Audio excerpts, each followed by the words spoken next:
superheroes.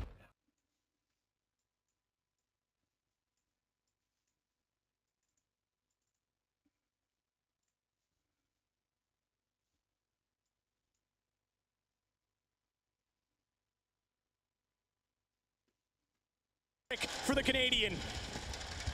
And he still holds behind the barrels as Hobbit falls to Brokey. It might just be Faze winning it on that alone as Shiro is left all on his lonesome. AWP aware though. Oh, how does he miss that? Aware as he was still walking slightly forward, and he's gonna chase it down. You wanted the killer instinct, Jason. Give him credit for trying. He gets caught out by Rain. He had to find the 1v1 where he could. Man, those kills from Twist, absolutely. That third one especially so important because Brokey wanted to push out of the door. He wanted to push down the stairs and commit. When Twist gets this third kill, he no longer has to. Twist has already recovered the round, so Brokey doesn't need to be that aggressive. 6-3. But again, another really, really impressive B hit from Cloud9 and awkward timing that Faze wasn't ready for. Thank God for the heroics of Twist. And a simple Molotov would change that entire play, right? They flashed it, they went clean because they wanted to surprise with the timing at Monster. A simple Molotov would change that entire play, right? They flashed it, they went clean because they wanted to surprise with the timing at Monster. A simple Molotov would change that entire play, right? They flashed it, they went... The pop flash, I think, was the key to that kind of play being activated. You throw that Molotov over, Cloud9 gets to see it flying, or Faze gets to see it flying at him, and they kind of know what's coming, and they get prepared for the battle. And that's the other side of it when it goes the other direction.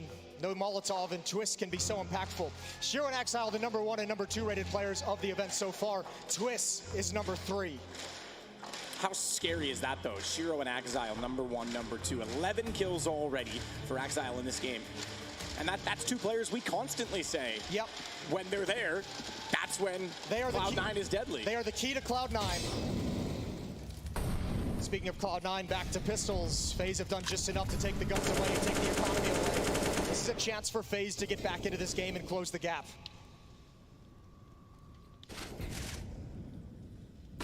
So Hobbit works his way up the hallway. Rain, though, just sitting back. A lot more patient this time as he holds inside of the hall, doesn't want to wrap it around, and when he peeks out, Hobbit's directly in front, sees the second, he'll take down Nafne. That's 2 in the pistols gone already, and they're going to rotate back over toward A, knowing that he is one of those players on that side of the map, although Shiro might surprise him. They're going to throw some more bodies at the problem.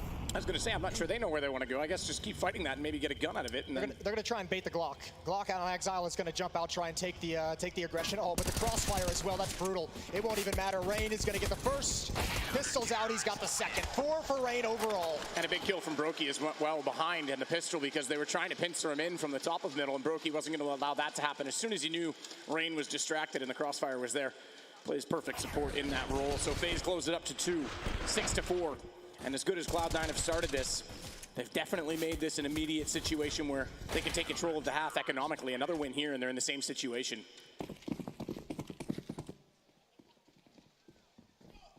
Double op as well. Kerrigan can pick that up. Yeah, the swap into it. I think Kerrigan maybe trying to put a stop to some of these contact plays, hold the angles, and if they're going to walk out dry like Exile's been doing over towards sandbags, Kerrigan wants to be ready for it with an easy kill.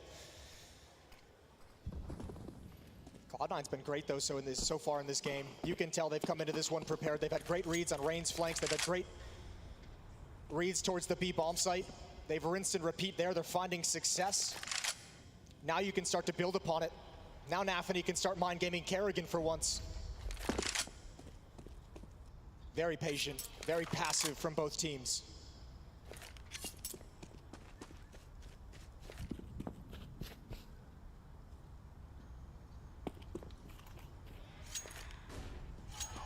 Twist up close this time. Cloud9 not getting given those gifts at long toward the bathroom anymore. They're not getting those early picks that allow them to swing the round, and now we're at 50 seconds with no picks. Yeah, part of it is the double op setup. Faze just saying, we want the ops to take that initial contact. That's what they're for. We don't need to be aggressive with the rifles because we want those 2 AWPs that we've invested in to have some impact early on in these rounds, maybe thin the herd. Bomb is outside the B bomb site, but a lot of presence for Cloud9 on the other side of the map. There's the long smoke. The interesting thing on this is that there's no one looking that way. Rops is going to have to get the information on his own. 25 seconds. This is a fake. So Hobbit and Shiro going now, trying to hold all 3 players over on the A site. Twist the only rifler. They're lining up. Straight contact. Twist sees the shoulder, finds the burst, falls off. Another double kill to hold the site directly, and Rops has already found the flankers as it's Csgo that puts him down. The time is gone. 8 seconds. No chance that bomb gets planted, and Faze are now to 5. That's probably the first round in this half that's really fallen flat for me with Cloud9. That fake, there was no real strength behind it. There was no actual fake actually executed, and so late in the round as well. And that is really the only thing that was ever going to fake Faze out, was the fact that there was only 20 seconds left on the clock, and that's just not enough against this experienced team. And I think that part of it is Faze wanted to play this aggressive style and get in the face of Cloud9, not to give them the clock, but they were losing the duels. As soon as they had the map, and as soon as they could rotate it, that made all the difference. But now, as you're seeing, they're waiting for those mistakes, they're waiting for those pushes. They didn't give given anything, and Faze just ran the clock out on them. And Twist has now shut them down twice at the B bomb site, convincingly as well. Csgo aggressive with that AWP, pushing up very quickly, caution to the wind. He's gonna need a flashbang from a teammate if he wants to peek that angle. Again, relatively passive. Not for Twist though. Tech9 on the other side. Twist has that headshot. He wants to go for more. Tapping away. He's got it. Oh, but 2 quick kills in return. There's Brokey in response, and Shiro's up next. Twist needs to be careful here. Seeing those 2 kills come in, he suddenly realizes, ooh, hang on, am I overextending? Am I giving away an AK? But he gets the follow-up as well. It's all onto Hobbit. He's rotating back over to the bomb with the M4 picked up, but Twist is once again pushed out further, and a lovely 4K from him. So a 2, a 3, and a 4K from Twist in this half. He leads the way, tied with Exile on 11. Brokey also on 10, just to note, quietly going about business on the AWP. Yeah, Brokey's had some good kills, but the only reason Faze is in this game with a tied scoreline right now is Twist. He's delivering so much on this defense. He's the only one really carrying this Faze through a tough stretch in this opening map. 6-6.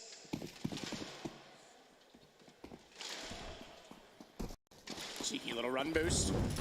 Brokey gets a head start. He'll go down below where he found 2 the first time he tried this. Nade's gonna hit him. Sound cue's gonna be heard. Smoke covers and plumes. Hobbit's gonna stay alive as a result of this. He's still gonna look for a spot above it on the stairs. But meanwhile, once again, Twist getting aggressive at Monster, and he's got an open peak this time from Kerrigan, so support from that sewer drain. Rain and Brokey are both pushed up as well. They know where this is coming. They know where it's coming, and it's Twist again. One more time. Smoke is dropped. There's no access. They're not going. Oh, they are with the flashbang, but Twist has that as well. Man, oh man. Russ is just having it right now. Welcome back to North American soil, and he wants to send a message. Rops will take down Csgo. And just like that, this game is completely turned. We were at a 6-2 scoreline. And now we're going to be at 7-6 in favor of Faze instead. Although I say that, Hobbit, 10 HP, but only 59 seconds, has bomb. Maybe he can pull a miracle off with the AK in his hand. Cloud9's going right at the hot hand right now, and I think these last few rounds of the half, they're going to have to switch things up and try and attack towards that A bomb site. They haven't really put a whole lot of overwhelming pressure on it. They've had a couple lurks, couple presence over towards bathrooms, but since the guns have been out, they haven't really messed with it. And this is about to be 5 in a row for Faze to take the lead. Great start for Cloud9, but they've been put on the back foot here, even with the opening kill. Nearly got the pistol out in time. He ran out of ammo having sprayed in and covering off. Kerrigan was unlucky almost not to get that first kill. Hobbit can go for this. 20 seconds. He's got it isolated. He absolutely has a chance at it. Brokey, though, playing for contact right now. And jumping for information. He's going to get a bomb plant out of this. Oh, the timing. Yeah, he sneaked by, but he's done. He is, yes, going to go down because Brokey starts to walk up. He'll hear that plant going in, and it's 7-6 indeed.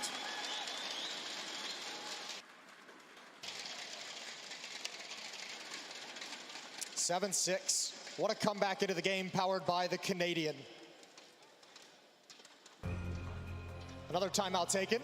This is Cloud9, obviously, with this losing streak underway. 5 in a row, 6 of the last 7 have gone to Faze. Cloud9 likely talking about how they want to switch things up for these final 2 rounds. What's the game plan to try and add one more round? This has still been a great half for Cloud9 considering the way it started. But they'd love to just grab one more right at the end. At least. Tech9's to try and do it. Deagle for Exile. He's gone more quiet. 12 kills still leads the way. He's gonna need some support in that.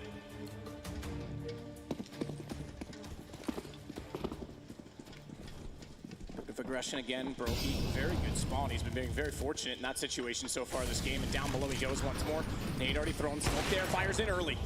through the wall, clips into it. He knows that he did though, and so he efficiently and goes over to the Deagle to find two, as it's all going to be a slaughter out toward Long. Rob's cleaning up the round. It's just Exile left, and any second now, if the vision could be restored, he would have done that, but Exile will, what is it, slunk away, Jason? Was that your word? Slink away. We figured that one out early in the event. Twist gonna push up, Exile just waiting. 16 HP, would love just one parting gift. No real chance at the round, but that timeout was all for round 15. It's what comes next when Cloud9 get the rifles back in hand.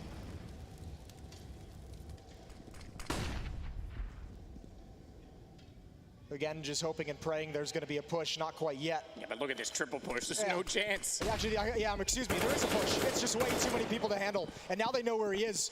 Brokey, yep, ends it quick. Merciful. 2-round lead for Faze. Final round of the first half of the first map in this quarterfinal series.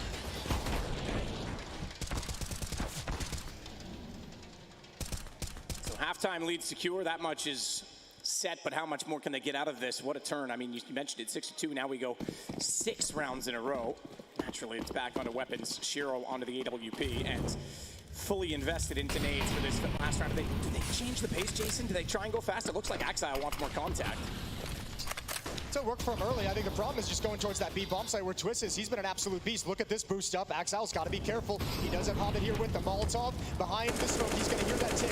That's why the spam and Rops is just going to burn. He's going to straight up burn. I think he missed the jump inside the smoke. Third time they've gone for that boost, third time that Molotov has caught them off. And look at the complacency based on, oh, if he takes one further step, he knows that silencer's there. Does he see it? Not quite. This peek out though. He was certainly ready, but Brokey is ready as well. He'll take down Nathany. No one at B, or excuse me, on A at all. Yeah. Despite the Twist has been holding it, they're saying they're gonna keep going there. Let's just close the map down, but it's been opened and cracked wide open by Cloud9. Yeah, go right at the upper. Dare Brokey to win this round on his own. Twist is gonna have to stick to the B bomb site a little bit longer. Utility being spent. Faze still have no idea where this hit is going to come from. Brokey's playing far back as well, so he can cheat over to the B bomb site if it's needed. Cloud9 in full control of this round. All they have to do is not drop the ball. And the ball in the hands of Shiro right now is setting for smokes. So A looks like the final destination with 36 seconds and a very passive hold from Brokey. Naturally, Twist is still over on B where he's been so successful. Watching he gets back over here, having Brokey go down before bomb gets planted. Oh, nearly got the shot. Right anticipation, wrong aim. Just missed the backside of Exile, and he survives somehow inside of the smoke with just 4 HP, but bomb is now in position. Twist is going to come the same direction. No need to risk the flank, as you'd expect with 4 players up. Someone's going to be watching that from the bathrooms. Plant is in default. Boost instead. Trying to get Twist in position so that they can see over top of the fence. They know one is in the corner. If he walks out, watch the swing. They won't waste time. Oh, Brokey got it clean. Oh, he's ready for it. Twist wanted to get the bait on the secondary peak, but it's all on Brokey with the AWP. Low HP. Hobbit will shut him down. And our first half is a split decision. Comeback from Faze is responded to by Cloud9. 8-7. We'll take a break and see if this changes when we get into the second half.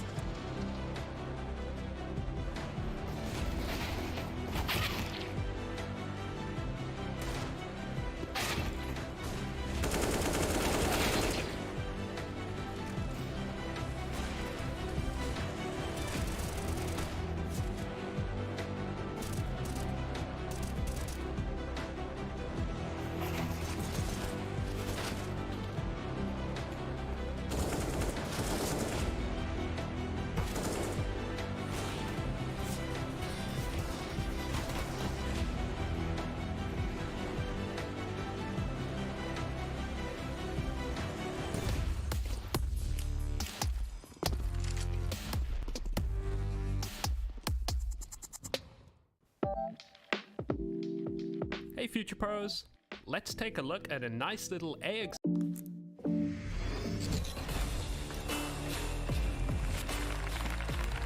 Great teams form around great leaders.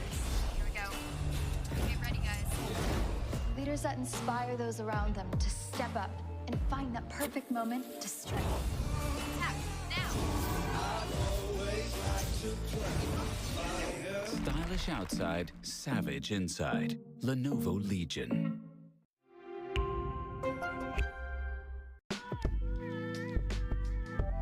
For the molly, aim along the bottom of this wall in line with the shadow. Run forward, then walking jump throw the molly just as you get over the shadow.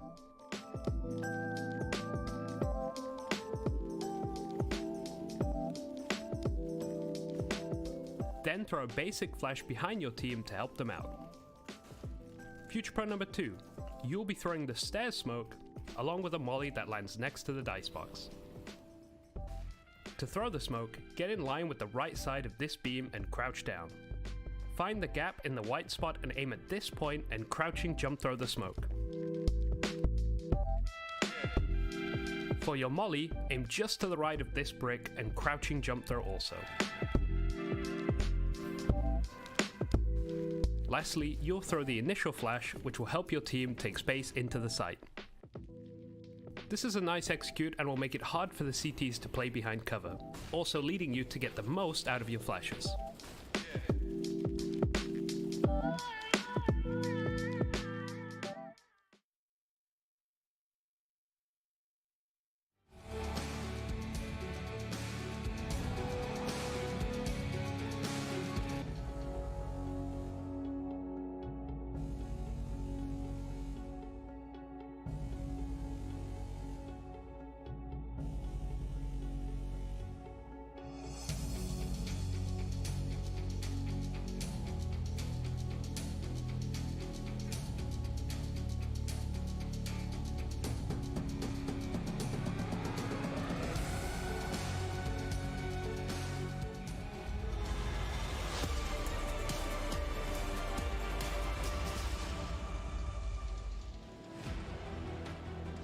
The Intel Extreme Masters finally back on North American soil, and the battle for the silver plate. Another notch for the Grand Slam, potentially for Faze, or is Cloud9 going to shut them down? They started off so well, but as always, the world #1 found a way back into the game, and we sit split 8-7. It will be Cloud9 that go onto the defense. This is their map choice, Jason. Yeah, and this is a big demon. This is a big demon that Cloud9 would love to just defeat and get off their back once and for all. Faze has beat them 3 times in this year. Cloud9 has not been able to overcome this opponent. This monster specifically has had their number. This would be a great time to do it, and you also deny an extra notch on that IEM, or the Intel Grand Slam, excuse me. Pistol round. Ooh, that's an awkward jump, and Inters is going to pay for it. He did not want to do that. I would chalk that up to a mouse wheel. Potentially, yeah. That's not at all what you'd expect on a peak like that. If you're going to jump, you usually jump sooner, so you land as you spot them. First pistol. Hobbit was the man that got the opening kills, but it was T-side at long with a double. This time it's a single pick. And Hobbit's got good positioning right now on the short tunnel. Good information to see through. And it's a single player on that side of the map in the form of Rops who got that kill. The rest heading toward bathrooms, and they're going to close the distance quite quickly with really no interference. Yeah, there's no information for Cloud9 whatsoever. This hit is going to, I don't know if surprise is the right word, but it might just ruin their day. He's going to push forward. Axel, this is a tough fight, trying to manage 2 different angles. He's somehow still alive, but not for long. Not for long at all. Tried to be patient with the final shot. Running out of ammunition. Hobbit can stop the plant. Oh, no. From that range, it should have been clean. If he does, it makes it awkward. It would have pulled it back to a 2-on-3. Now, it would have been a 2-on-2 because Brokey's been taking down low HP. They're going to swing it back. Kerrigan to hold out against Hobbit, and it's Shiro with no kit that now has to plant a bomb that could have been prevented. A potentially winnable kill on that alone, and Hobbit couldn't get it done. Rops is on the flank as well. They know he was over toward B, and where has he gone? Desperately trying to close this out. No kit to be picked up. Gets taken down. It's Faze that win the pistol. So both pistols go the way of the T side, but importantly, it's Faze with a 2-round lead. And this is where we get to see what Cloud9 is made of. This is where they have to pass the first test with flying colors if they want to continue on in this map. Adversity now introduced into things. And Cloud9, they need to overcome this one. This is really, really tough considering the way it started, the way Faze bounced back. Their mentality is going to have to be strong because you knew Faze was going to have a response. And yeah, that's tough. That's a bummer. I mean, we've seen it many times. Hiko's missed on spinning players. There's lots of snacks missing as well on Cobblestone. You go back in history, it just seems to happen at the worst times. Oh, yeah. That could have changed the nature of the pistol round. Cloud9 saving everything. 5 USPs. Faze with the Molotov to clear the stairs, making sure there's no stack in that position, but not aware that there's actually a snake slithering its way in toward the sewers. And Rain is vulnerable to it. He's going to run up the stairs instead, but they heard that. They know that there's information, and they'll see the feet of Rops. but the AK prevails in that occasion. It's Exile that goes down, and now Brocky comes back over to support this crossfire. He'll open the door. Quick check. Long range for the MAC-10, but Broky still manages to get it done and doubles it up. Takes down Inters. Pretty clean and concise. Hobbit the only one left alive, and just a USP. It's not like he can even really farm too much with it. So let Broky go for the kill. The AWP player that now will pick up a bit more cash for his efforts. Yeah, he'll love that moving into the gun rounds. He's rich. 5,300 in the bank for Broky after all the MAC-10 bonus money. 10-7, 3-round lead, and Cloud9 gets their buyout. Round number 3 in this second half. Shiro's gonna have an AWP, and there's no armor. Now, there are 2 MAC-10s in play.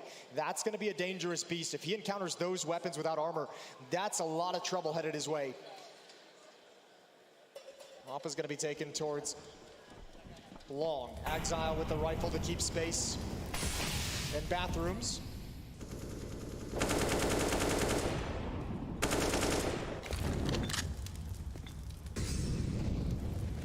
Dog down on the stairs again, so they're making sure that there's no chance they can be aggressive toward the underpass position. It's Nafany jumps to check the doorway. Back off the bathrooms as well with a single smoke thrown.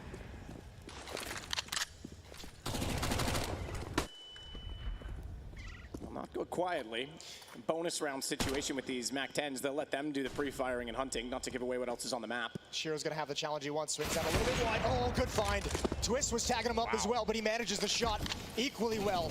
Exile has his opponent's trapped behind a smoke. He's brought down to 7 HP. Kerrigan's gonna continue forward, run and gun, spray and pray, whatever you want to call it. Kerrigan's got the entry, but Nafany to recover. The crouching movement pulls it back, takes one out of the MAC-10's book to get the kills in return. That could have been deadly because Kerrigan not only got the kill, but called the information. They just couldn't run him down. Nafany just impenetrable in the defense, and it's Rops that's now the last alive. 38 seconds, bomb down in the site. May just call a save on this. Yes, there's money built up, but it's not that much for Faze, despite this being the bonus round. No, they would have definitely liked to have had more. Rops maybe could find some at the end. Shiro's very, very exposed with no backup. And remember, that's a very expensive weapon. He's holding the angle. Rops, if he walks right into it, this might just be an easy shot for Shiro. But Rops is going to be happy to just let the time run out, saving his AK-47. So close together, but they won't even know it. And this is the problem now. If he goes, Nafany's going to hunt it. He might get taken out by this AK. Nafany's peeking around, and I think he gets Rob. 3 seconds, 2 seconds, he's got it. He cleared it slow. Shiro may have called it's the only angle I haven't seen. So if you're going to go around that corner, bud, you might want to peek at it. Yeah, that's dangerous, though. That's dangerous in that time, especially in the first gun round as well. Cloud9 had no money built up. That's a risky peek, but he gets the reward side of the occasion. There's Kerrigan's entry, but here's Nafany's heroics. Beautiful spray down, transferring over to Broky for the final kill. 10-8.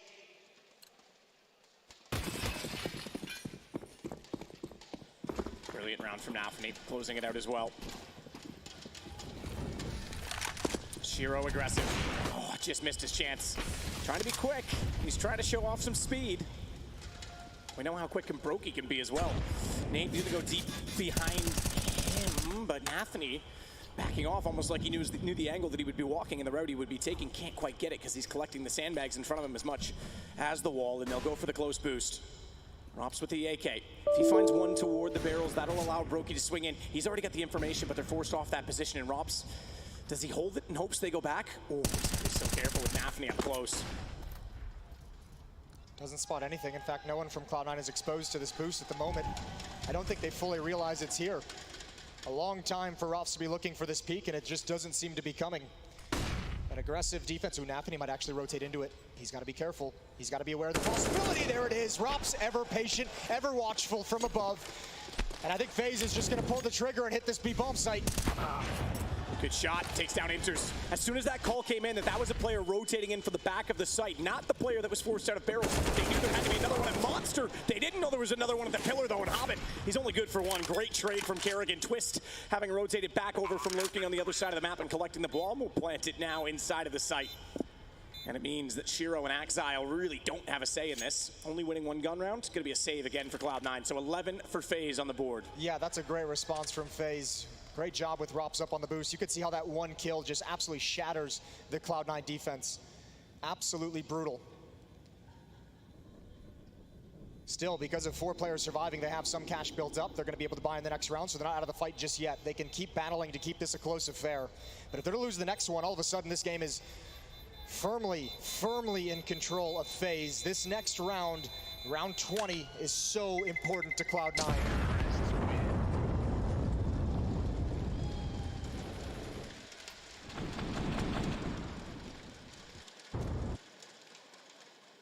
Some response from Cloud9. Not as jovial as it was at the start of this. Great find from Brokey.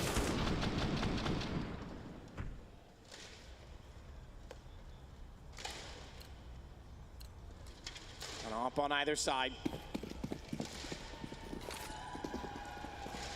Ops seem to have decent spawns for Faze. We saw Brokey able to run up so many times. Not quite the same for Csgo. He's only had one advanced position, so it's Exile instead with the AK. Good smoke down. They've already crossed, making a ton of noise though. Exile well aware of their presence out toward long, so we'll see what the rotations and play will be in response by Cloud9. They're already bringing that up back into position. Yeah, Exile calls out that intel, as you said. Csgo was rotating over to the B bomb site, but they called him back quickly. They said, nope, we got footsteps here. Stick around. Hobbit's controlling the middle of the map. Controlling the staircase for Cloud9. Nathany and Inters to defend against the B bomb site. It's Rops lurking there, a passive lurk, not trying to get involved in the action just yet. Csgo as well, not fully committing to that long position. He's got the off angle, but he's able to swing as well to see bathrooms from where he's playing. And Rain's already watching the chance for Hobbit's arrival. Oh, Exile. If he had to go a step further, he sees the gun barrel on that though. And Rain would have been in a world of pain. Hurt. Instead though, he looks back. He thought he cleared it. It wasn't deep enough, and now they go. This is where Shiro's off angle needs to pay off. Flashed. Was he spotted? Because he certainly saw the shoulder, but he misses the shot, and Twist makes his entry known. Rain on the flank does at least get taken down by Hobbit. That'll give Cloud9 a chance back into the round. Bomb not yet planted either, as Nathany snuck in toward the bang, and he'll cash out. He might double up on that as well. Good return on investment as he pops up over top of the dumpsters. Rops managing one further, 2 on 2. 23 seconds. They haven't seen Rops, so they're rotating back to the bomb site. It's Twist at a headshot angle. He loves that all day long. It enters, you're done. You got nothing. Just to point out, Twist was at 14 kills when we swapped over. 2 in this round puts him on 16, so a slow start to his T-side. Brokey is up to 21. He is really taking over control of this game. Yeah, quiet domination out of Brokey. Good job from Nathany again to try and recover, but I'll tell you what, egregious mistake from Exile. You cannot turn your back to that angle, especially with Hobbit and Stairs. There is a piece of communication that was missing. Hobbit, they're attacking the A bomb site. Can you come clear this up with me? Let's both do it, and we at least trade that kill. When that doesn't happen, I mean, you're just leaving Csgo all alone on an island.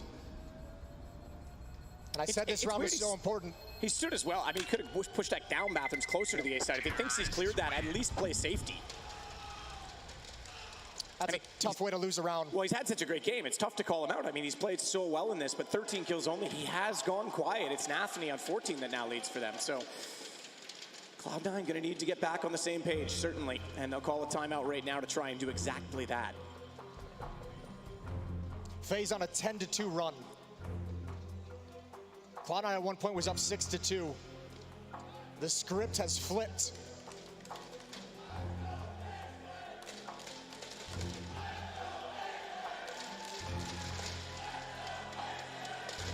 Big Bane Brokey, he is leading this game right now. And if anyone thought the crowd was going to help Cloud9 get back into this game, they were dead wrong. Faze chants ringing out. Round 21. Cloud9 are playing to concede it, playing for the late stage of this half of this map. Investing in some light pistols, no armor. It's the Fama saved on Inters. But Faze up 5 at 13-8 would be a scary prospect, unless something miraculous happens here. Stack position at jungle potentially. Haven't committed to it yet, but they might. If they go for it late as well, it could catch Rain off. And oh, look at this. Look at this. I always say that. Caster's Curse. He's checked it. It's going to come late. He's going to try and run around it, and they back off of it. And they may have heard him because he made some noise towards sandbags to suggest he'd already wrapped further than they were able to spot. And the run in from Monster. And they're going to check it. They have to check it. FaZe has just been so good at finding an opening kill and just committing to that side of the map. They're not playing a complicated game. They're not trying to move around the map or outplay anyone. They're just saying, okay, we got to kill. This defense is going to be weak. Let's just batter the rest of it down. It's working beautifully so far. Obviously, this round against just pistols.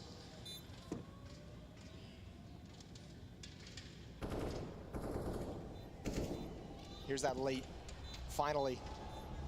You can say it now, Matt. Look at this. Well, They're not going to look at anything, unfortunately. Rain's too far gone again. Oh, backing out, though. There's the kill. They'll fall off before the response comes in, so they at least get the one. Kerrigan's going to be calling for a bit of support, guys. Bomb's still on the deck here. Let's make sure we don't give anything up, and they're coming around. Kerrigan's got it held all together. And backing off, it's just Hobbit alive. Bomb to detonate. 13 for Faze. They'll lose one more to the blast, but so too will Hobbit go down, so no guns for Cloud9. 5-1 in the second half for Faze. Important to note, I mean, both teams starting out really, really strong on their T sides. Faze recovered. Faze bounced back. Cloud9's going to have to do the same thing, and it must start right now. Round 22, off in the hands of Csgo. They've got one kit on Inters. But Faze is looking unstoppable. And what's going to be the answer for Cloud9? Exile pushed up, Nafany pushing up towards long as well. The off in Shiro's hands, they've swapped it over to the B bomb site.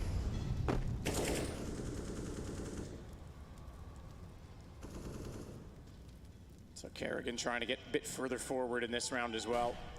Down here, it's Exile. What a snap back from Kerrigan.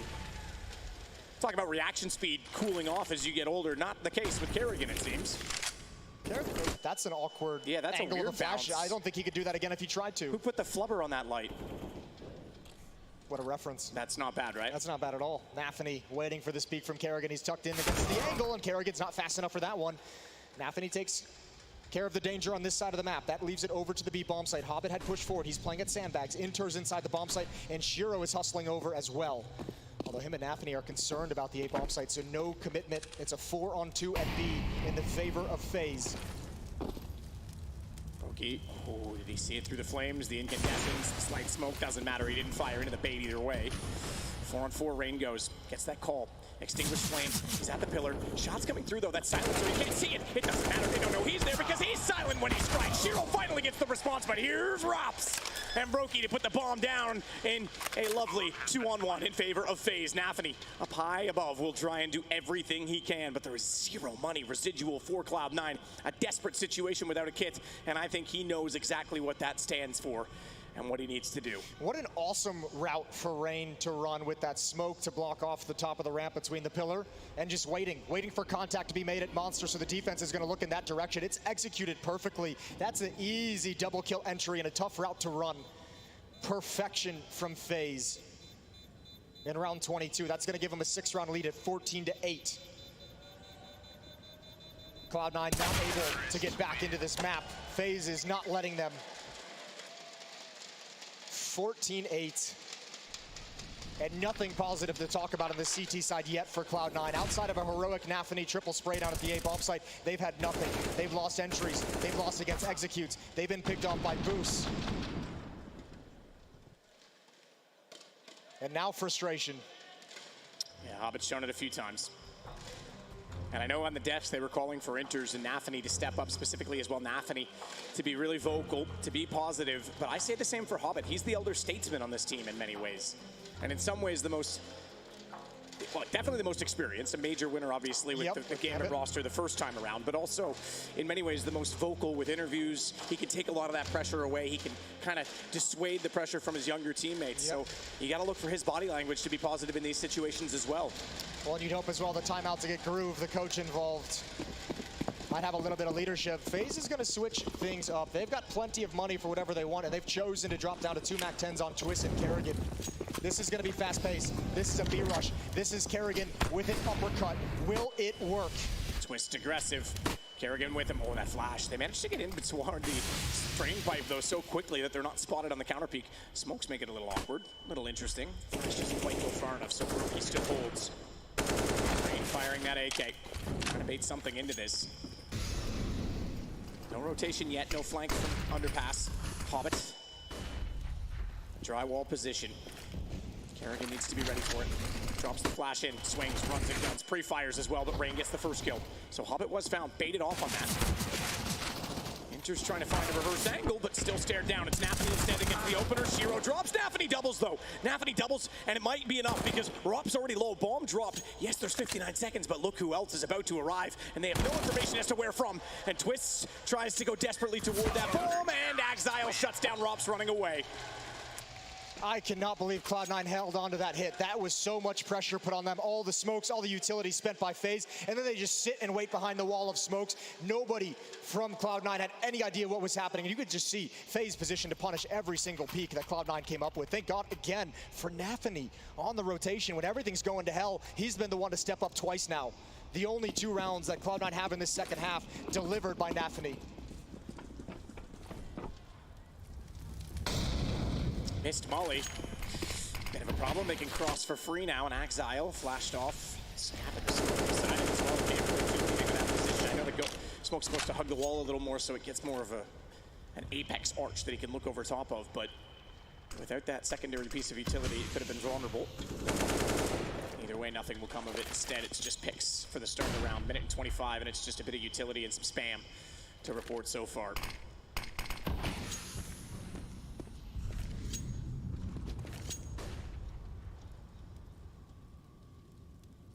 The underpass position cleared already for Faze. A lot of Molotovs held onto by Cloud9. Inters with one, Nafany with the other. One over at this B bomb site. Monster is just re-smoked now. That might just delay things a little bit longer. All 5 players from Faze are here. Brokey with this delay due to the smoke, checking the flank. He's got bomb in hand and an AWP. There's no flashbangs on Faze. They've got 2 smokes and a Molotov to make this work. There's gonna have to be some duels won, and this is a bad time for Hobbit to start cheating away from the B bomb site. Inters is all on his own, and he might be in a world of hurt. Props to wait it out. Utility in. Quick swing could cut them off. Inters, you're right, is in a tough position. MP9 though, this is the shadow, tries to pre-fire it, nails it.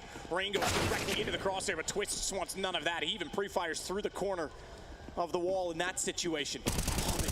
Just enough of a gap. A 1-for-1, still thinning out the herd, as you would say, Jason. There's no kit though, Matt. This is a 3-on-3 post plant. This retake is gonna have to be convincing, and it's gonna have to be quick. Rob's backing it off to hold the flank as Exile once again wants to make his approach stone. Sliding out, he's perfect on the AK though. The crosshair placement dead on, and Twist's forced to contend and reckon with that. He is dropped as well. It's Exile's turn for redemption in the second half of Brokey. Left alone, has time to revolt. No, not a chance. Exile shuts that down as well. 3 for him, and the defuse, tons of time to come in, will go and make this a 10-14 game. Yeah, what a great time for Exile to step up to the plate. Those are fantastic kills on the retake. Absolutely magnificent coming up sandbags. He enabled everything for Cloud9. 14-10. That was a scary round for Cloud9. There was not a very strong defense at that B-bomb site. It had to come down to this retake. And you're right, killing Brokey before he got another chance at a shot was everything.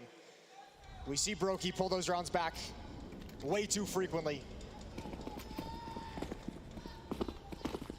And holding Faze off of that overtime points. And Faze now playing a smart game with the economy, being conservative with it. They want to set themselves up flush with cash for the end of this game. They know they only need 2 more. No need to full buy everything in this round. They still have got a lot of danger. 2 AK-47s, a scout on Twist, Deagles on Brokey and Rain. And their goal here, even without a victory, limit the money of Cloud9.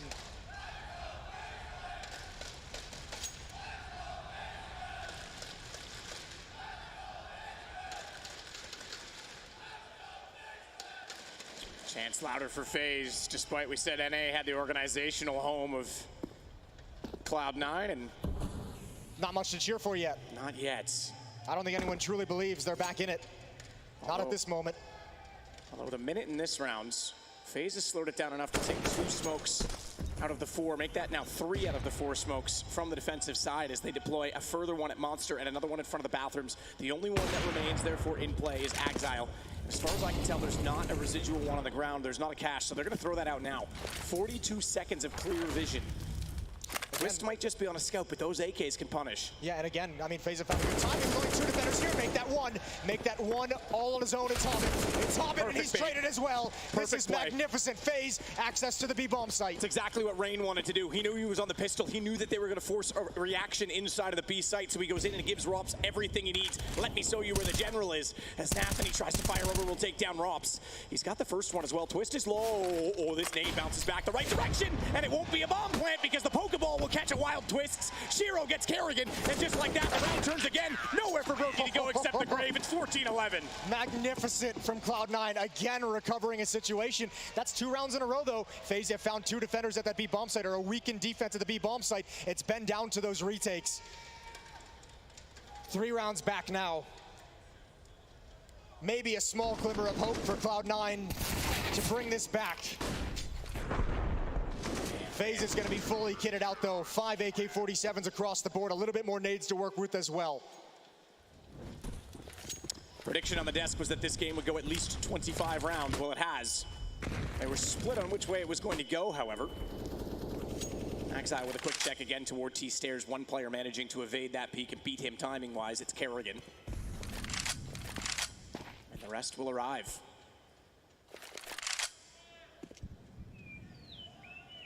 Shiro's everything here. Advanced position with the AWP. Exiles falling back into the A bomb site. Shiro's taking a little bit slower. He wants at least information. He wants the chance at a sliver gap, but he gives it up right when it might have been impactful.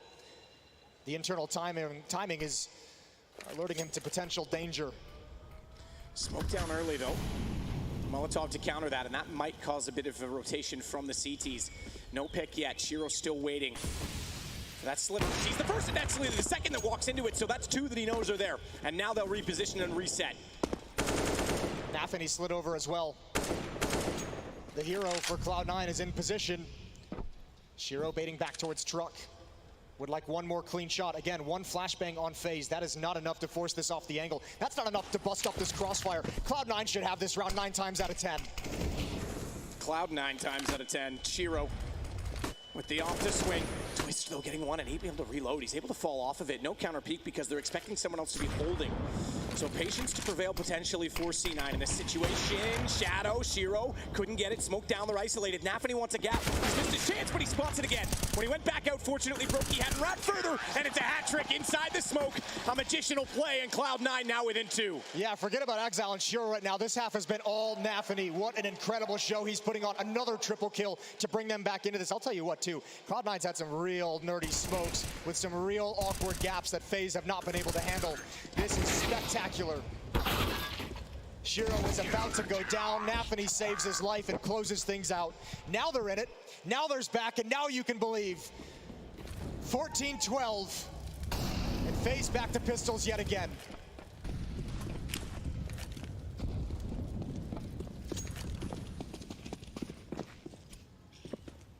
Deagle for twists. We know he's extremely capable with it, but an entire round of a disciplined Cloud9 and a Shiro AWP is another story, as he'll get the opening pick onto Kerrigan.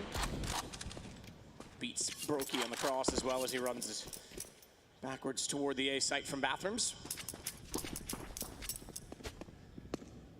These halves have been almost mirror images of each other. Both teams' offenses clicking right out of the gate to extreme leads on the T side of Overpass, but the defense at some point figures it out and plants their feet. This has been a phenomenal comeback from Cloud9. And that was the questions that we needed answered for them. Can they come back in these situations? Can they handle the pressure on the big stage? We've been asking it for over a year. Here in Dallas, we might get a new look at Cloud9. A Cloud9 with confidence. Shiro confident. Inaccurate twice. That's going to let them get closer. Thankfully, he has support at long, so it's not going to force him completely off the angle. And Nafany has just been too damn good. He shows it again with the AK. They won't even get a kill despite those misses from the AWP. We're within one. Faze. Man, oh man, getting held off overtime point. They're going to start to feel the pressure now. Yeah, when do they call a timeout? It's been 5 straight for Cloud9. This defense has been rock solid.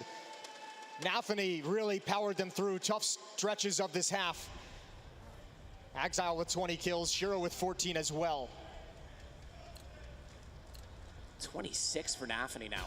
He's been spectacular in the rotating position. He's been at that A-bomb site in the perfect moment each and every time Faze have attacked it. Twist to go first this time across. And Exile wants to challenge this. Twist looking for the jump peek. I don't think he knows. I think this is advantage Exile, but Twist a little bit too coy for that as he sneaks back out and finds it with a shoulder peek that baited the shots he knew were possible. That's an upgrade as well because he goes from the Galil, potentially if he wants to, onto the M4. And Faze just going back to what worked earlier. This Rops boost up. Oh, he's got one. He's got one for sure. There's the head of Inters. 2 boosts, 2 kills in this half, and Brokey cutting off the retreat. Just getting a little bit unorthodox C9 with a bit more aggression, but you can't play into the individual skill of Faze. I was talking to Dupree just yesterday, and he said, man, it's so crazy now. You can have the best in-game leader, but if you don't have all 5 players on the same page, don't have everyone maxing out their skill in a game, you just can't win right now. And you can see why, as Faze demonstrates again, they can all win duels. They do exactly that. Bomb to go down, and Nafany and Csgo forced into the hills. So many talented players in the scene today. Good find from Twist. Axile's gonna wish he could have this duel back. He probably felt like he had the advantage in it. I don't even mind the risk. I don't even mind the push in that sense, in that situation.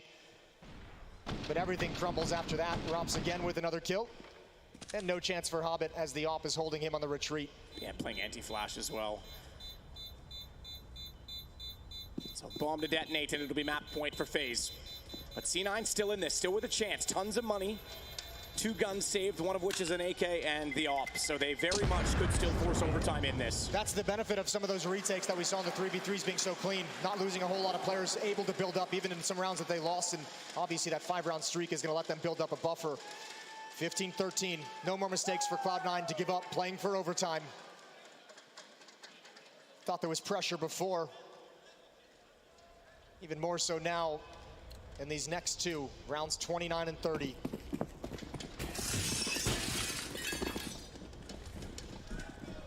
Exile's going to be alone at the A bomb site to start with. 4 players heading over towards B, including Csgo with the op. Exile and Twist again, an isolated fight. But Exile's got to be mindful that nobody's wrapping up the stairs behind him. He backs away deep to the A bomb site. Cloud9 committed to this B defense. Aiden. Slam dunk enters, but he strikes back. Pops out before the Molotovs actually extend into his position. He's able to take down Rops early. And normally if you're Rops, you probably expect that Molotov to get extinguished. You don't expect the fight to be swinging out as well. So good little change up there from Inters to be able to net them the opening kill. 5 on 4. Plenty of utility left for Cloud9's defense with just a minute left in the round. You can understand why Cloud9 put 4 players at B as well. They've been able to shut down the A bomb site. Any hit that Faze has brought over towards A has been denied. They knew Faze was going to probe and test again the B defense.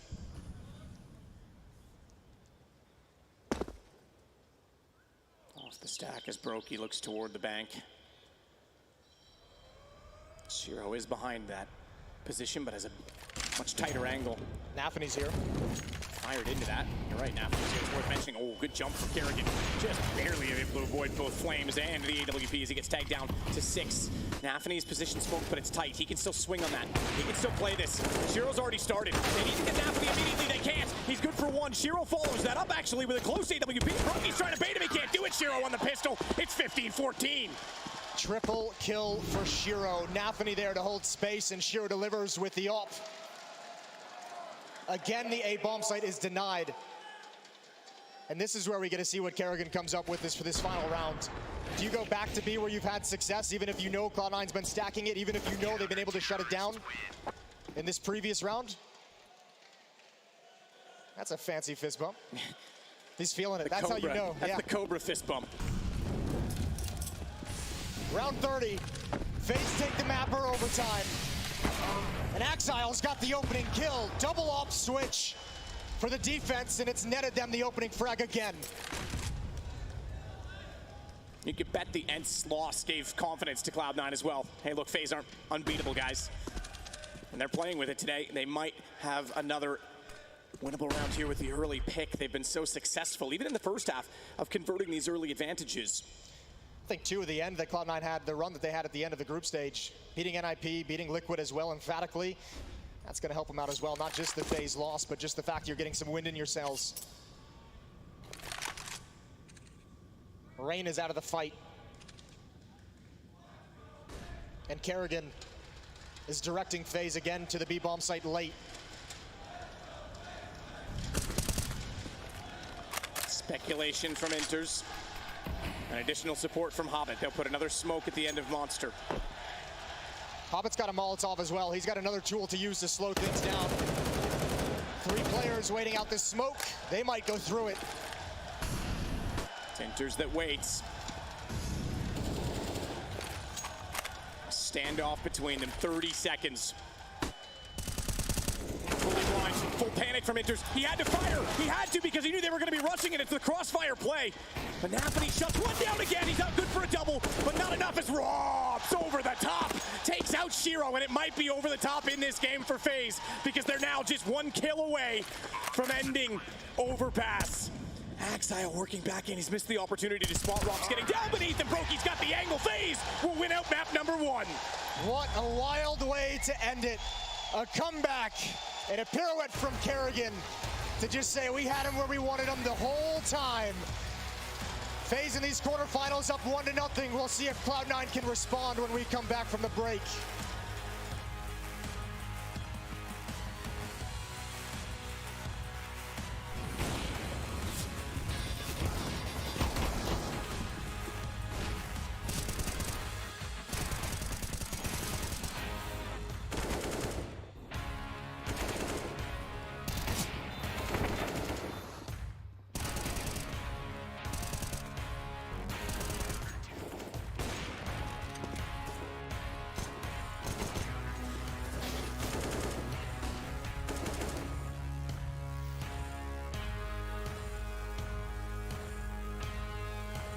Do you think you know everything about CSGO?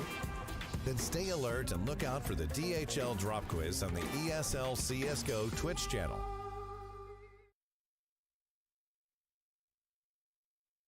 First of all, we lose like too many times versus Faze, so at least for me right now, I don't have any pressure because like we lost versus them like 4 or maybe even more times. We won them only once. It was before Robs came to Faze, so it's a really strong team with like one of the best.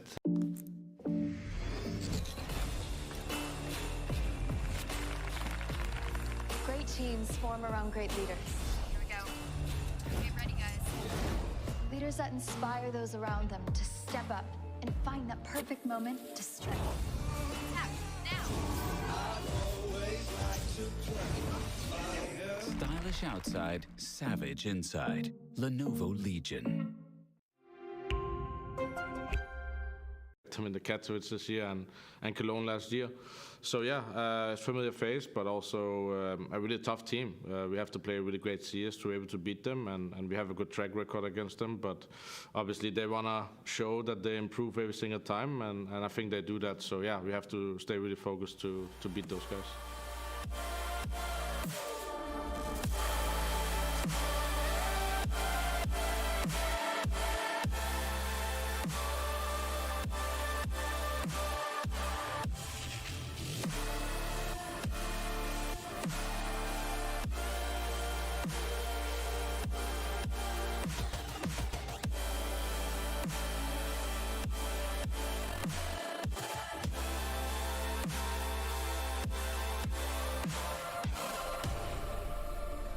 When the water rises, when the world burns down, we will stand together.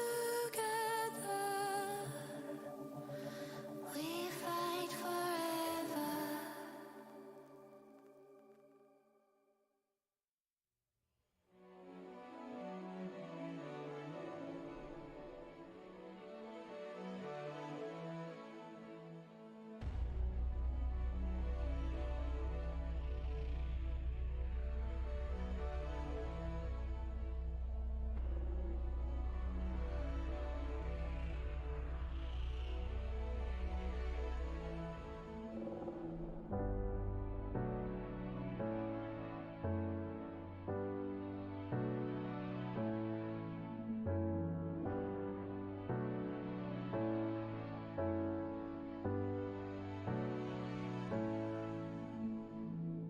Think about CSGO? Then stay alert and look out for the DHL drop quiz on the ESL CSGO Twitch channel. Because as soon as the question is asked during the stream, the clock starts ticking. You will have 60 seconds to type your answer in the chat using this format. And keep in mind, speed is important at DHL. So the faster you answer correctly, the more points you get. Keep track of how well you are performing on the leaderboard. Will you manage to make it to the top and win one of these amazing prizes?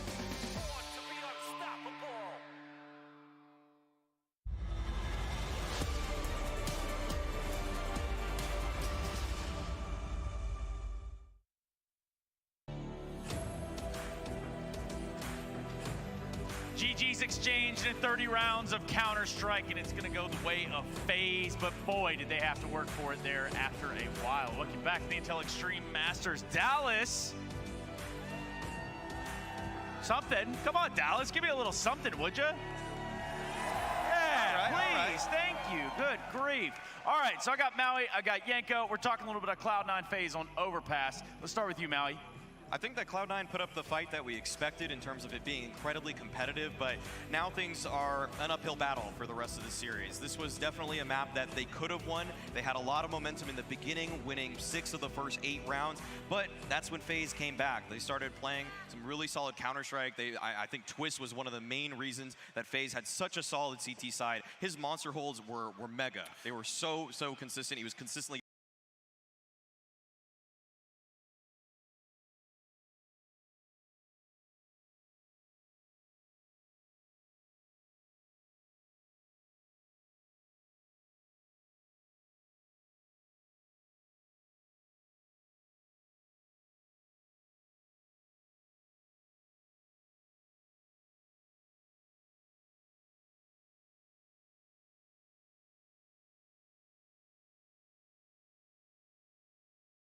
getting 2-3 kills. Did talk about Twist. We talked about him before. Probably end up talking about him all night long. Oh yeah, there's so much we could say about his performance in this one, but look at how easy some of these look for him. Not only is his aim impeccable, but the fact of the matter is that I think with FaZe right now, they don't feel like they are being perturbed. They're not being taken out of their comfort zone. A lot of the kills that he's getting, no flashes. The spacing for Cloud9 behind the initial entry player wasn't quite there. It was a little bit sloppy, a little bit disjointed. They made it incredibly competitive because they started putting things together, Yenko, but it was too little too late. I think on Maui's tombstone, it's going to say not enough flash assists or something along those lines. It's simply not good enough. It's like what he's the trying flash to say. assists. Yeah. It's going to be the end of him. Hey, you know what? We're not anywhere near the end. What we are at, though, is our DHL drop. I do have a question for you guys. We're going to pose it. Now, if you've never done this before, if you've done it through Twitch chat, it's basically going to be the same way. We're talking about multiple choice. And if there's anything I've learned about going to school in America, yes, C's might get degrees. Okay, so here is the question. Who of these players had the most op kills per round in 2021? Now you have selection A, B, C, or D. You're gonna use exclamation point, DHL drop, space, and then the coinciding answer. Go ahead and get those in. We'll review the answer towards the end of the segment. And towards when we find out whether we're gonna need 3 maps or just 2 to decide this one, Maui. Yeah, I think that right now, Cloud9 are just in a position that is so tough. I mean, the thing is that FaZe's Inferno is really one of the reasons that they've just solidified themselves as one of the best teams in the world, despite being a little bit shaky on it in the grand finals of the major, like making it way closer than anyone would have hoped. They've proven that when it is a close game, they're the ones coming out ahead more times than not. And Maui, in round 26, you had something exampled at least. Oh, yeah. I mean, I think when we look back at this game and why it was so competitive, we can see that Cloud9 did a really good job. It felt like we were talking about this in the pregame. The fact that FaZe may have been a little bit complacent. You'll see that they use a lot of their nades early in this round. They don't save a lot for the end of it. And Cloud9 show why they're such a good overpass team, why this series went, or at least why map 1 went to the full 30 rounds. This is a crazy counter smoke coming out from Csgo, as you will see in just a second. They'll get 1 kill here on the Twist after his initial opener, but what Csgo throws right there, that smoke right in front of the truck right there for Nafany, that is a sick one-way, Yenko. Yeah, absolutely. And you know, that kind of destroys the round really for FaZe. They had a smoke of their own there in truck, and that completely negates the effect of it and buys them a little bit more time, you know, prolongs the comeback almost, but they couldn't really just close it out. Yeah, last round though. Let's go all the way back to the last round as well. You talk about closing out. This one actually closed the game out. What do we see? I mean, this is the difference maker. Kerrigan versus Nafany, call versus call. Even when FaZe were disadvantaged in this round, they lost the opening pick. They were able to bring things back with their methodical play. Axile picks up the double op to take down Rain and Connector. They even use some utility Cloud9 here, but Kerrigan, this is a sick way to get into this one. Flash right over Monster Tunnel, and that's what I'm talking about. That's why I love FaZe. That's why I love Kerrigan. Fact is that flash right there opened everything for them to get them that 30th.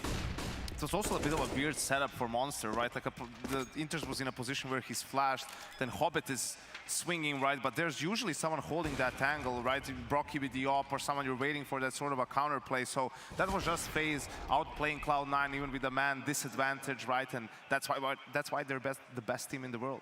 Yeah, and for Faze, obviously we talked about Robin coming back into the fold, so I think it's only appropriate that we hear from Robin right now. Faze have managed to get the opening map here. We're moving to the second. I've got Robin with me. And Robin, first of all, how's it feel to be actually back behind the boys here? I feel amazing to be back. Also, the crowd here is amazing. It's a bit tough, though, when we're playing. You know, we haven't had that much time to practice since before the major, but we're doing our best here. There's some maps we haven't played for a long time, so yeah, we are doing our best now. Overpass, what did you make of it overall? It got very close towards the end, but you kind of had it comfortably to the beginning. Yeah, I was very close. We had a tough start on the seat side, and we did a good timeout, and we made a like 9-6 seat side is okay. Very important to win a T-pistol, and we just closed out the last round. And Inferno next, right? Certainly not a map that like Cloud9 can't play, but a very good one for you guys. You feeling comfortable for the 2-0, marching forward to the semi-finals? I mean, Inferno is always good for us. It's a map we go back to and pick when we feel comfortable against anyone, honestly. We're going to keep the momentum up, and just going to go out and try to crush them. And what will you tell the boys now? To just keep going, man. We're playing good CS in the clutches. The communication is good. We need to be fired up and just keep going. That's what it's all about, Robin. Thank you very much. Thank you. Well, these statistics of this map are going to tell us that we're going into Inferno, and now we get to look a little bit more into what's going to make this one even more interesting, and that's going to have to be Cloud9 selecting the T-side start. Yanko, what do you think? Yeah, that's interesting, right? And Nafani is the incubator. He had another great overpass. We were saying he had 32 kills in that NIP game. Probably not going to happen, where he did come up all the way to 30 on this map, and he's such a crucial piece, right, towards Banana, him and Exile. That's where they put Exile, right? They wanted to have more impact as being mechanically the best player on the team, and, you know, with a good T side, overpass might not matter all that much, but I'm very afraid that actually losing a close game to Faze when you felt like you were within the reach and 5v4 in the final round, that actually it might just be one of those shutout halves by Faze CT side. I have to just think the reason that they picked T side is that they spotted a weakness, and Nafi in particular has been playing a phenomenal tournament. He's had some incredible maps so far. If he can actually find an opening at B, beat the duo of Kerrigan and Rain, his opposite working with Axile, then this game is wide open. But the last time these two teams faced off against each other, it only went 20 rounds, and Faze were the victors. Yeah, 20 rounds. Yeah, that's about the over-under. 16-4. Yes. Yeah, yes. good, very right? lovely. Quick math, Let's do that. Quick math. Good job, guys. You know what else is quick? The DHL drops coming at you real fast. I did already give you the question, so now it's time for the answer. And I'm pretty sure Dallas is very familiar with what Jame time means. So there it is. Jame time. It's going to be Jame that was the highest, he had the most op kills per round in 2021. So that's your DHL drop. Question and answer was selection B. Are you guys shocked? No, he's actually saving those a lot, and I mean, the thing is that when you have the op every single round, you will get more kills with it. A lot of those probably exit frags, maybe not as impactful as some of the other guys on that list. Yeah, it might not be. Hey, look, so Inferno, does it in here? Yes. Yes. Okay. Yeah, we're in agreement on that. Let's just leave it at that then. Dallas, we're going to go to a break. I promise you we're going to come back and we're going to watch a little bit Inferno. Can Faze blow this one? Probably not, but we'll find out when we return.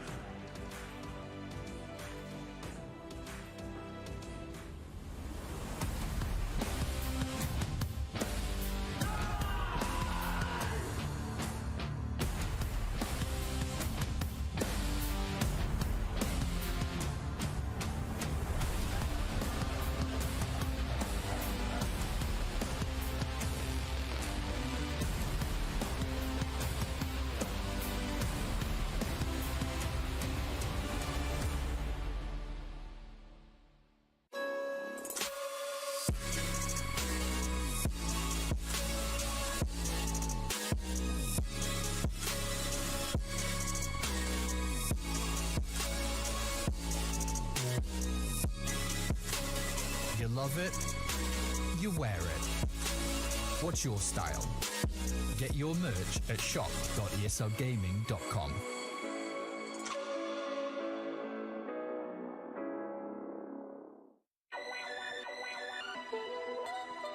This is the sounds of LAN. Let's get into it. It's fucking blue. I'm pretty sure it's Nico. I'm gonna go with you. Is that Apex? So superheroes. Have all the money and all the power. Don't mess, hey mate. Get swept under the rug. Me and the boys are on a level the playing field. Feels good. Feels right.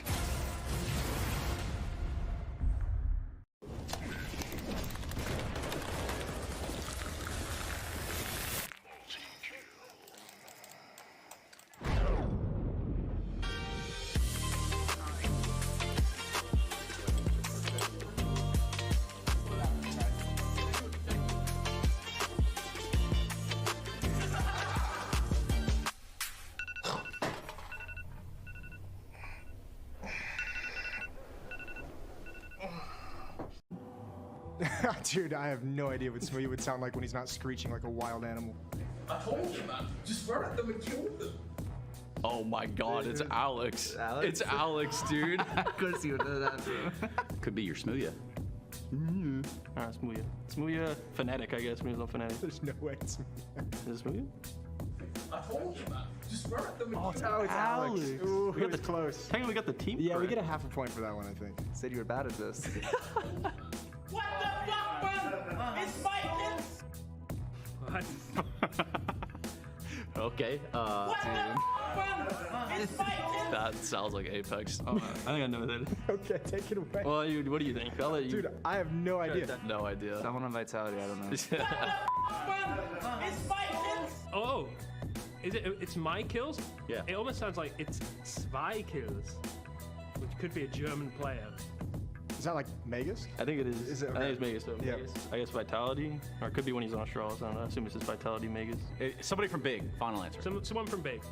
What the fuck, man? It's Magis. I never would have guessed. I mean, geographically speaking, not too far off, Yeah, but true. it's not like. It's pretty close. No! Suck it, Twist! Suck it! What in the world, man? Suck it, Twist? What did you say? I hope so. That'd be funny. Can we replay that one more time? Suck it, Twist! Suck it! Sonic? And that's what I thought it was too. I thought it was Sonic. Suck it, Triss. Suck it. Suck it! There's no way Sonic would be saying that, but Oh, I hope he dude. did. So I'll go with it. Okay, let's go. I mean, I would say go with Zonic, but unless he's telling his own teammate to suck it. That would be amazing too. No! Snappy. Suck it, Twist. Oh, it's Twist. Okay. Suck it, Twist. Very nice.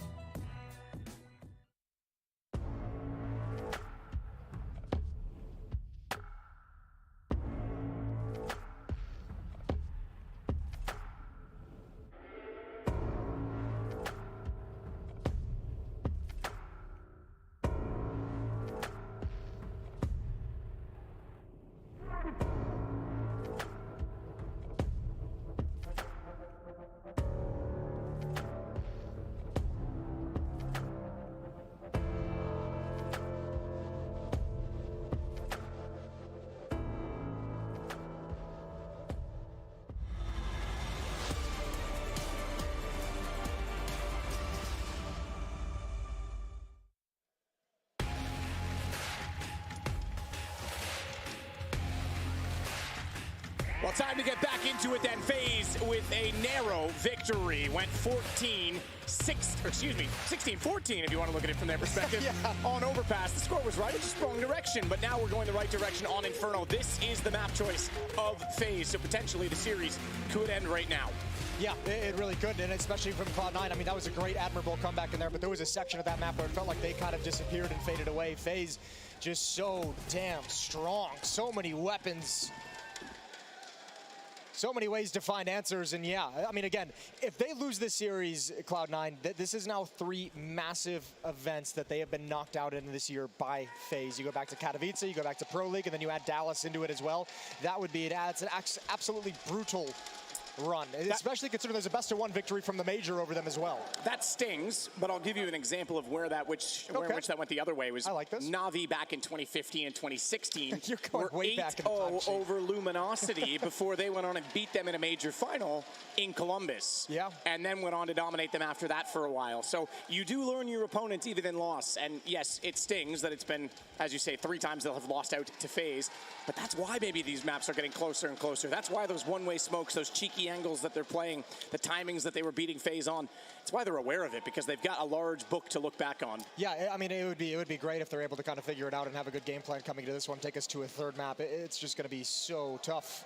I mean, look, also the other thing is, coming into this event with some of the stand-ins and the weird situations with various teams and visas, we've been looking for that contender, that team that could actually put a stop to Faze, that team that could actually step up and rise to the occasion. And I think Cloud9 did just enough in the group stage to make us feel like they were one of the teams, the potential contenders to do it. Overpass looked good. Close loss, not good enough.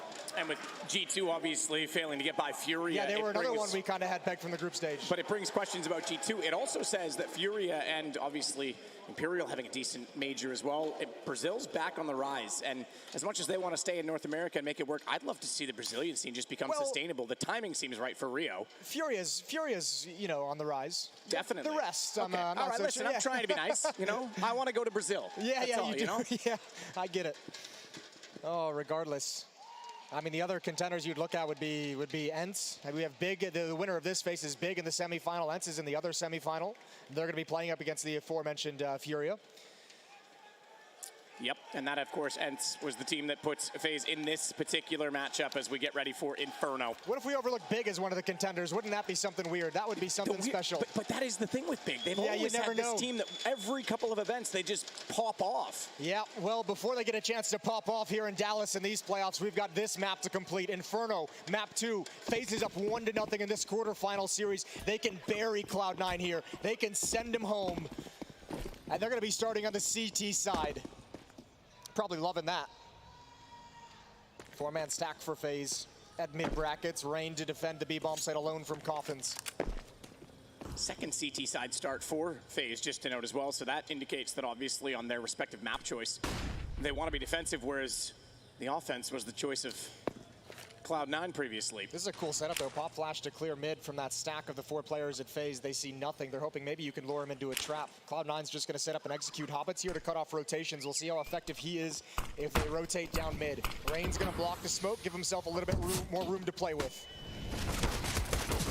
The attack chosen by Cloud9, but shut down so far by Faze. 2 kills. Rain. Ooh, he missed out on a chance to spot Exile sneaking by. The smoke still up and and that gives Shiro a chance to walk in and then take out Brody. Rain's gonna have to back off. Reload's gonna cost him, but Kerrigan still finding kills in the sequence. Brings it to the advantage of his team. Oh, good swing. They spot both as well. Kerrigan's lying in the corner. They'll jump over and make sure he goes down. Not a prayer inside that chapel for him. Twist with 1 kill. Has to get both. No kits, and that bomb is halfway through its duration already as he swings around. Spots 1 already, they know he's there, and he is aware they're gonna go back the other direction, so try to beat them on the rotation, but Inters is there and ready. It's another pistol opening for Cloud9. That is a great recovery from Cloud9. It felt like they were in a lot of trouble. The first sign of issues was Hobbit going down in the middle without even a whimper. He got eliminated by Twist without able to respond, and obviously the final 2 players, Exile and Inters, just being boxed in this position, but look at the shots from Exile.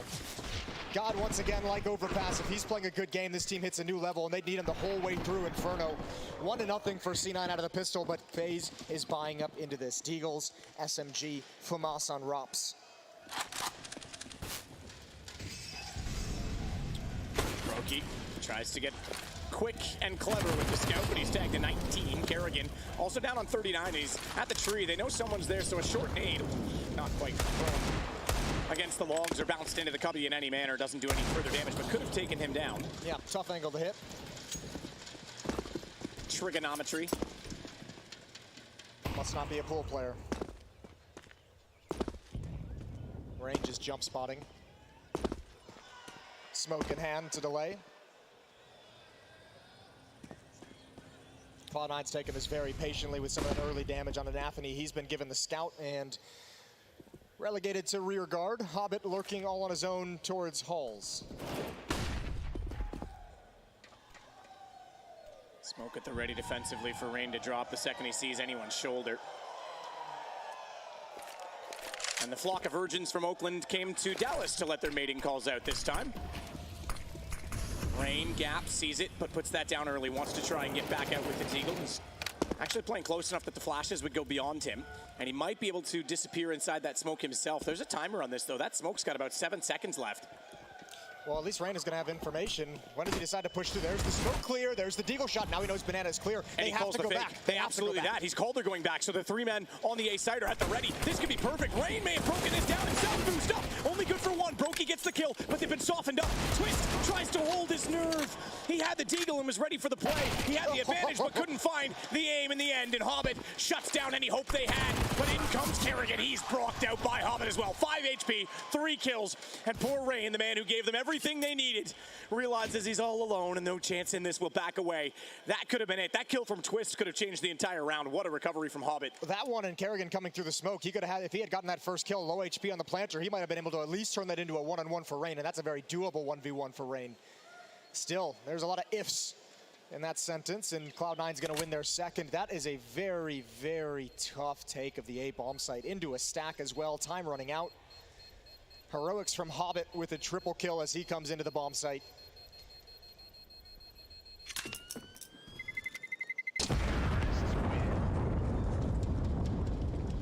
Everyone alive before the detonation remains alive after it, so all guns carried over for C9, who will now have a bonus situation. In fact, Faze not even in position to buy this time. We'll have just the 1 rifle from Rain. Solid start from Hobbit, and he farms up some cash on that Mac 10 as well. A couple of nades from Kerrigan and Twist, though. They might try and just chuck him down mid. You could even just hold on to him and time him into a choke point. They're going to chuck him down Banana, it looks like, both heading over towards the B bomb site. So we'll see if Cloud9 is aggressive in their Banana take. They might eat some nade damage for it. Deep nades. Yeah, Nathany down to 52. Kerrigan holding on to his. Meanwhile, a bit of... I think he's going to throw it off the spot, I would have imagined. Still holding on to it, though. Same play for Rain. Flashed in this time, though, with that rifle. No one there. Deep nade again. 18 for Nathany. And I was going to say they're seeking information on B, being very coy and clever and quiet as they worked up to catch out Rops. So that's information that they'll use now in their advantage and rotate back. Gun swapped. Nathany, low HP, gets the the Mac 10 instead.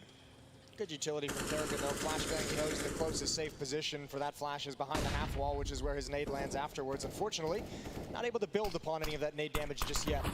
That bit is smoked off. Twist will be called upon again, and he's got a deagle. He's had some special deagle rounds in his career.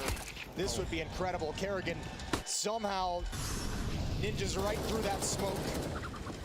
When does he swing? When does he go? He's trying to bait this back. He's got an angle. He's got a headshot. He's got it through the box. Kerrigan on a USP has made this so awkward. Hobbit's having none of it this game, though, and Nathany gets the information, at least one more toward top side of middle. They'll plant safe as a result of that. And he stays alive, importantly, as well, Nathany. He can continue to be aggressive on that SMG to try and find further information, but a clever boost. I don't know if they could spot this, though, with the smoke going down as it is. I think Hobbit's gotten away. They'll drop down, make noise. Hobbit peeks out. What a start to this from him. 6 kills now in 3 rounds, and all of them with huge impact. We saw him looking stressed and frustrated on overpass. Maybe he's just unleashing all of it. This is his therapy. Just come into Inferno with a hot hand. He saved him in the previous round. Triple kill here again also. 3-0 for C9, getting started early on Inferno. We saw this on overpass as well. The T side's very effective in the first 7 or 8 rounds from both teams. So the shutout to start it after converting the pistol rounds. 3 for Cloud9. But don't rest on any laurels because they've had the lead already by, again, a 6-1 score on overpass. Nathany ended overpass with 30 kills and 21 deaths. He was a beast for Cloud9. Unfortunately, in a losing effort, obviously.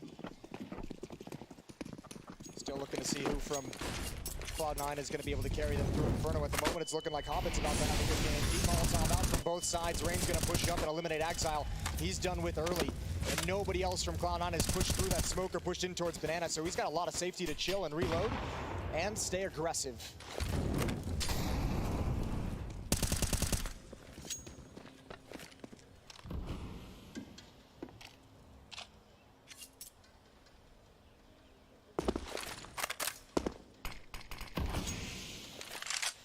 Smokes go deep for Rain, who's getting a bit more aggressive now to see down all the way in Banana since he has the rifle.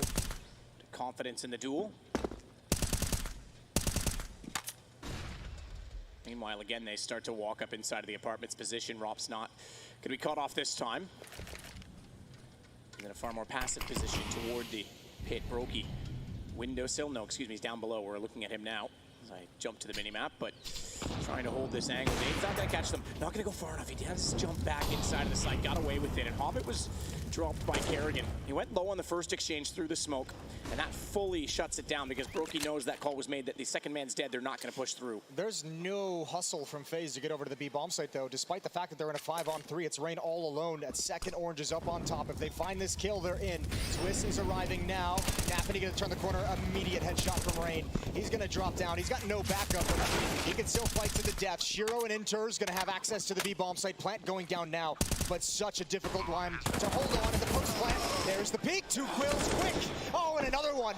I cannot believe it. Famas just can't do it for Twist. He can't get the aim. He couldn't find the shot that would have opened up the site for them, and Inters holds with the AK. Cloud9 shut down the first gun round. And what a response here, right? Rain was left all by himself. Yeah, but he still did fine with the 1-for-1. It still should be a 4-on-2, and everyone from Faze was already close by, already in position for the retake, and Cloud9 just hits a series of bangers. What a recovery inside of the bomb site. Faze might have rushed it a little bit. Rain had that interview at the major mentioning sometimes they just get a little bit too excited, sometimes they get a bit ahead of themselves, and they might have fallen prey to it again there, but that's a tough one to give up. Twist with the boost this time. AWP for him, not something you see all the time when you've got Brokey and Kerrigan on this team. He's just missed out on the beret of an approaching T. Let's fire back into it this time. Deagle up close though. Rain's gonna get it, and he's able, is he able to press E on the gun? He got it. He's got the AK in hand. Secondary speculative shot. It's gonna allow Rain to rotate back further inside of Banana. He's got safety at barrels. Brokey with the Deagle. Next up, Jiggle peeking the corner. Twist has rotated the library with his op. 4 defenders here, 3 of them on this wrap side. Who's gonna turn the corner first? Naffany and Hobbit just waiting. Just waiting. There's the turn. As the nade comes out, they're not ready. Kerrigan and Brokey with 2, and surely not this round. Inter's desperate to pull this back though. But Robs is staring down that doorway at the apartments, and they're looking the wrong direction. Brokey out again. He'll take that AWP. Thank you very much, Shiro. I will happily upgrade to that in the next round. So even though Twist starts out with the op, it's his thunderous applause of the shot that scares them off and puts them into a perfect position to capitalize. Top middle, Rops shuts him out, and what a recovery from Faze. You can lose the first gun round, but they're ready immediately to pounce and get there first. Oh, and that's so many upgrades for Faze. So many free weapons. 3 AK-47s recovered in this round. This was great. I don't think Exile expected a player at half wall because of the boost. He figured both 2 players were at that corner, but this turn, Kerrigan and Brokey just saying as soon as they throw any kind of utility, let's get aggressive, let's get in their face. It works perfectly. Cloud9 shut down across the map, not a singular kill in round 5. And they call a timeout. They talk things over early. 1 more buy in the bank. And then Faze will have taken away the economy.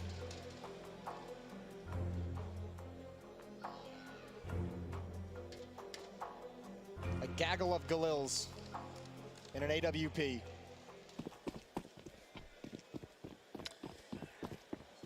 See if they can add to this total then. They'll totally break the economy again, similar to the first map. Molotov's missing smokes as well. Naffany's through it though. Kerrigan forced off the angle. Look at the damage. Hobbit on 54, 45 for Naffany.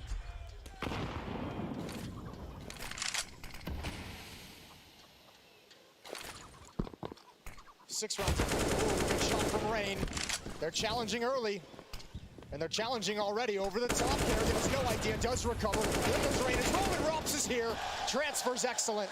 Perfect timing to go through because Kerrigan, looking upwardly, could not cover off both of the angles, and it's all on Inters in a 1vx, a 1v3, and that third is Brokey. He never left the A site, was perfectly ready for him to walk out of Boiler, and if he thought he had a free access to the site for a plant, it's now 4-2, and there's no additional money, therefore going to Cloud9, aside from a lost bonus. You said look at the damage. Kerrigan and Rain together have a combined 370 utility damage just 6 rounds into the game already. They've been excellent chucking nades Down Banana and softening up the attack. The Molotovs as well, obviously adding a little bit of damage on that. Inter's lost in the smoke, and that's disaster for Cloud9. Too early for that. Hobbit's seen it all. He knows the signs. So we've got a timeout, and I think this might be technical based on the admin talking to Raben. So we'll see if they can get this cleared quickly. I see Reddy's already typed in the chat, so we should be pretty much back into it right away. And freeze time has been engaged. We're going live again. No sweat, no drama. Well played, admin. Well played. Round 7, but Cloud9 have really nothing to play with. 5 Glocks at the moment, unarmored Glocks. And I don't even think there's a whole lot of money with which they can invest. The losing bonus not fully built up quite yet. Csgo picked up late, pair of P250s.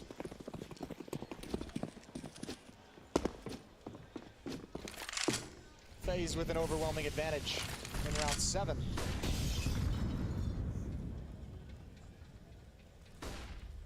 Brokey. Support to know that Boiler's covered off. He also has Twists nearby. Now that does mean there is an absence at the end of the hallways, but they're not worried about that yet because they've already got the opening pick onto Hobbit. Enters a Nafny at the top of alt middle. That's one of the P250s hitting the deck. So what little strength they had in this round, Cloud9, it's already being depleted.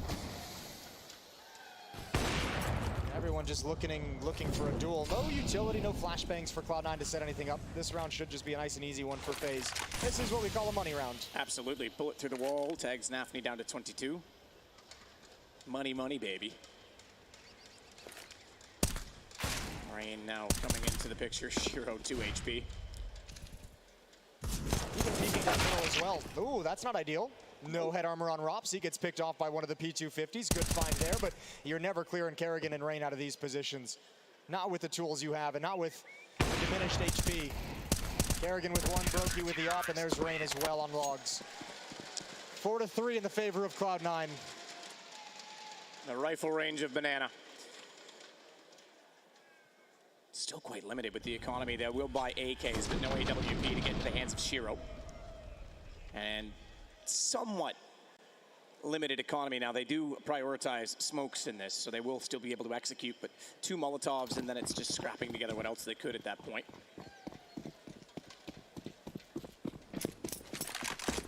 Same play as last time, except no one inside of Boiler. The fast peak potential, but it's fast on the Rain.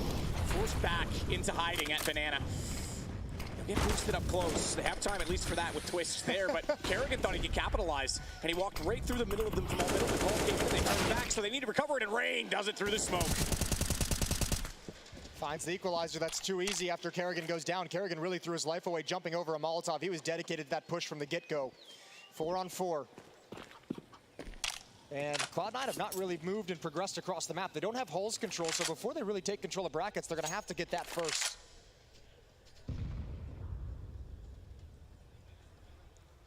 And this might be a massive play out of the holes towards Pit. Rops is the sole defender, 3 players, with Hobbit in middle to set up the flash and utility. That sliver peek, he's able to fall off this. Incendiary instead though, and they'll back off. They know he's got to be keeping some attention toward it now at least. What an internal clock he has. Not bad, 40 seconds though still on the round clock, and gun showed, but he was re-scoping. Brokey manages to recover his position, but he's lost his teammate on that call. He does get Shiro and a secondary peek as they got down low. He almost wondered if he got so caught up in trying to recover the kill he didn't relay the information, because you'd think that Rops was ready to fire in that and didn't. A retake doable though, as they have 2 kits, Rain and Twists. They have money as well, so there's no reason not to at least push for exit kills if they can't get close enough with an early pick. And Rain already in position to try and start doing so as Axile shuffles and gets to a better, more secure spot away from the predictable, where in which he can trade, where in which they can work together. Rain flash over to Quad, gets Twist activated. Baits out a shot in the sight, tries to clear it. Twist getting closer. Now they have to be timing these peaks, and Twist nails the first shot. He's gonna swing it around, he'll get traded out, but he's too far away. Axile is gonna have to swing it, he's gonna have to spray it, he's out of ammo, and that allows Rain to get the defuse. What a way to lose a round. Exile not in position to stop the plant. Important to note as well, 2v2, Hobbit's got an HE and an extra smoke. Does not deploy the smoke towards small pit. He could have held that off. He could have made that way more difficult for Rain. But in the chaos and the pressure of the moment, loses track of his utility. It goes unutilized. And what a great 2v2 for Faze. Oh, that's tough. He has ammo even. I mean, there's so many things that just went wrong. Yep. A whole lot of things going wrong for Cloud9 in that round. And that'll increase the stress. Rain to start it off again. Hobbit caught in smoke. This man is owning Banana right now, and Kerrigan is there to support once again. Specifically that position, they're targeting exactly that. We saw Rain push down earlier and find Exile, I believe, in the first gun round. They've been able to clear that out and hold on to Deep Banana frequently. And that is going to make the map feel so small if you're Cloud9. Rain tucked into the corner. Somehow, Exile gets a jumping Tech 9 now. Kerrigan, Tech 9 again, run and gun, baby. Brokey with the off is going to be smoked off. He's got to wrap around to Coffins. Cloud9 have standing in this round. Brokey trying to get the quick peek shot in, but didn't dare go any further on that one. It's Brokey that does get Exile somehow with that Molotov still down. He's going to get closer. There's smoke in his face, though. He could actually push that if he knew the op was the one that was close, but he wants to be safe instead. Vision for Brokey, but not aware that there's someone to his right. He has to have heard it. Lost track of it, though, and new box obvious now with the Molotov and the smoke coming out. Twists and Rops need to get in better positions here to help take this away. To get Twist into the site with the rifle to support, but he goes down. That crossfire was too strong, and Rops too slow to react. Has to back off of this. Exit kills are still relevant, so he knows he can try and hold the single player inside of the site.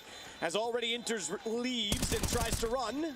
That's how it will end. Cloud9 with one player surviving. Rops will do so as well with 100 HP. He's looking for the op. I don't know if he'll get it.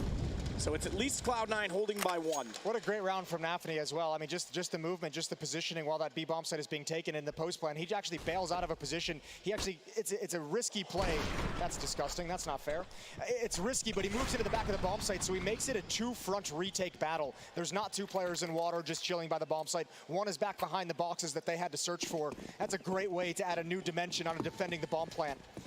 5-4, Cloud9 maintain a lead. A slight lead. A lead that's not enough against Faze.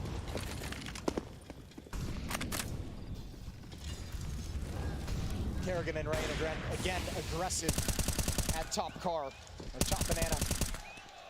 At where the car used to be. Tell me how much of an old school player you are without telling me how much of an old school player you are, Jason. Whoops. That was muscle memory. Brokey this time being a dynamic is getting aggressive toward the apartments. This could cost him though. He's not committed to it. Smoke goes down, the internal clock, you mentioned it last time, but a smoke is not quite the same. They can get through that very quickly. The problem is they don't know it's the AWP, in fact. They think it might be just any other ordinary weapon. Not this early in the round. You don't pop through that smoke this early in the round at all. You saw them, they wanted the timing, they almost had it, but it's perfect smoke deployment from Brokey, so they'll pause and wait for the moment. Readjusting. Bracket control for Nafany. Rain rotating over as well. Faze is about to have 4 defenders at this site. Confidence in Kerrigan's off at the other side of the map. Rain running back down the highway to at least be a little bit closer to that position. He's already put out a defensive smoke, 25 seconds. That might give him more confidence. Again, though, Rain bouncing that so it has that gap, and he's going to play in it. Just to note, I know we're not seeing that. It's not going to be relevant, but certainly a setup that might be readable in the future. What's not readable is an AWP that close. Oh, Brokey, he gave so desperately. Narrow on the second one. Good damage by Twist, but it's only good enough to get one. And Nafany has wrapped around. Rop's gone. Sight's wide open. You can forget that damage from the M4. It's all on Rain and Kerrigan. Rotating back over. And just to note, no kit for them right now. They have no money either. They're going to bail out of this one. They want nothing to do with it. They want to save these weapons so they can drop something over. Rain will be able to drop a weapon. I think Rops will be able to have a decent buy.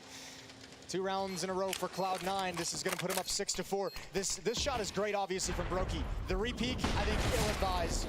Went back for more, no chance of helping out. Tough shot for the AWP when he goes down. The Cloud9 attack is able to stream forth. Nafany, Exile, and Inters survive. Exile is going to have to run towards CT spawn to get away from the bomb blast. No exit kills for Faze. Out of money, but they'll be able to put a couple more rifles in play in the next round. They have enough cash for that at the very least.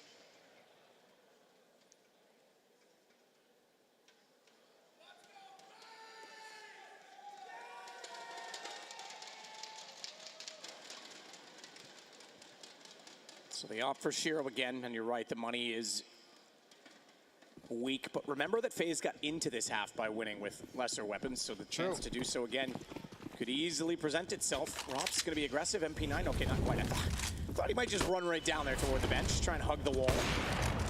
Speaking of walls, Shiro's going to fire through a nice nade again. Exile cops that one though. Fortunately, he body blocks it away from Shiro because it would have done damage onto both of them. It only tickles the second player.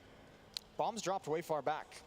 So if Cloud9 decide to commit off of anything that occurs here, any kind of exchange or action, gonna have to run back. Inter's lurking on the other side of the map, all on his lonesome and ult mid.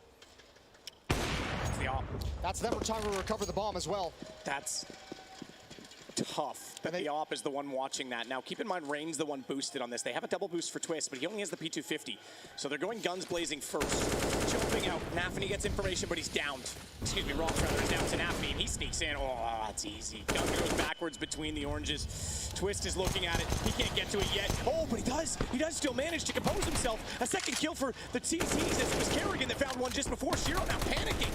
Trying to fire back and run away with the Tech 9, and run away indeed. Bomb is still back there, though, Jason. Yeah, Enters was coming back to pick it up, and they called it off. Shiro said, I'll get it. Go to the A bomb site. Make sure they can't rotate over. Oh, this is a desperate 2v2. It's going to be a long route, but Enters, everything rests on his shoulders.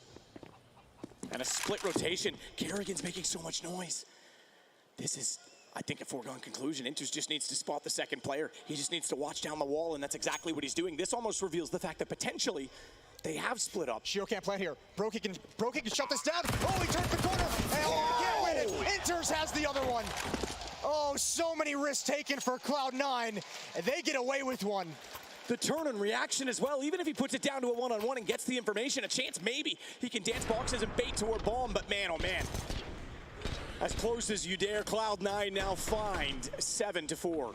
I cannot believe Shiro did not plant safe inside the bomb site. That is so maybe, close. But the call is, of course, that there's one inside a library, right? So he doesn't want to get in the open. He doesn't want to cross that that's line. true. That's a good point. That's so touch and go.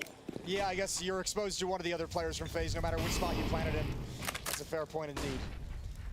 And you know it's an op as well, because Kerrigan's already shot with it, so if you jump, I mean, they already took enough risks, though, didn't they? C9, though, continuing to win the crucial and close rounds, and it's giving them just enough in this half, as Kerrigan is in the position once more at the bottom of Banana that they've been able to get time and time again. 3 straight for Cloud9. You're gonna choose to start T-side, you better show us something, and this is a good look so far from C9. Nafany and Hobbit to step up mid. Brokey blocked off by smoke, but he's gonna find one anyways. That smoke don't matter. M4 kill on a Nafany through it. Oh my lord. Okay. I was going to say he's dead no matter what. Kerrigan, all the damage and the kill, but Brokey was there to capitalize. Well, now they also know there's 2 defenders on this side, so they're going to toss out the Molotov. Brokey's going to put it out, and he's going to try and escape. He's hiding inside of it for the moment. Shiro is watching for the jump. Twist gets aggressive as well on her balcony, so no mid-access for Cloud9. Yeah, Twist coming out in order to cover off that angle in case they do try and run down the second man they saw, so good team play. And positioning from Faze, 2-man advantage. Could even say it's 2.5 man with Exile and Shiro as low as they are. And 18 seconds, Jason. I think we know how this one ends. Yep, this is a save. Cloud9 not going to do anything across the map, just want to keep the weapons in hand. No reason to risk the economy. They have plenty of cash to drop an AK-47 over to Hobbit. Plenty of cash to replenish some of the grenades that Exile is missing. Good defense from Faze. Didn't have to work too hard. Kill through a smoke. Kerrigan had a nice spray down as well. And Cloud9 just realized they had no access. Still smiles.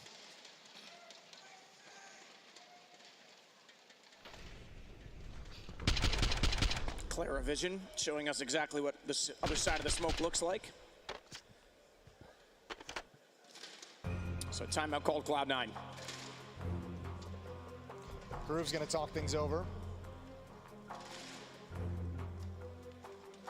Some kind of a switch up, perhaps. Utility damage for Kerrigan and Rain is still off the charts. They are over 500 utility damage in this map so far.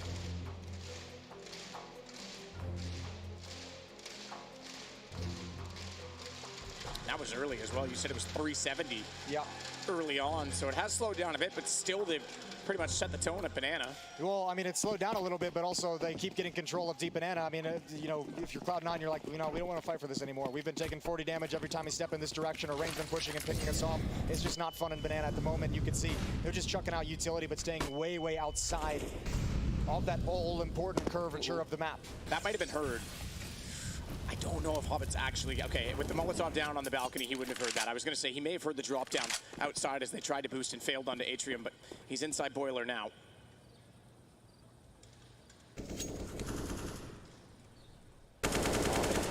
Spraying it though.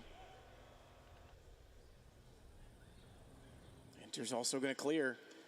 I wouldn't be surprised if they swing on this immediately.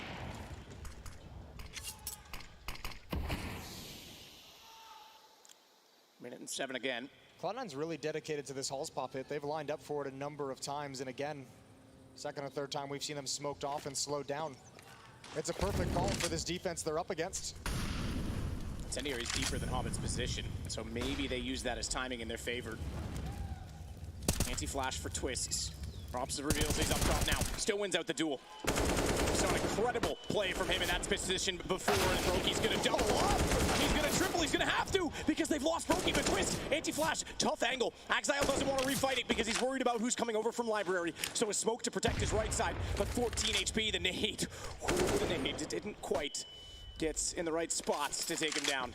And that will give him another chance at a headshot. He knows Twist still underneath quad, but he's got the angle and covers it off. It's 7-6. Again, it felt like the plan is there. I mean, it's something I believe Maui mentioned on the desk, you know, the lack of utility usage for Cloud9 at times, just curious. We saw it in the clutch 2v2 with Hobbit. This time you have a Halls pop set up. Contact is being made initially. It's being swung in the middle initially, and no utility to actually activate this Halls pop. He's got a clear line of sight and makes him pay. Twist with the final kill. Faze have closed the gap again, 6-7. Nicely thrown. Does that actually, okay, it didn't. I thought it was extending because it looked like he was still taking damage when he jumped up, but no. He's ready. Yeah, camera was misleading me, but you're right. He had the smoke out and ready. Saves that smoke, manages to buy himself some time. Flashes out. Exile didn't pull the trigger when he peeked in the ring. Backing off, it's Brokey with the op here. 3 men. 3 men, and that's plenty. Good shot back by the AK. He's going to double it as Shiro comes out and swings to avenge his teammate, but it's still the advantage for Faze. However, it's a solo defender now as Brokey has to reposition. Shiro wants to capitalize on that by getting inside of the smoke and getting ready and closer. No budge from B either. No one looking toward that mid position, no one rotating yet to CT. You'd think they want to shrink the map, but they're uncertain whether the timing, and Brokey does it all south. But the second one, a bit too strong, and Hobbit, 100 HP, has the bomb and time to work with. Deep smoke as well, but he's taking his time putting this bomb down. He realizes perhaps there's going to be a flank coming in pretty quick. It's happened a number of times. They've had one of the A defenders on their tail real early. Hobbit's looking for it. This is almost going back to what I said, though, where there was no budge from B, no rotation. That's worked in their favor, because if he was rotating earlier, Hobbit would have been perfectly timed to peek that. And now, Hobbit might have been played by his own game as he wraps around Tech9 out. Whoa, when Rops fell off the barrel, I thought that might have been enough, but he got it, 7-7. 2 HP, the Tech9 dinks, but does not complete the kill. We're all tied up. And Cloud9 gonna have a pretty busted bye in this final round of the first half on Inferno. 2 Tech9s, a MAC-10 and a Galil and an AK. Close round. Faze just coming out on top. What a staunch defense at the top of Banana. Round 15. Nathany and Exile this time going to be aggressive all the way to half wall. They're going to turn the corner quick, and they're going to drop Rain with quickness. Good shot as well on Rops. So speed and grace will work for Cloud9. You said it was a ropey buy, but they've got a 2-man advantage. Make it a third. That's too easy. Hobbit walks up and takes out Brokey. He knows he can run from the apartments now. It was 8-7 in favor of Faze at the end of the first half on Overpass. Cloud9 might have that score now, and Exile, a punch to the face of Kerrigan, leaves us with Twists and a 1-on-5. Yeah, 1-on-5, but also on the complete other side of the map, and you've got Exile waiting for you as well. This is about as done as you could possibly get. No reason for Cloud9 to even leave and go chasing. Exile is going to grab that kill. 8-7, a lead for Cloud9 in a must-win map to continue and extend these quarterfinals in Dallas. We'll be right back after the break.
Hey Future Pros, back to Inferno today with a pretty useful Molotov.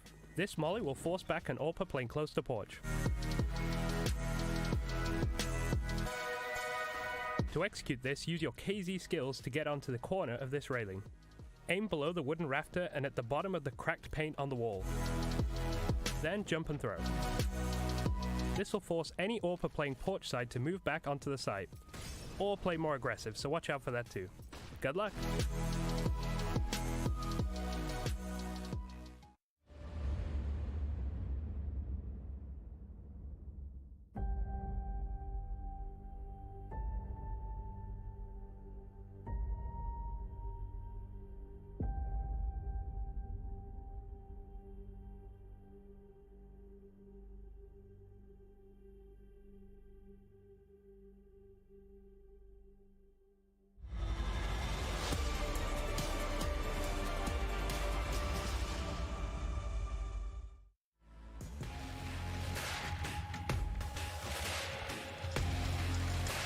Well, Faze had the lead in the first half of the series. This one is Cloud9's by a single round. It's as close as you'd like, and Cloud9 continuing to impress. There was a number of rounds that came to close calls, and just 3 that went the way of Cloud9 in sequence, enough to give them control that they need now on the CT side. Yeah, they did just enough. You think back to that first half, remember they won a 2-on-4 as well. They had some real desperate situations, an incredible 2v2 clutch as well, rotating across the map. They've had some miraculous rounds to keep them in this, to keep them with the lead. Now this is where they have to close it out. They showed us why they picked the T side first. That was a very good opening half. Look at the aggression. We wanted to see it. We wanted to see assertiveness out of Cloud9, and we've got it here in the pistol. Flash from, oh, Kerrigan, he still gets the kill. He still holds the corner. Kerrigan got the call that they were all coming deep. He actually inadvertently blinded Twists, but they still got away with it. Every pistol round so far in this series has gone this way of the T side, and it looks like that's going to be no different now. Fortunate that Kerrigan was able to see them all coming, and everyone at Banana hit the brakes. Got ready for the fight. Inter's trying to save armor at this point in time. Yeah, if they let him. He's already been encroached upon. They have to know he's low. Someone gushed him. Someone's calling it out. Brokey already on the hunt. Rain walking along the wall. Enters. This bomb timer probably feels so long to him. he's going to go down. I don't see a way in which he survives this. He's been spotted, never even knew it, never saw it coming. All tied at 8.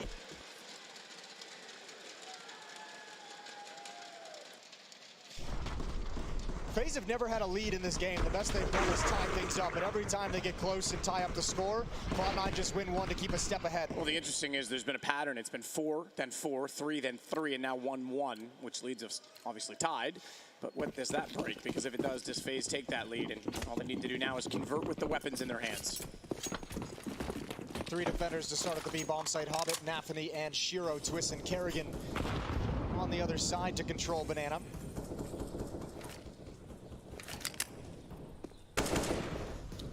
Taps from Rain. See if anyone's up on top of that Atrium position. Zom's nades, the whole lot thrown toward the sandbags position, and now a deep smoke as well from Twists. Trying to feel out if there maybe is more than the standard amount of opponents inside of the bomb site. Nice tag. Shiro actually does catch Twist, calls it as well. And Hobbit's able to strike, no response, no trade, and they manage at least to get the gun back, but good start from C9. Meanwhile, Kerrigan's pulling the trigger on the other side of the map. Rox finds a kill onto Axile. That's in pit. That turns this into a one-front battle. Inter's behind the default boxes. Nafany's blocked off by smoke. And Inter's, there's the first, and no one to trade quite yet. He's committed when he drops down off the lip. But Nafany is still alive for just a moment. Into a 2-on-2 we go, and Rain is lying in wait.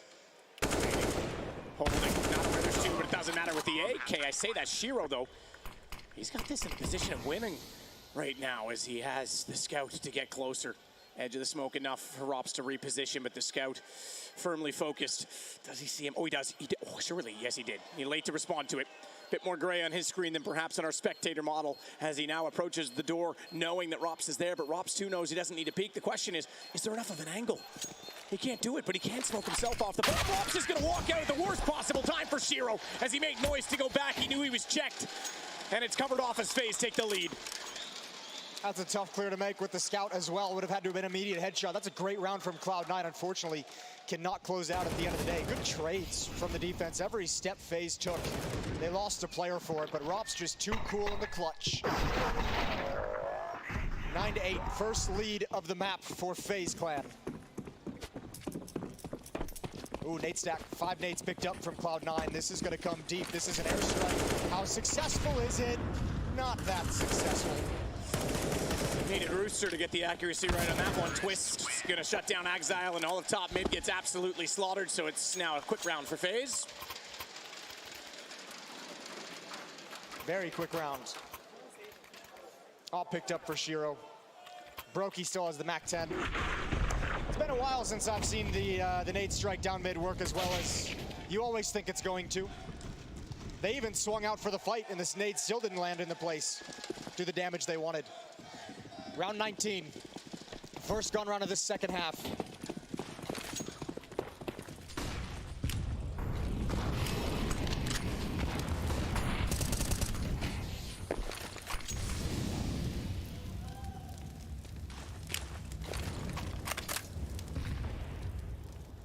Brokey trying to stay alive. Damage now going the other way with the utility, so it looks like Cloud9 certainly learned something of the positioning. Oh, he's dead. Yes, he is.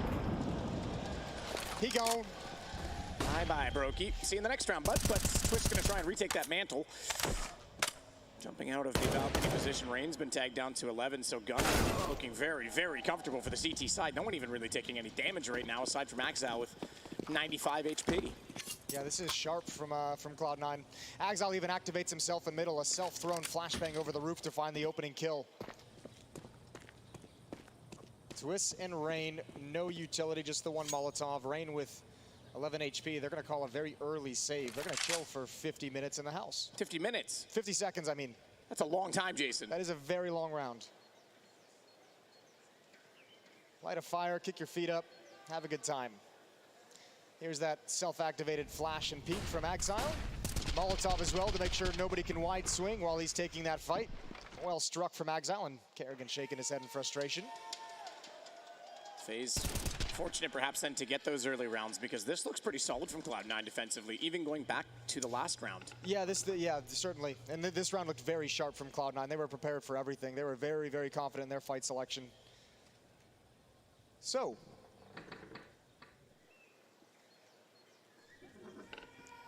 1-0 for Faze in this quarterfinal if you're just joining us. Overpass was the first map. A close affair, 16-14 victory. Cloud9 coming back and knocking on the door of overtime, but being denied. Here on Inferno, they must win to take us to the third map, to take us to an extended quarterfinal for a battle to go up against Big in the next round. Mirage would be the deciding map in this series if Cloud9 can get us there. That's Rushley's version of meat spin, I think, as he plays with the crowd a little bit. So one round between them. Kerrigan leads them out of the spawn. A charge toward potentially Banana. They leave the ball behind. It's a 3-2 split. At least Shiro's forced off angle by an aggressive and early flash. No nades this time in the arsenal toward that deep spot, though. So it's just the smokes and the Molotovs. And therefore, Banana is actually open to Faze early on. Yeah, Cloud9's calling a passive defense at the B bomb site real early. Inter is boosted up. Hobbit playing there as well. Rain has control of holes, spamming the balcony boost. Not connecting with anything just yet. And Faze have established presence at Banana, using utility. Kerrigan's making plenty of noise, jumping around the corner, trying to spot in. So he's letting the defenders know that we're here, we have control, and seeing if they're going to chuck out any kind of defensive utility. Kerrigan opening the pick. We didn't see behind the fountain. The Molotov. He will now. The problem is he has to overextend, and that puts Inters into a prime position. He drops off. Rain gets another offsite, but that also traded, and the focus slowly shifts directly. Oh, defining it. Evasive Inters. Deceptive.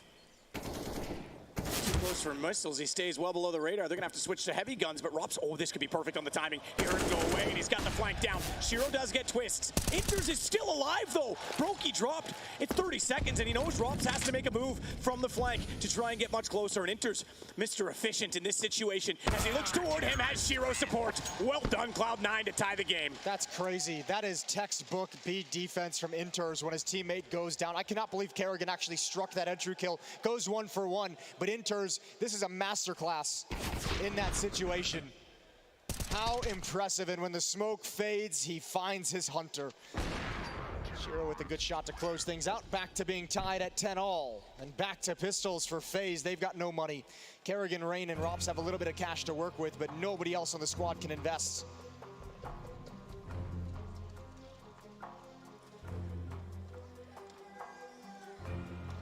Talk things over, looking very, I have to say, very solid from Cloud9. Remember, this is their, Faze's map choice.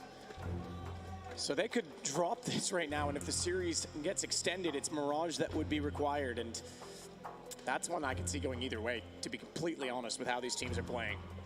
I mean, yeah, between the first map and now here and how close of a affair this has been, I mean, all these feel like they can go either way. Overpass certainly felt that at certain points. Inferno is still wide up in the air.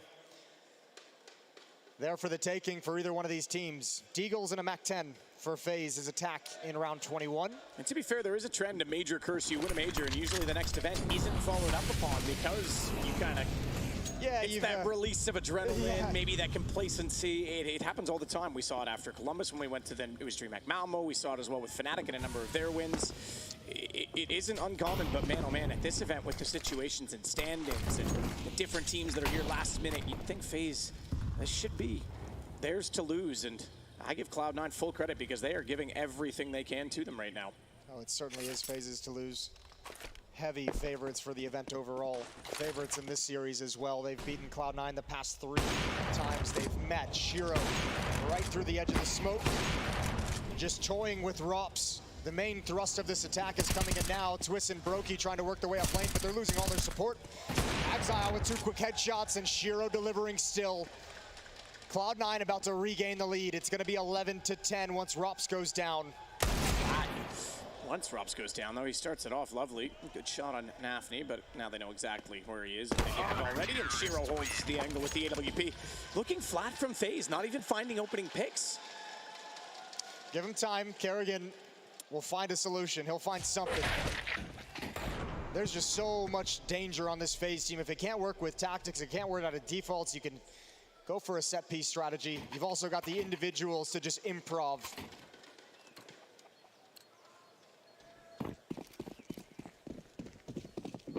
Round 22 with the weakened buy in the previous round. Faze have plenty of cash for rifles here. 3 AKs and 2 Galils. And Exile again putting a push down mid. It didn't work in the pistol, but it might work here with the support of an AWP. Deep flashbang. Kerrigan goes, it's coming, but he can't stop it. Oh, this is sick. This is disgusting. Cloud9. Faze wants this. You said Kerrigan will find an answer. Well, if he's used to what they threw at them before, now they changed the pace completely. I mean, Cloud9 is in full control right now. Yeah, they came into this with a game plan, surely, but we saw that on overpass as well, and it slipped away. Don't write Faze off just yet. But Cloud9 certainly making a statement. Now 4 rounds straight if they can convert this one. Brokey has no idea Nathany's above him. Once again, it's all on Rops. Money's going to swell out of control after 2 straight rounds with 4+ staying alive. Rops again, the last one alive, the 1 versus 5, has an AK this time as opposed to a pistol, and I think that AK might be quite valuable with $50 in his pocket.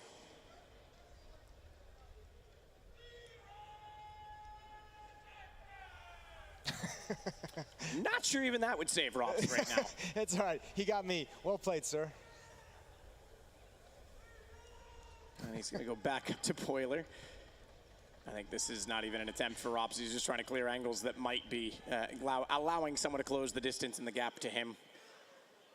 Yeah, there's really no point for Cloud9 to go chase after this, so not at this junction in the game. Preserve your money. That's priority number 1, especially as you mentioned, with all 5 players surviving. Again, let it build, let it swell. 12-10, 2-round lead for Cloud9. 2-round lead and an economic advantage that is sizable. It's 19 kills on Exile to lead the way for Cloud9 on this map. 17 for Rain to lead the way for Faze.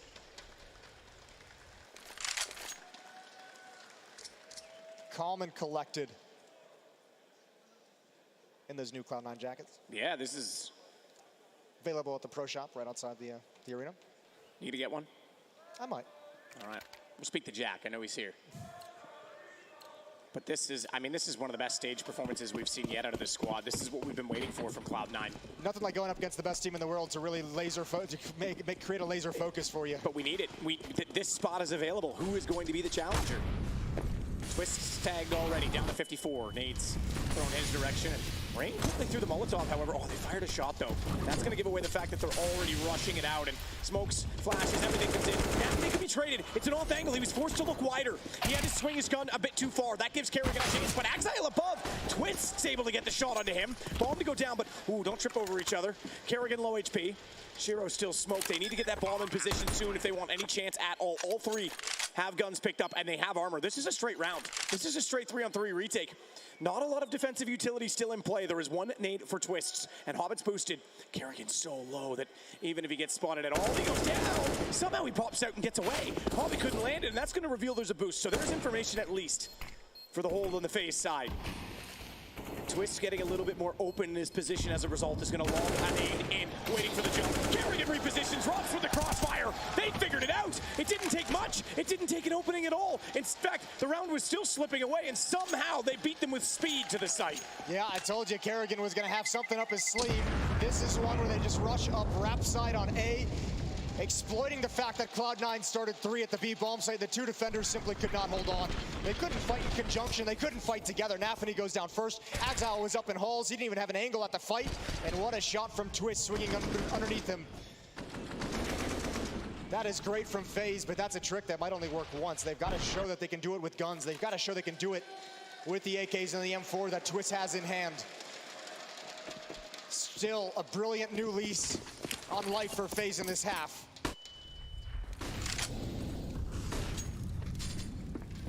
The bigger lease on life comes quite literally financially. Rops 2 players here. He's overstepped the mark. He's looked above the head of Exile and only put him down to 19. Yeah, and a default spread, so nobody from Faze can take the information that 2 players had pushed halls. Nobody can do anything with it. Back to the B-bomb side we go. Twist, Brokey, Rain. Kerrigan is joining up with them a little bit late. 4-on-5. Inters and Hobbit have to be aware of what's coming.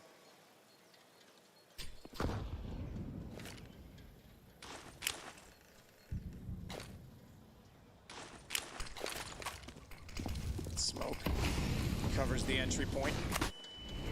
Bobbing up high. Didn't see the first one go by, but sees the jump. Him shooting in, though. They're going to know the boost is there. Secondary smoke takes away his vision, even if they go closer to the site itself. And that gives them access. Committing Kerrigan. Brave man. But he has his teammates and a lot of trust in them to hold off the positions of the retake.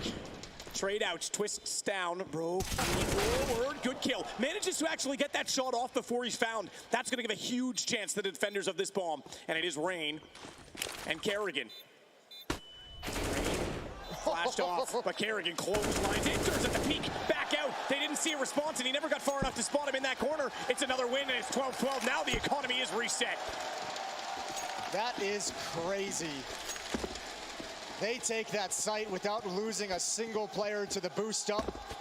Hobbit's boost meant to just thin them out and make the retake easier, and he gets nothing from it. We're all tied up. Faze have cracked this wide open again. And all that money, all that buffer that Cloud9 had built up, all that money that was growing in the bank, they're gonna have to start spending it. They've lost so many players. What a job holding the line from Kerrigan. That flashbang was perfect. Kerrigan's teammate was dead if he doesn't get that kill. 12-12. Timeout taken from Cloud9 on the defense. This is their final timeout of the map. They have used them all to stay in this map. Groove can no longer have an impact on this game.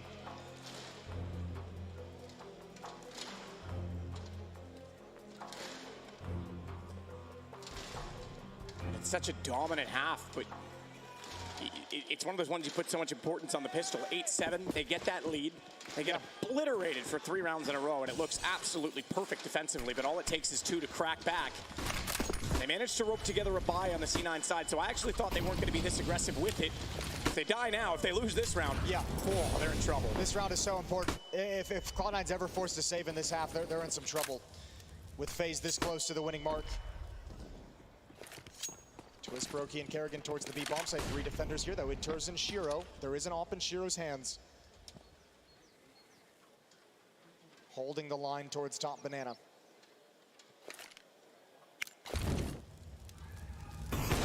His shot, Molotov's out. Twist gonna try and make it work behind the flames. Boosted up, he's got 1.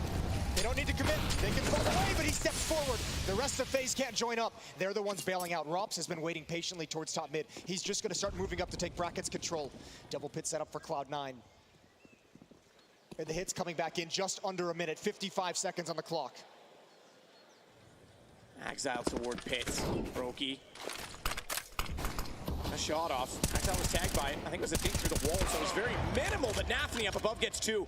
Brokey's got to go back for more. Hold on, though, because we've got an assassin in the play. Although I think Exile's been alerted to that. As he looks back, he's relocated. Oh, and he's outwitted Robs. He's got the round as well, and it's still the lead for Cloud9. Yeah, what a time for Exile to have a great round. Double kill inside of the pit. Desperate situation. 23 kills, 15 deaths for Exile. Delivering here on Inferno. Shout out to these kills from Nafny as well. That's beautiful over the top. Exile, certainly, you're right, got the information that Rops was coming. Well struck. 13-12, it's Faze, whose money runs out first.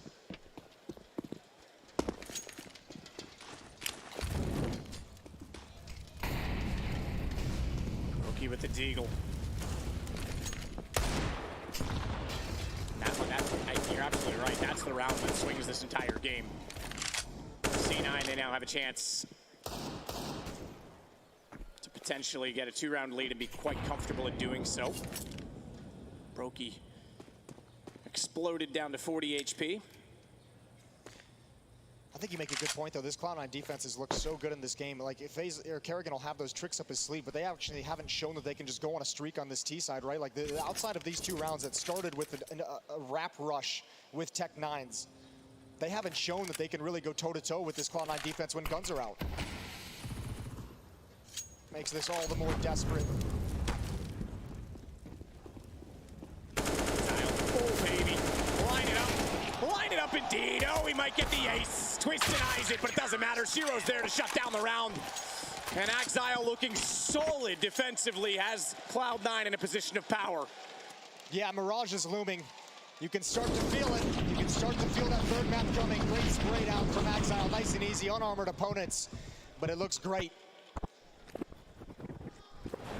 Round 27. Full buy for FaZe Clan. Oh, he's got it. Don't leave him hanging. Don't you worry, Dallas. Run boost for the shot. Shiro, okay, blinded. Good flashbang. Good utility from FaZe. Could have been spicy. Twist is gonna take control of Banana all on his lonesome. And Exile wants to fight.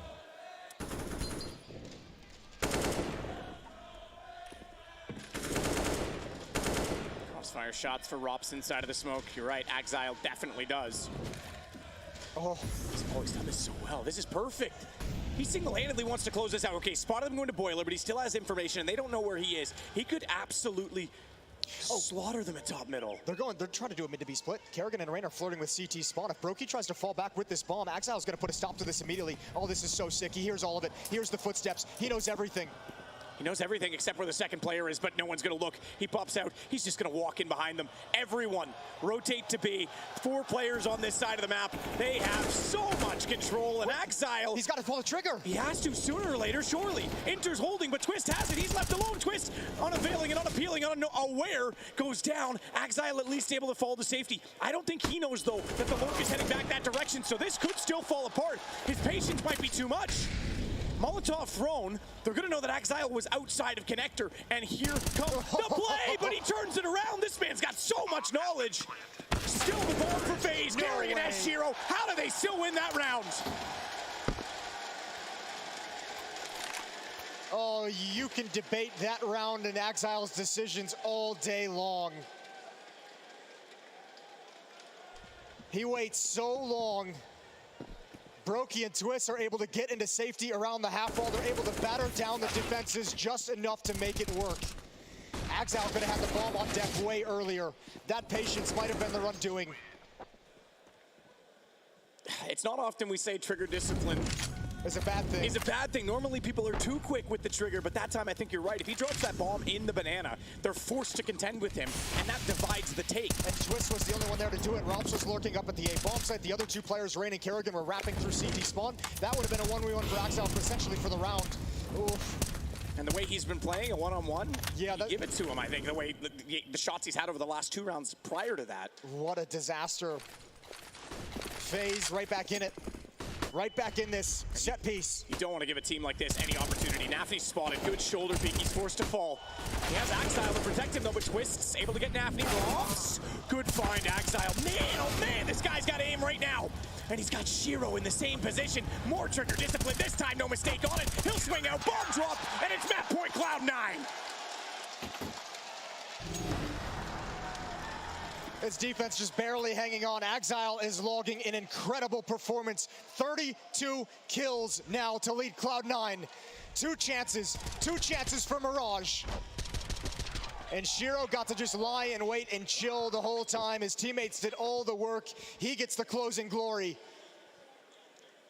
And look at what FaZe have to fight with here to stay alive. 2 Galils, 2 Tech-9s, a Deagle.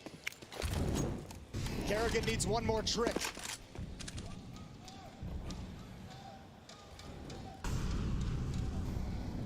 Shiro not wanting to overextend on the peak, holds the wall at middle. You're asking a lot of FaZe to beat a incredibly sound defensive Cloud9 with not much weapons. It's not often you see their game plan of Kerrigan's team fall flat, not in 2022 at least. They've had their share of struggles throughout this year, throughout this incredible run they've had, but they've always been able to find the solution.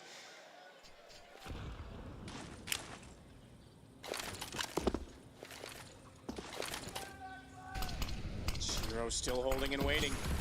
Smokes down, he sees a flash. He's able to back away, he jumped for it. Kerrigan got hit. Tag to 4, they know the ops in play now. Nafny, though, is going to do the work instead with the M4 and Exile in style, as always, out toward top middle. Just 2 remaining. Kerrigan on 4 and Brokey on 73. And this looks like Mirage. This looks like an inevitable. And it is. Csgo closes it out fittingly. Cloud9 have answered. That's an incredible performance from them on the stage. And perhaps this crowd does have something to do with it. Yeah, lockdown defense once we switch sides in the second half. That is so beautiful. Well, we wanted the stars to step up. We wanted to see if Shiro and Exile could perform on the stage. Exile just logs one of his best career performances. We're going to 3. Stay tuned. We'll be right back in Dallas.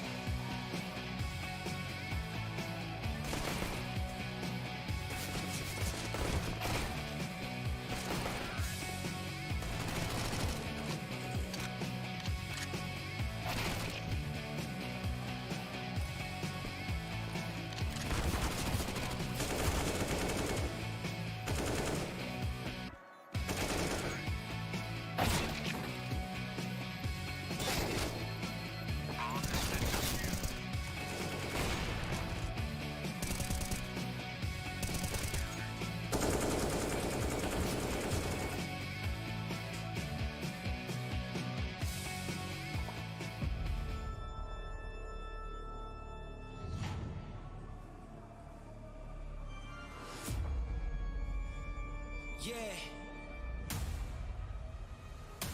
Let's go. Out of the cage, I'ma get them. All of my haters turn into a victim. Let off the leash, gotta sick them. They don't expect it, so we bout to hit them. Try to keep up with the rhythm. Never lose focus, cause we're on a mission. So determined, you looking for greatness, that's the definition. Call them and tell them you're ready. Throw a game back to Lemmy. You know who's still on the throne and who at the crown. I hope you get the message. This gonna be one for the ages. Gotta put us on your A-list. I hope that you came prepared. Who ready to win it on any occasion? Yeah. Woo. Let's go.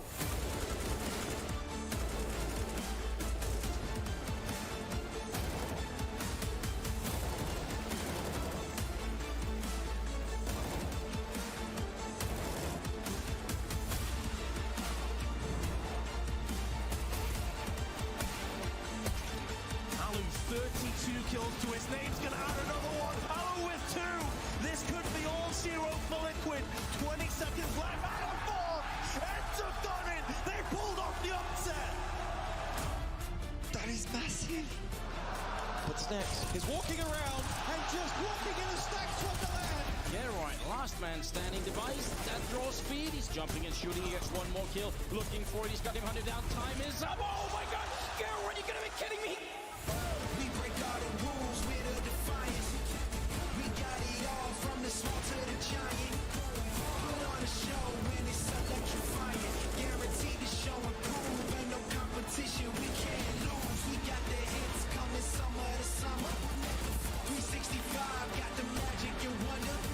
Stay on top. We're never going under. Hey, whichever way you choose, yeah, it's going down and we won't lose. We won't lose. I promise we won't lose. Let's go. Woo. We won't lose. Hey, whichever way you choose, it's going down and we won't lose.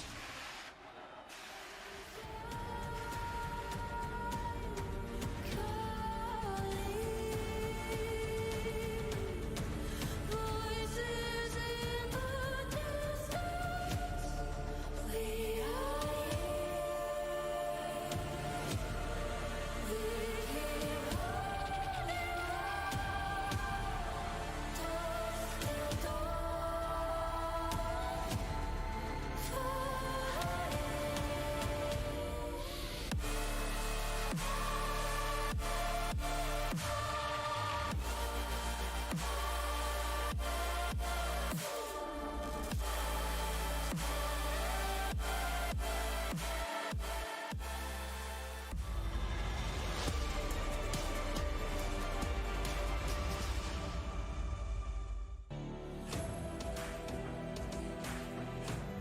GG, we need a re. That's right. We need to look towards this next map of it. Mirage. Inferno now done and dusted. We see Cloud9 stay alive, stay in the fight. 16-13 being that final score. Some individual performances and heroics there. Got this one pretty damn close to begin with. I welcome you back to the playoffs for the Intel Extreme Masters Dallas 2022 with me, Maui, Yanko. Ready to put some backspin on this one. You know, Trace, if C9 ends up winning this series, we might look back on this map and Exile's performance as a turning performance in his career, right? Because this is him single-handedly pretty much getting C9 across the finish line, not allowing Faze to mount that comeback really in a way, and you know, maybe also for himself really discovering that, yes, I am one of the best players in the world, I can do this against the best team in the world and kind of take myself and my team to that next level. So Maui, in that same regard, things that we're going to look back on, and at the time, it's questionable. But now we talk about the T-side pick for the side of Cloud9. Do they look like geniuses now? It does look a lot better. It's a very results-oriented world we live in, Stunna. I really think that this was a gamble in that you lose a lot of your strength in terms of letting someone like Axile have that CT side, guaranteeing that he's going to have 15 rounds on the defense. But this time around, I think that actually took a lot of the pressure off of Cloud9. They actually were able to put together a very strong offense, and after that, they then were able to just rely on their individuals a lot more. Yeah, so in doing that, let's take a look at that offense round 4, I think is what we're diving into. Yeah, so this is a 2v5 that feels inexcusable for Faze to lose. This is a round where if they were going to convert this as they should have, then there wasn't too much to even be happy about with the beginning of Cloud9. This is where Faze should have started their comeback into the game.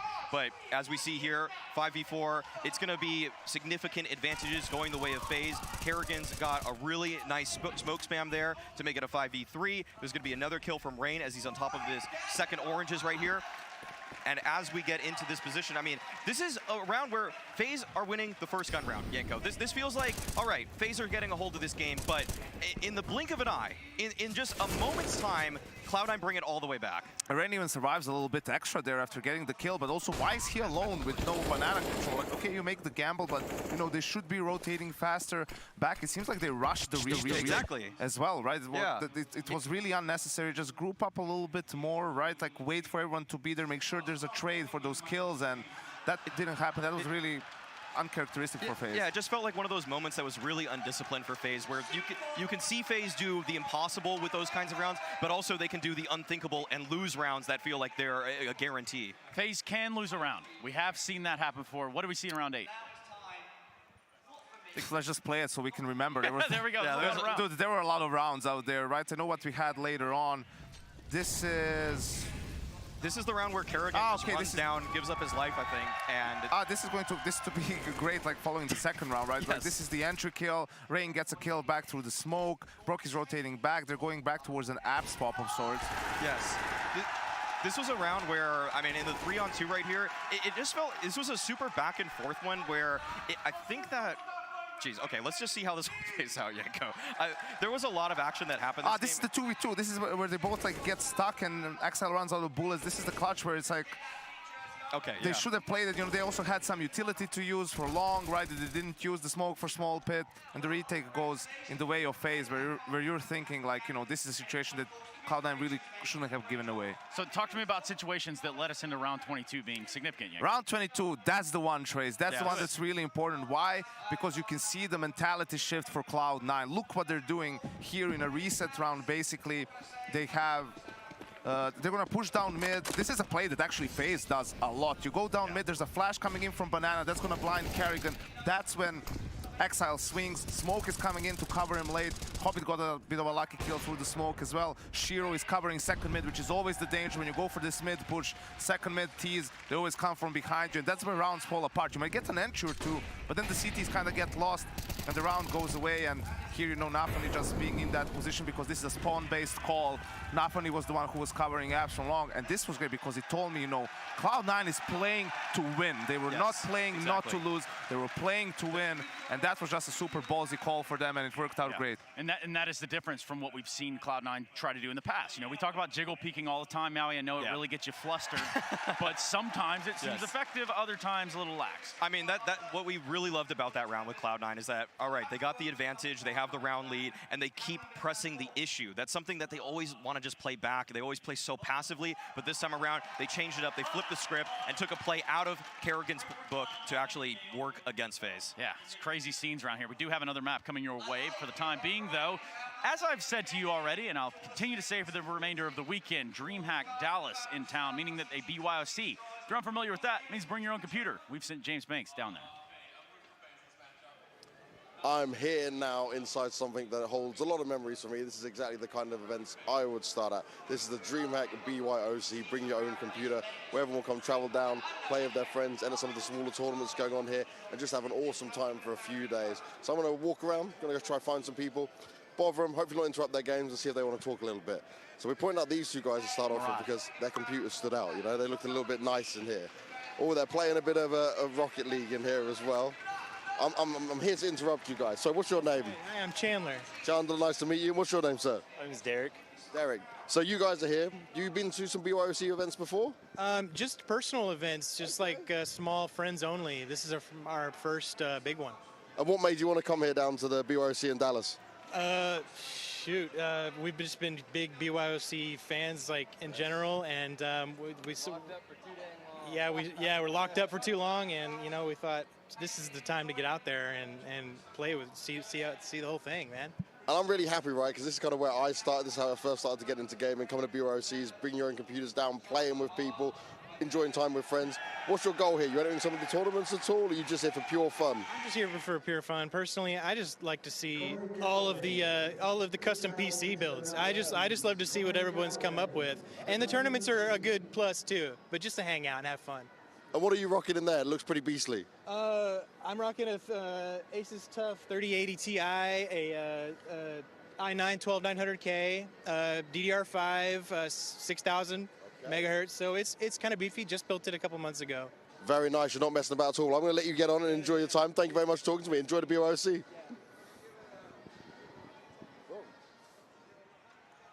BYOC is cool. But in this notion, we're talking about Mirage as the settling, proving ground between that of Faze and Cloud9. Well, we were talking about how this matchup was one-sided in favor of Faze, you know, historically when it comes to these two lineups. Well, Mirage, actually, they played it once in all those encounters. It was at Pro League, and, you know, Cloud9 won 16-5. Yeah. That was super dominant from them. So I think they're actually going to be feeling pretty good coming into this one as the decider. There's been a couple convincing losses for Faze, actually. They've lost 2 of their last 4 games on Mirage, once to ENCE, once to Big. And what both ENCE and Big have in common, I would say actually is not exactly how I imagine the Cloud9 style. A lot of heavy play out of spawn type of calls, and the thing is that we know that Cloud9 likes to go for those more lengthy defaults, run the clock down, and I honestly, when I watched Cloud9 at this event play against Furia, I really didn't like the way that they were converting onto bomb sites. I think that's something that if they didn't really strat up, if they didn't dry run a little bit more, if they didn't try to put the pieces together in those kinds of situations and fix what went wrong there, then they're going to have a very hard time breaching these Faze defenses, even though the last time they faced on this map, they were able to win. I just feel like somehow their form has gotten a little bit worse on it. And we saw the importance of anchors on the CT side in that G2 Furia game, right? With Alexi and Jack struggling a little bit early on. And Mirage is a mapper on T side. Exile has a good amount of freedom, right? And Kerrigan is the B anchor. If Exile goes there, which he likes to do a couple of times and searches him, that's going to be a lot of pressure on the captain of Faze to not falter, right? To not just die, to maybe buy some time, to play an off angle where he can even get the better of Exile. So I think that's going to be an interesting dynamic to watch out for on this decider. Also enjoying to see what some of these players such as Exile and Twist, what they're doing in the server right now for their individual sides, right? So to see a little bit more of that, we do need to go to a break. We do need to settle the series there after the break, and it does come down to Mirage. You're watching the Intel Extreme Masters Dallas 2022.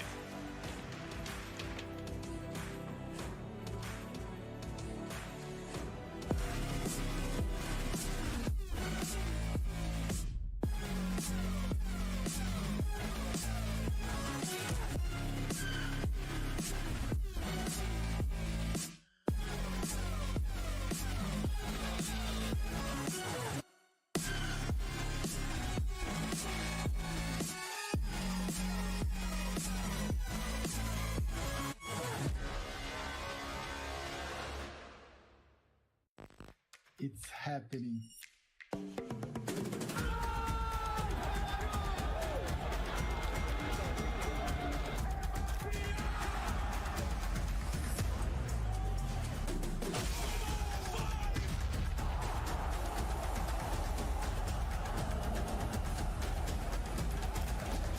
O Major é nosso.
Hey Future Pros!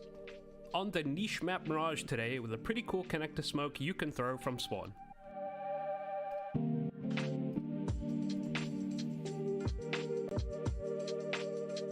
To throw the smoke, hop up onto the trash can where you belong. Crouch down and aim at the top right corner of the third wooden roof beam. Remain crouched and move forward and jump through the smoke just as your crosshair goes below this wire. This one is surprisingly not too hard to throw, but give it a bit of practice before you use it in the grand finals. Pretty useful for a cat rush, but I'll let you aspiring Future Pros decide how to use it best.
Cloud9 proving that end-speeding Faze may not have been just a fad, because they have actually silenced the #1 in the world on Inferno. What a remarkable defensive effort from C9, specifically from Exile. And now on Mirage, this series is anyone's. Yeah, and this has been the Cloud9 that we wanted to see coming in today. This is the Cloud9 that we saw building up through the group stage. This is the Cloud9 we saw that gave us confidence to say they might just be ready to be contenders.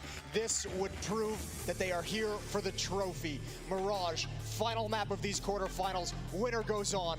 Winner faces big tomorrow. Faze is going to be starting on the CT side, Cloud9 on the T side. Dallas, it's not time to go quiet just yet.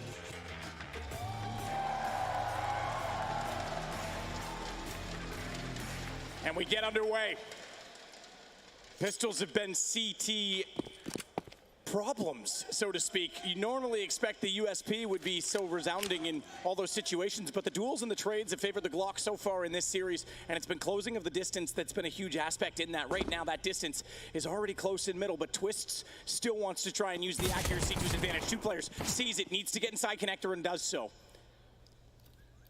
Stalemate called. Both teams happy with that exchange. Block of the smoke. They're going to hear it. He's going to call the block. He's going to call the gap for sure. That's going to be trouble. They swing anyways for the fight. Oh, and Brokey, he gets dropped by the P250, but Kerrigan has got a nice angle onto Exile. He's put down early. Split towards the B bomb site, and Kerrigan is the only defender here now. Twist is on his way quickly. They know Twist is rotating as well, because the couple of shots he fired out through the window as he rotated into the vent. Kerrigan doesn't know that this close. Nafany didn't know that he'd also rotated out, but he reacts faster. Twist. Oh baby, what is that? The King of the North has claimed his stake to NA, and the Canadian dominates inside B.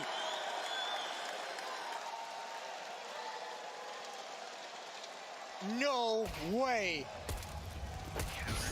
That is the cleanest USP kill I have seen in years. That is incredible to get all three players on such different angles, and that was needed from Faze. That is exactly what will get them back into this series. That is unbelievable. What a way to start. Even Twist is surprised. Yeah, he backed off and was like, whoa, okay. He's like, I can do that? I have the power. 1-0 for Faze.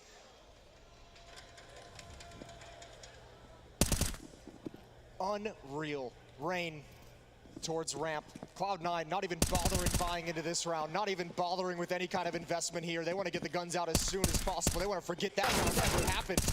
Double dink, but negligible damage onto Rops. Rops negligible indeed, but he's letting them know the damage goes both ways. He puts it back down with 2 and Twists closes out on Hobbit the bomb over toward B. They were trying to fake it out and at least get some money. That's not going to happen. The old Warden 4-1, born here in Dallas, tried again, hasn't worked in 15 years. What wasn't born here in Dallas in Counter-Strike? 2-0. Cloud9 gets the AKs out. Nathany's going to be back on a deagle with utility. Let's see what kind of a T-side they can bring us.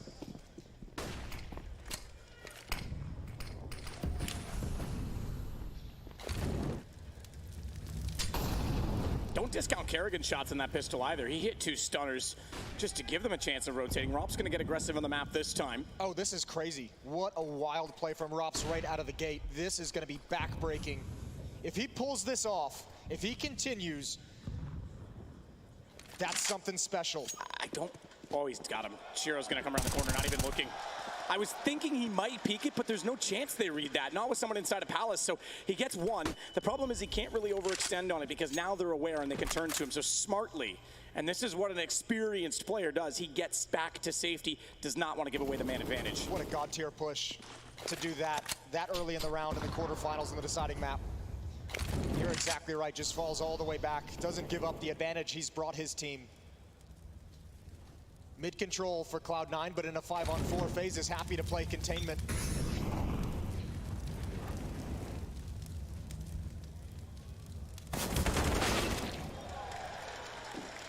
Brokey takes down Exile. Hobbits makes a hobby of taking down Brokey, but Rops takes out Inters again, still being somewhat passive-aggressive toward that A position where he pushed early on Rain, shutting out Nafny, and Kerrigan closing the round. Clean, concise from Faze, exactly the start that they want. Sees the shadow, thought the drop would be perfect, doesn't matter, he recovers anyways. Great round from Rops. Just that one first kill, just that push into T-spawn. One frag, but I mean, it ruins everything that Cloud9 want to do. It introduces so much chaos and confusion. Timeout called by Cloud9. Between getting deleted in that round and the pistol round is an early back foot to be on.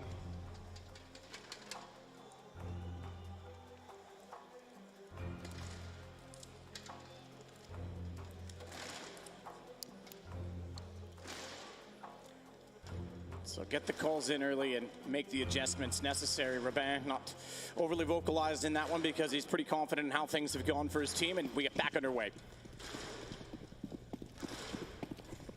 Nafany going for the Tech 9 and the rest of them, the one-hit wonders on the Deagle. Rops flashed in. They're the ones setting the tone now, setting the pace early Phase. Yeah, setting it from the CT side as well. Oh, Rops, you filthy, filthy man. Getting dirty in Dallas.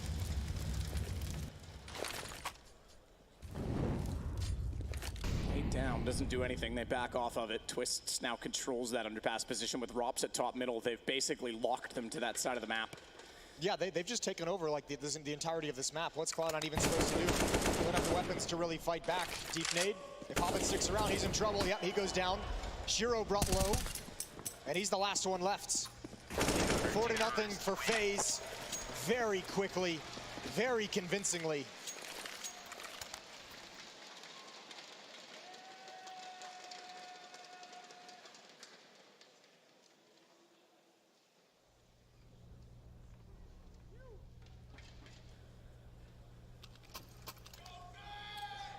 Get the guns back out. Shiro AWP. Kerrigan still holding on to the FAMAS. Wants to try and build up some cash. They've got a huge surplus already.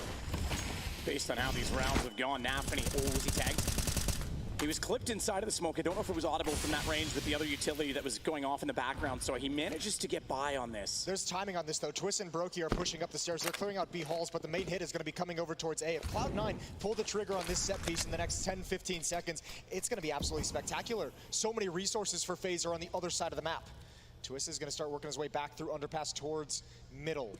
What's the vision right now? I think that window of opportunity is closed. Yeah, I was going to say, what's the vision from Nafny? So he's gone above into the ramp, or into the ladder, excuse me. He manages to cut off Rain. They now know they have a problem on rotation, and he's going to be dynamic to cover off Connector now. Jumping though. Oh, he's made too much noise. Twists. He's opened that back up, and the window may have passed because Kerrigan close in the front of the site. Twists. Still trying to work back in though. And he's going to be finding himself in a world of bother because they took down Firebox. Robs gets caught out, and suddenly Brokey is left alone to try and contend with 3 players planting a bomb and a smoke in his face that won't give him the vision, although a gap in that smoke. I don't know if he's going to be able to get enters. He's already positioned and tasked with watching the flank, so Brokey's going to have to get aggressive, and he's caught out with timing. Great round from Cloud9. That window did kind of start shutting, but play to their strengths. Perfect duels, perfect mechanical play from Cloud9. Good trade on the Kerrigan, and from here the spam gives the sound cue over to Hobbit. He's able to swing out with confidence, and Shiro watching those little gaps in the smokes that we talked about in the previous map. Small little interlude in the action, a timeout called, but we're gonna get right back into it. I should say a tech pause called. Everything resting on this map. Faze, do they continue their march, continue their tear in 2022? Another notch on the Grand Slam belts on their path? Or can Cloud9 finally prove they can handle the big stage, they can handle the pressure? I think they've answered that today. Yes, okay, winning a series is still something they need to achieve, but they have definitely proved they are here to play on this stage. Needs to become more consistent for them, though. Props. Already inside of that smoke, slight gap in it. Nade is well tossed, catches out Rain as they want to try and boost back up toward the ladder room. Meanwhile, Palace. Well, as I say that, they're working up. It's Hobbit that gets the kill in middle. Brokey to respond, but Exile still inside of the smoke. Brokey is going to give himself a defensive position to cover that connector. He's already missed the timing. Exile's able to slip by. And it catches out Rain, who didn't get a call on it. Wasn't ready to take that battle, so Brokey has to give up position, has to fall off. Nice play from Kerrigan. 3 murder hole as well with an AWP to get the kill. Yeah, double off setup switched in 2. Brokey up on top. Oh, the jump up from Inters. Brokey's own one-way smoke betrayed him. Her own smoke betrayed him by giving a one-way over Inters. And there's Hobbit in middle. Lurking away. Double kill for Hobbit, including the opener. Cloud9 have 2. And they've got Faze on the verge of losing all their money. Yeah, that was an awkward round for Faze. Twice they got caught out with timing. Exile slipping through, and then Brokey looking away from Inters, pending a flash on that smoke. Rops even spammed down through smoke to start things off. Yeah, that was a pretty brutal way to lose the round for Faze. Cloud9 battling back. Starting to put the pistol round behind them. Brokey in window with an on deep Molotov. Shiro's got one as well, but I think they missed that. He's got it on the repeat. Rops goes down again first. I think now's got to be the conversation with Faze. We opened this map with so much aggression and it worked perfectly, but we got to start toning it back.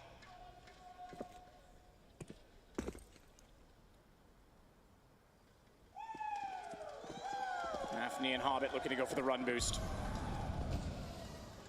Brokey's not positioned for this. He's looking underneath. Still, they've got 3 players set up for mid defense, 2 in connector. Twist is on catwalk against the wall. This is very, very powerful. Utility toward connector is going to be important. The pop flash in, essential. They put the late straight smoke. Twist knows they're now there. He wants to strike, but he's missed the shots. He's put a Nafny on 18, but not into the grave. And that means it's a 2-man advantage for Cloud9 to work with, and they've lost half of that approach. The nade inside connector, not quite going to connect, but they forced the player out as well. The Molotovs, and that means Brokey's got to try and get to window in time. Rain drops the bomb temporarily and connects on Inters. Kerrigan tries to use the Deagle. They've lost Rain in this. Pillar to protect. He knows he's gonna have company from behind. It's Exile that gets him instead, and Brokey's all alone. He's shut down by Nafny, and 3 in a row for Cloud9. 3 in a row and 3 really good-looking rounds. Cloud9 have certainly recovered after the early obstacles. Good spray down onto Twists. He's doing the old Nintendo trick. He's just blown into the sensor. Got to clean it out. That was the problem. 4-3, just pistols for Faze. No armor, Deagles and a CZ.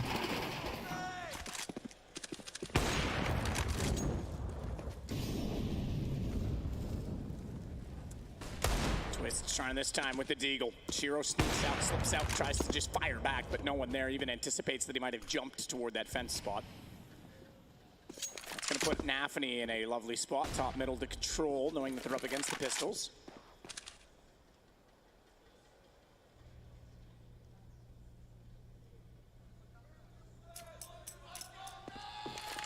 Nafany's got eyes on mid, sees no presence.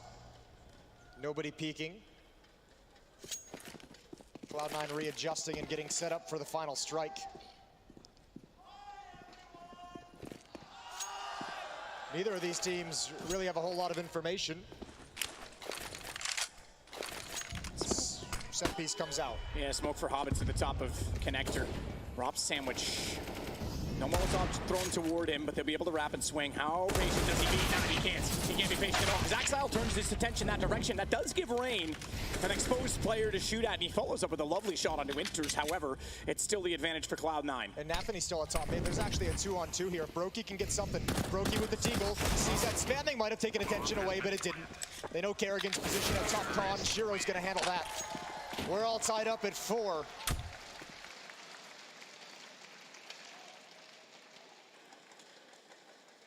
But four in a row, which means the lost round bonus enables Faze to get straight back on the horse with money and guns.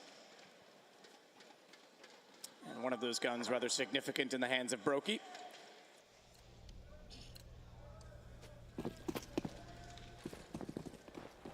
But a great response, Cloud9, considering how this started. Yeah, brilliant rebuttal. 4 straight. Oh, Nafany's quick. Nafany's really quick. Oh, he's going to challenge immediately. Oh, he gets spotted. The fight's a little early. Has the player connector. Almost gets it. Rupp's brought down low. Here comes the hit towards A. There's Rain keeping space for the op, and Brokey can get a wider angle, and still players have not been able to get out of Palace. Nades. Hobbit got Robs. Works out again. Good timing from Rain. He doubles up. He had to. And he also has time to turn it around. He knows Exile's in the smoke, but he'll win the duel as Rain had to try and switch the weaponry. Bullets not enough. Brokey will end the round, though, and they never give up the lead. Phase. They go 5-4 up. Yeah, that's a great hold. A lot of pressure in that hit. Nafany was almost able to create everything for his team. If he gets 1 kill, that hit is so dangerous. Nicely done from Raid holding top ramp. This is beautiful. Good transfer over, only 10 bullets in the mag, and able to connect with 2 headshots efficiently. Timeout called, second for Cloud9 on T-side Mirage. Groove talking things over.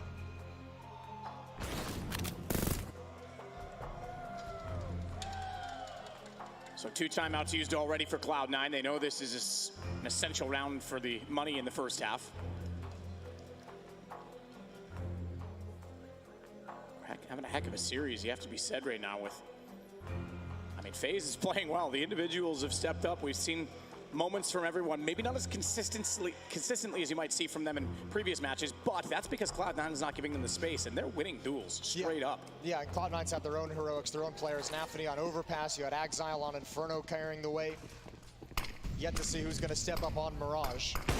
Oh, Brokey couldn't capitalize. There was a gap enough for him to see the cross at least. Oh, Shiro's got a quick angle in upper B. He's peeking towards Kerrigan's jump. Forced off the angle. In towards mid we go. Nafany. Smoke towards top con. Brokey's here. Brokey's there, and he's flicked down. Nice easy kill. Nafany not having success yet with these fast mid plays. Yeah, that nade was thrown from too close and too easy to figure out the angle from. Oh, looking down. Slow to react, but looks up. Spots both Inters and Hobbit. So the connector to B to cover it off, and Brokey's already rotated in that direction. Csgo left alone, minute and 18. Yeah, Twist more than happy to go down there if his teammate in connector. That crossfire across middle nets Rops 2 kills. Faze about to extend this lead to 2 rounds. Csgo the last remaining. Money's not great for Faze, so any kill he finds is going to be valuable, but you can see the way that Faze is just tucked into these corners. This is going to be so hard for an Opera to find. 55 seconds, and Rain's already pushing. He's already on the hunt. They do not want to let Csgo keep this gun in his hands.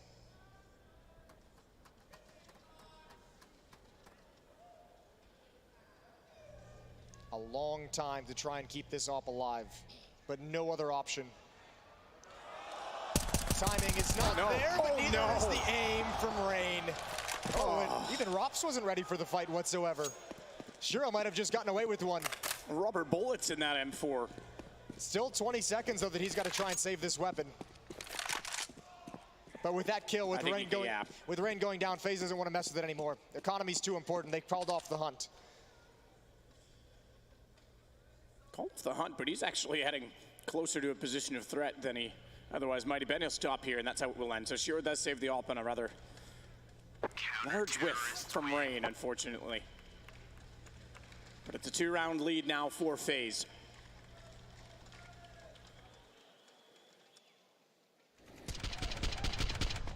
Nice shooting from Rops. They've set up that crossfire a number of times. It's good to see it finally triggered in this round. Rain not hitting that shot hurts, but no big deal at the end of the game. Even the double scope just to find him right at the end. Round 11. Op on Csgo, Galil on Inters, AK on Nafany, so some weapons to play with. This is a late call out of the freeze time. This is a late call out of Cloud9. Inters and Hobbit just leaving spawn now. So maybe some indecision sneaking into the Cloud9 camp.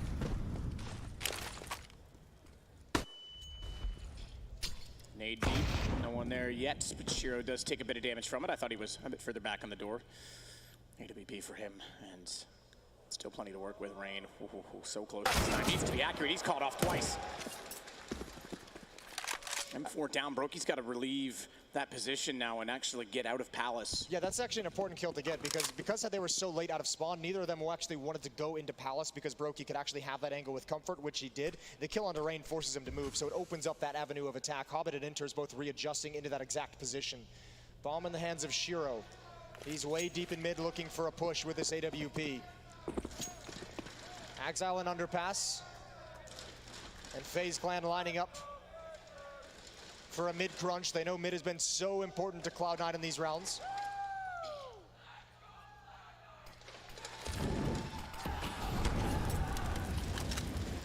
Exile tagged by the Molotov is pushed back. They'll have heard that.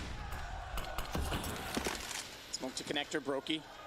Not sure which angle he wants to play in front of it. The second smoke's gonna make this a huge problem for him. Flash as well. He's missed the first entry, but he knows they're coming. And he has Hobbit down. He's got the no-scope as well. Nafany walked into the barrel of the gun, and he gets bayoneted, as does Inters. Brokey's on one.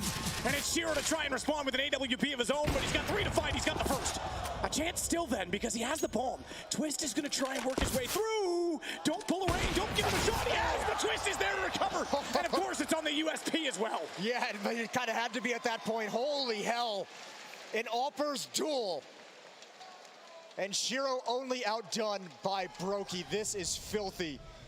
Aggressively steps up in front of the smokes, reads the jump across.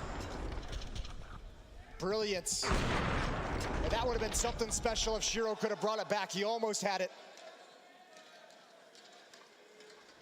Job well done. He was disappointed to go down as he did, but it doesn't matter. And Shiro's hero AWP nearly works. We're seeing Rain gonna go aggressive this time. Rops was here in the first 3 rounds of the half. This time it's Rain. He's looking to recover from the shots he missed the other direction. Gets 2 already. Bomb temporarily dropped down. Farm up some confidence. 10 kills for Rain. Not to call him out on a rather inconsequential kill, but you saw what that op did in the last round. It could have been huge. I can't believe how suffocating FaZe is being on this map right now. This had to have been part of the game plan. We've seen Rops push up mid. We saw him push down A-ramp to T-spawn. We've seen Rain push up mid now. They are in Cloud9's face. And first step now for Cloud9 is to force FaZe to respect them.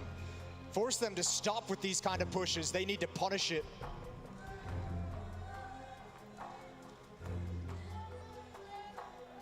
Another timeout, 3rd timeout called by Cloud9. Offense not clicking right now.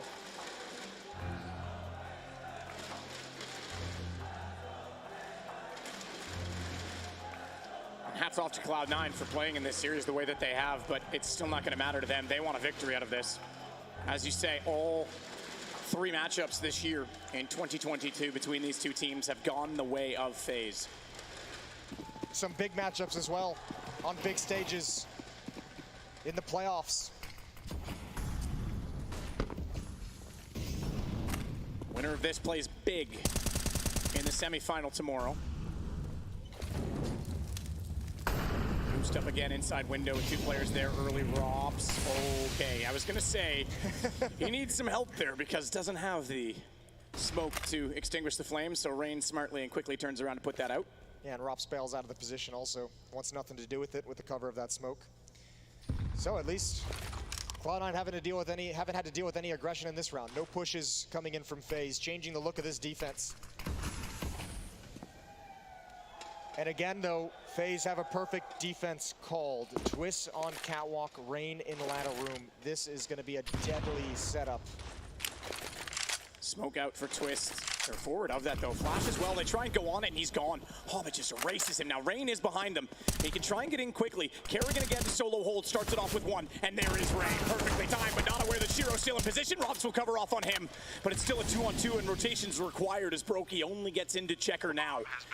With the AWP to try and get outside of the window. It's Exile covering that spot, sees the cross, can't hit it, and he needs to be aware of a potential push. He's looking, but he's not scoped in, and he's not quick enough that time. Rops, I think, gives this one away, gives it up because he wants to save, so it's going to be C9 getting their 5th. Oh man, the kill on Twist is everything, but even the smoke in towards ladder room to negate Rain's position is huge. That's massive, and that might have also just been added improv towards the end when they know the Molotov was put out in towards window. They might have assumed the defender jumped up into the safety of ladder room. But what a great strike from Cloud9. They've got their 5th on the board. 14 kills now on Rops and Rain each. 15 on Rops, excuse me. 11 on Shiro to lead the way for Cloud9.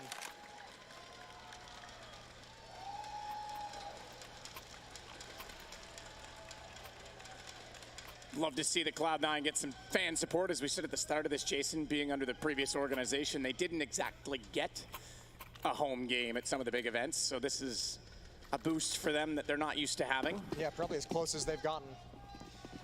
Round 14. 2 left in this opening half of the deciding map. Kerrigan challenging until that smoke blooms. He'll probably fire some shots blindly into the smoke. Double op setup again for Faze. This time it's Brokey and Rops instead of Brokey and Kerrigan. Slow paced. Very slow paced from Cloud9.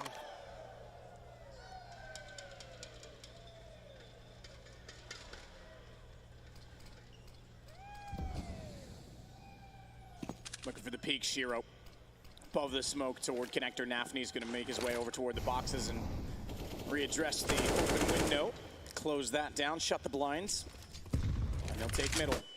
Passive as well toward connector altogether. We haven't seen this much of a passive A setup so far from Faze.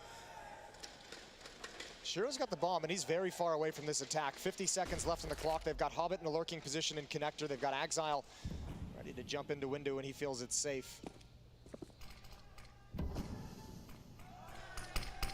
Hobbit, the one that's already made his way up toward the site first.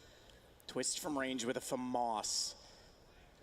Can be elusive. May not even need to come into fruition, though, because Rain's already got the kill. They have found Kerrigan, though. That's going to open the passage, but not from Rops, unaware that the AWP had gone aggressive, and now holds the reverse angle from A main. Shiro slides by with 20 seconds. They know the bomb becomes the priority, and Rops wants to come back out and line it up. He's found the first one. Knows the planter's in the open. Shiro goes down. Rops showing off some prowess and diversity on the gun as it's Exile locked off. Tried to flash, doesn't work out. In fact, Brokey holds himself off for a second longer, but that bomb is planted for Exile right now. They need to be able to trade on this. They need to be able to clear it. Tap for Twist. He finds the first shot. He's even trying to line up Twist through the window. Exile's not done. He's got it all again. This man's on one today, and it's Cloud9 with 6. What an incredible time to step up. 1v3 in the post plant. That is brilliant. I thought he was going to get Twist with the spam. Exile continues his tear. They even knew his position. They even knew he had killed Kerrigan. They knew he was around window. They could have assumed he was in connector. And it didn't even matter. And for the final round of the half, Faze has everything taken from them. Scout on Twist. Could be our 3rd straight 8-7 halftime. Just to give you a highlight of how close this series really is. And you got to hand over props to Cloud9. They've had to work to get here. They've used all 3. They've used 3 timeouts in this half. Fast pace towards B. Deagles ring out, but don't land a thing. The MAC-10s, on the other hand, do some work. Brokey only good for 1. And 1 not enough, because now it's a 4-on-2 and Rain is far from the picture. Twist still trying to get that scout closer, but Shiro is very, very carefully guarding the door. What's the call? Twist even checking behind to make sure murder hole's clean for Rain to go through, but there is a flank in play. Hobbit is out of their heels. They'll never expect it. That MAC-10 is everything, and that is why Cloud9 not putting any foot forward in this, just waiting to give their teammates space, and he'll get it right now. Rain, the last alive in the half, then he's down 8-7 indeed. What a recovery from Cloud9, and Axile, again, the hero for them on the CT side. We gotta take a break.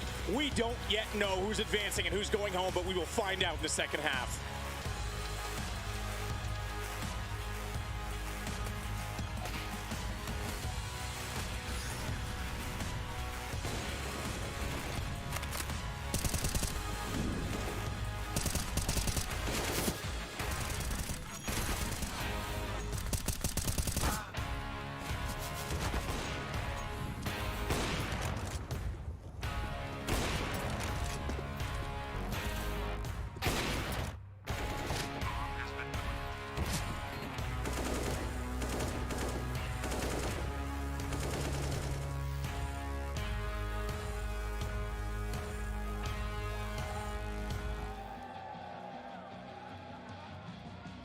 One B rush. Oh, this is so obnoxious. No, I'm gonna have to mute them. Yeah, steps on B. Noise B. Yeah, on B side, pushing okay. One towards bench. Shoot. Tap it in. Dead one. One more side. Side. I'm pushing. Nice, Around come on. man. Nice. Triple nades. Out. 2-8. Big nades. He's one. Yeah, smoke window. No! They're mid. 2 mid. Nice smoke, thank you. Escaped. Mid Flashing the smoke. Reloading. Nice, Harry. Out. Both there. One pals two. Maybe flank. Jungle. Nice. He's a boomer. Come on! Nice. 1 HP. I thought it was on. Nice! Let's go! Harry, please don't scream again. Nothing ace, but 50. Half HP B rush. Still apartments. AK-47 acquired. Nice try. Jungle, he is all blue. Ram could be out Tetris. I don't have vision. Ooh. Nice, Chad. Good half. Well played. Oh my god. Look at the despair on Harry's face. He can't Lots believe of what's pressure here. Lots of pressure here. Out touch. One middle. One triple. Default. Yeah, close. CT. Oh! Lucky. I got jammed on the wall. My boomer movement, man. Two mid. Where? Two mid. Cool shotgun. Rush one more. B.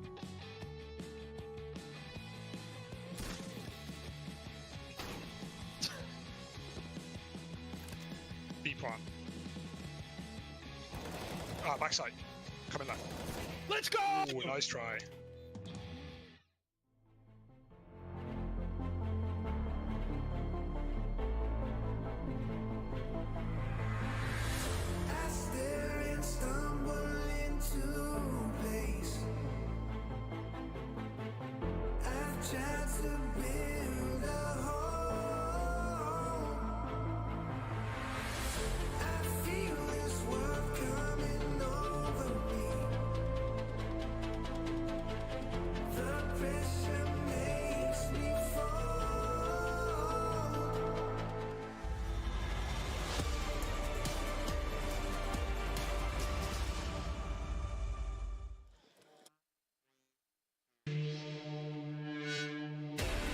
It's all to play for. You can see the disappointment and stress in Hobbit, but man, oh man, they impressed in the second part of the half. That clutch from Twist, even he was surprised with it, but put that behind us because it's not going to win them this game at this point. They still need to do more. 8-7, as I say, for Faze as they swap over to the T side. And the important thing here is Cloud9 has answered the bell every time it's rung. Every time Faze step up and get a lead and get some momentum going, Cloud9 is there with the rebuttal, with the response. They switch over to the CT side. They switch over to defense.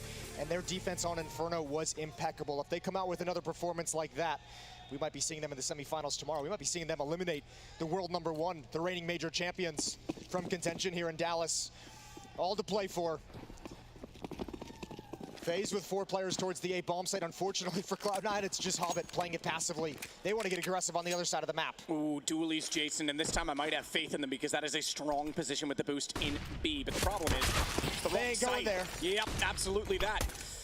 Tags come in both ways. Rain down to 81. Hobbit on 59 is smoked off and forced behind the CT ticket booth. He's going to go above it, though. Try and get some vision. And he's got the call that they're close because there was vision from the top of the east stairs as well. But here comes Rops on the flank. Exile has absolutely no idea. He's trying to line this up because a Glock can be deceiving, but he makes no mistake on the shot. And here comes Shiro's dualies. This better be the best duelie clip we've ever seen. If they want to get back in it, Shiro better deliver as he turns the corner. Not yet peeking. Inters is actually, is he backing away? There's no pit. I don't think they can possibly go for it. They can't get an entry. All the points of access are locked off, and Faze are holding them aggressively, but now they get 2 kills. So maybe they go. Maybe there's a chance, but it's too far gone. Shiro gets another with the dualies. Now we've got the dualies in with a chance, but they're trying to defuse. Kerrigan's too close, and now the round done because there's no kit in play. Kerrigan will save his team with his brain rather than his aim, although both come to play, but it was his positioning that wins the round. I don't even know if that would have been possible, but they had to get on the defuse right there. No chance for Shiro to be in a position to actually cover his teammate, but man, the disconnect between 2 players going for it and a third backing away, that is concerning to start out this half. Both pistols go the way of Faze in this map. And both had potential to go the other way too. That's the scary thing. Yeah, but what an advantage to have in the deciding map in the series here on Mirage. 9-7. And once again, Cloud9 more than happy to just concede this second round. They don't invest anything. Inters has his armor and pistol from the previous.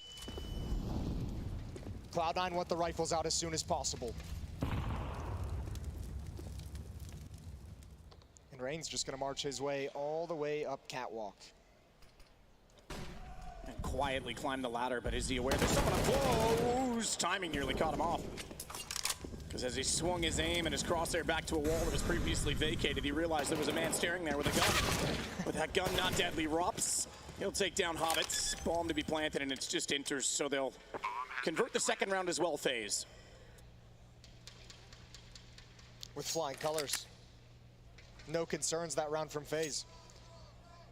Inters again left to just save. 5-7 in light armor.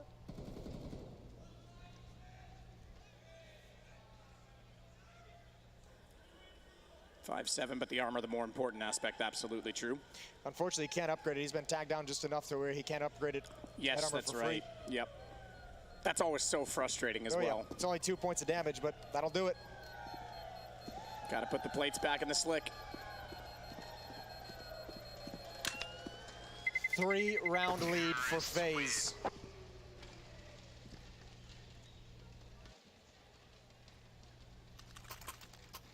Op on Shiro. No armor for him. M4s for the rest of the Cloud9 team as they get started on defense in the gun rounds.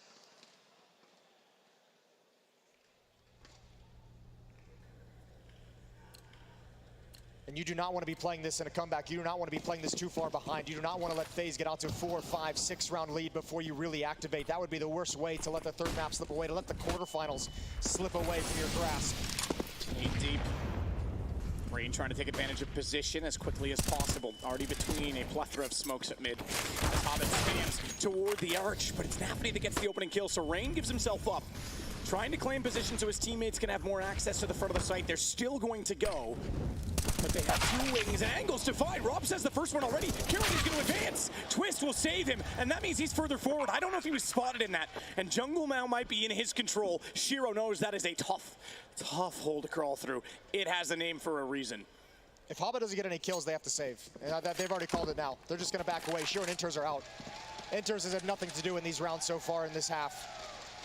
You got to admire the way Faze is taking space. As soon as Rops gets that kill on towards stairs, Twist and Kerrigan are turning the corner and occupying the vacated position. What a fast round as well. Contact through smoke at top ramp, just bust through. They're really, really testing to see if Cloud9 is just going to collapse in this half.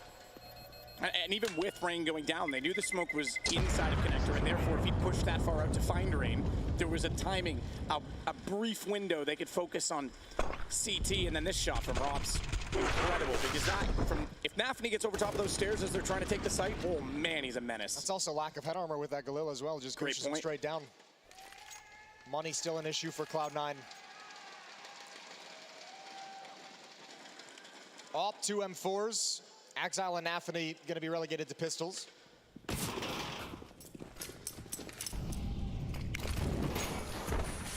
Boost for Inters this time. Shiro still holding. Saved AWP. Nade's going to go a bit too low. It only does 10 damage to him.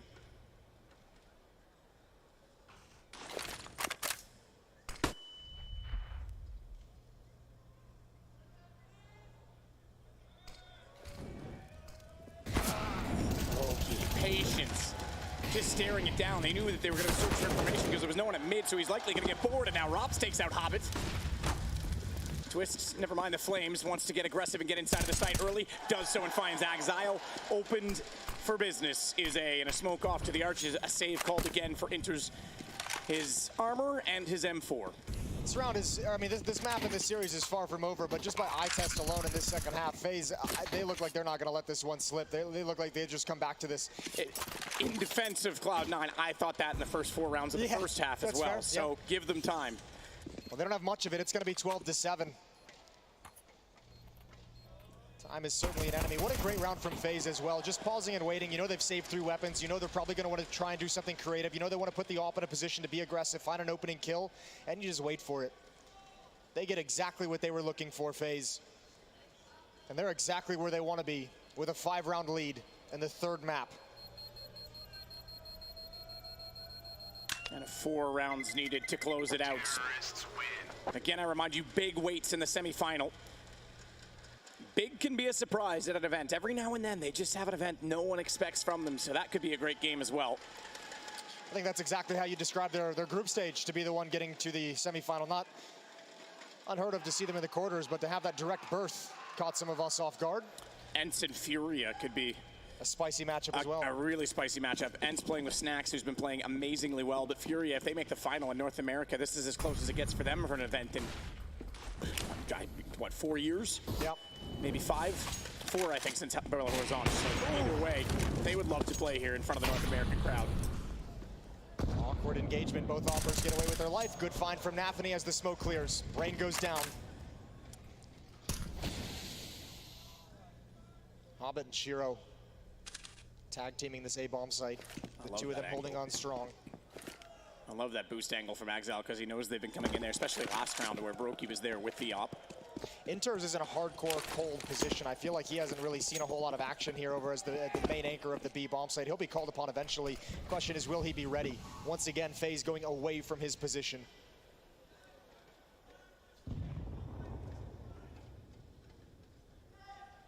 Shiro waiting patiently with the smoke still in front. Straight take, smoke toward jungle. Counter smoke though at Palace. Molotov goes through, that'll bounce into Shadow below, but it's gonna hold the entrance of Robs. It's gonna make it so awkward, unless Kerrigan can do that by going over the top, but he's taken down by Shiro, who has his back exposed and on the run, but still the gray screen. Still Robs can't swing wide enough to take him down. And that smoke was so well timed, and Nafany therefore is able to take out Twist. Brokey still trying to work in. 32 seconds, knows he's got 2 toward jungle, but no one will peek.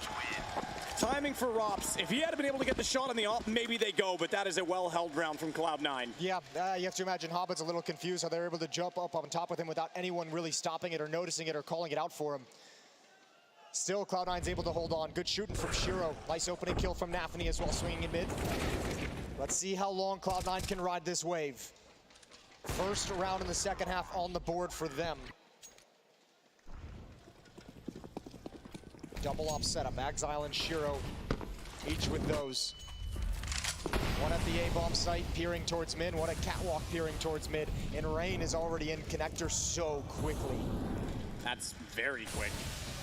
Has a bit of a support system by Kerrigan swinging, but the AWP was there and ready. Exile hits that shot, and now Rain knows he's actually kind of stuck. Good lurk. Molotov in, that is fantastic from Robs. Molotov in, actually, Rain has to move. Oh, twists. Down through the hole as if it were a fire pole and not a ladder at all, because that could have caught his movement, but that was swift. Robs wants to swing around and find Nafany as well. Clutches his elbow as he's on the edge of the smoke, and Exile needs to be a hero with his AWP. Misses the shot and the opportunity. That would have been spectacular.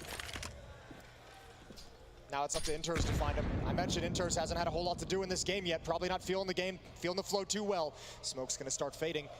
Robs waiting on the other side. Inters turning the corner. Now Robs is ready. What a great round. Triple kill for Robs. He's opened it all up, and I don't know if Exile can do this, but he might give it a try. The kit is down inside where it's being protected right now. It's inside jungle. That's the closest one. And he knows he's being watched. I think he gives up on this. Bomb's too far gone now at this point. He has to. Yeah, well, he can't get away. Robs has got him boxed in as well. Molotov's going to come in. Robs has been relentless throughout this round, and he might find Exile at the end. Ooh, it just misses. Damage was there, but can't complete the kill, but Faze respond immediately. They don't let Cloud9 get into this game at all. An immediate rebuttal, and Cloud9 is forced to use their final timeout earlier than they would have liked. Talk about Faze as well. I mean, first international team to win a major, but also one of the highest average ages. We're talking about all the youth coming into Counter-Strike, but it's the spread, the age of Rain, the age of Kerrigan, the experience these guys have, and they still have that young youth. I mean, it really is a well-structured team in terms of roles, in terms of the balance of just skill, and then, like I say, having Kerrigan's brain behind them. They've also got the benefit of like experienced youth. Twists, no stranger to this stuff. And Rops as well, been playing for a long, long time, been on some of the bigger stages also. Final timeout for Cloud9 coming to a close. Yeah, I mean, their least experienced player might be their best in Brokey as well in the op. Yeah, ironically. 13-8. Back to a 5-round lead. FaZe Clan applying a lot of pressure right now, and Cloud9 just trying to stay afloat. Csgo with the op in towards window. Smoke in his face and a run boost coming in. It's a good start. Axal for one. Rain gets it back, though.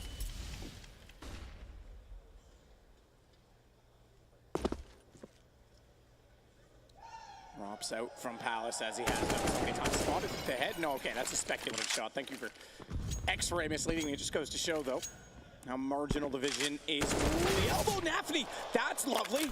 Ejection button off the ladder to take down Rops. Yeah, that isn't a fireball. That time it was a ladder. Popping right off of it, screws up Rops' aim, and that means Kerrigan and Rain want nothing to do with it. Twist is at the top mid. Having information, some utility picked up in spawn as it was stockpiled earlier. Faze, with a minute left on the clock, is going to spread across the map. Kerrigan, Twist, and Rain all looking for their own individual fights. See what happens. And Kerrigan's going to try and posture like the B bomb site is in trouble, making plenty of noise, letting everyone know he's here. Smoke in towards the market window, and Hobbit considered moving. He considered budging, but Inters has called it off. Twist with his eyes firmly. Oh, I think the heel, the Achilles heel in this round. Spotted by Csgo. Gun barrel eye. Oh no. What? No. No way. Oh, Hobbit gets range, so at least they get one further on the defense, but they need to know the Twist is up close. 2 on CT to try and peek this. Kerrigan wants to bring ball in. Spraying through. Hobbit will do it 2 as he comes back out, and Cloud9 on 9. All right, Csgo, you get one of those. You get one of those. No more misses like that. Can't have it. Not in the comeback. 4 rounds away. Cloud9 not done yet, not quitting. Back and forth these past 3 rounds.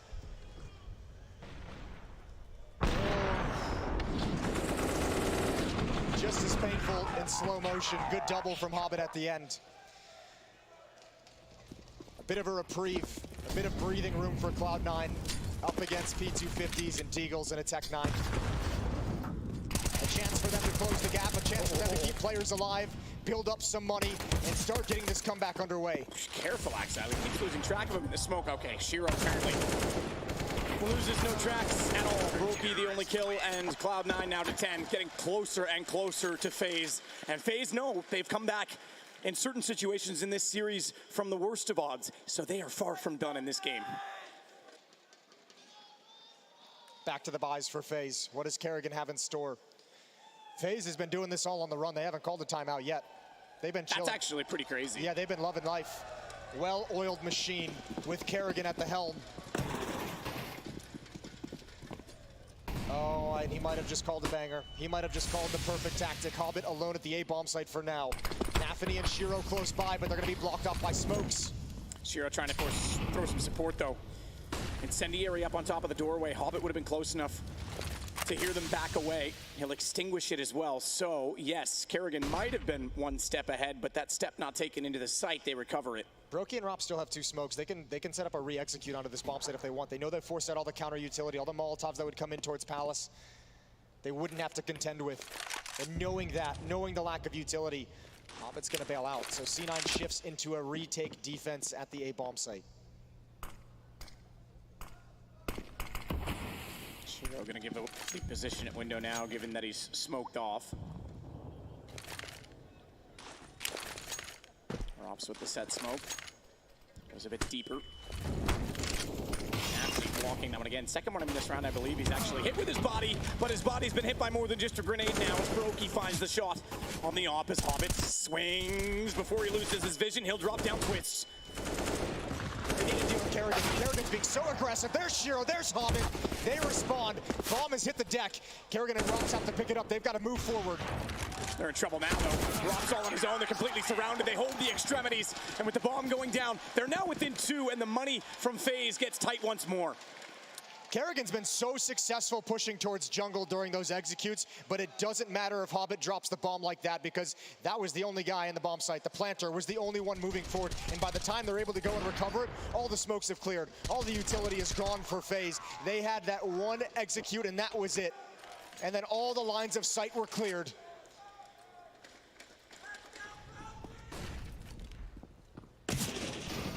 I thought Cloud9, I thought they might have just faded away, but once again, responding only the way a contender can.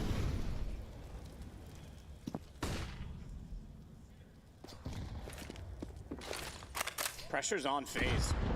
No question.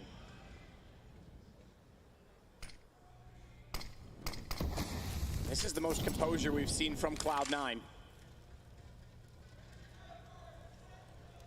Perhaps ever for this core, let alone being, the Cloud9 team, as it were. That's actually so dangerous, this position from Brain. This is unreal. How did he get here?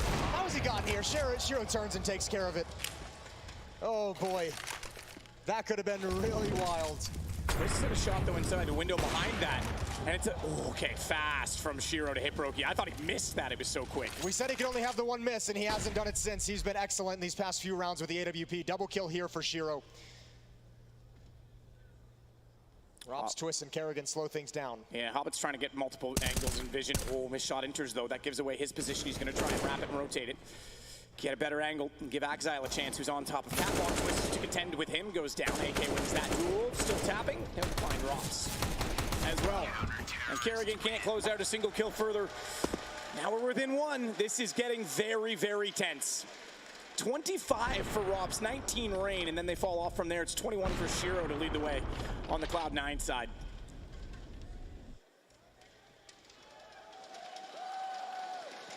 We had Exile in the previous map. Shiro now doing fantastic stuff here. Both the stars for Cloud9 stepping up in the quarterfinals. Twist had the incredible pistol, but might need to add some more to this. Remember, he was the next highest rated player after them in the group stages before playoffs, before getting to this stage.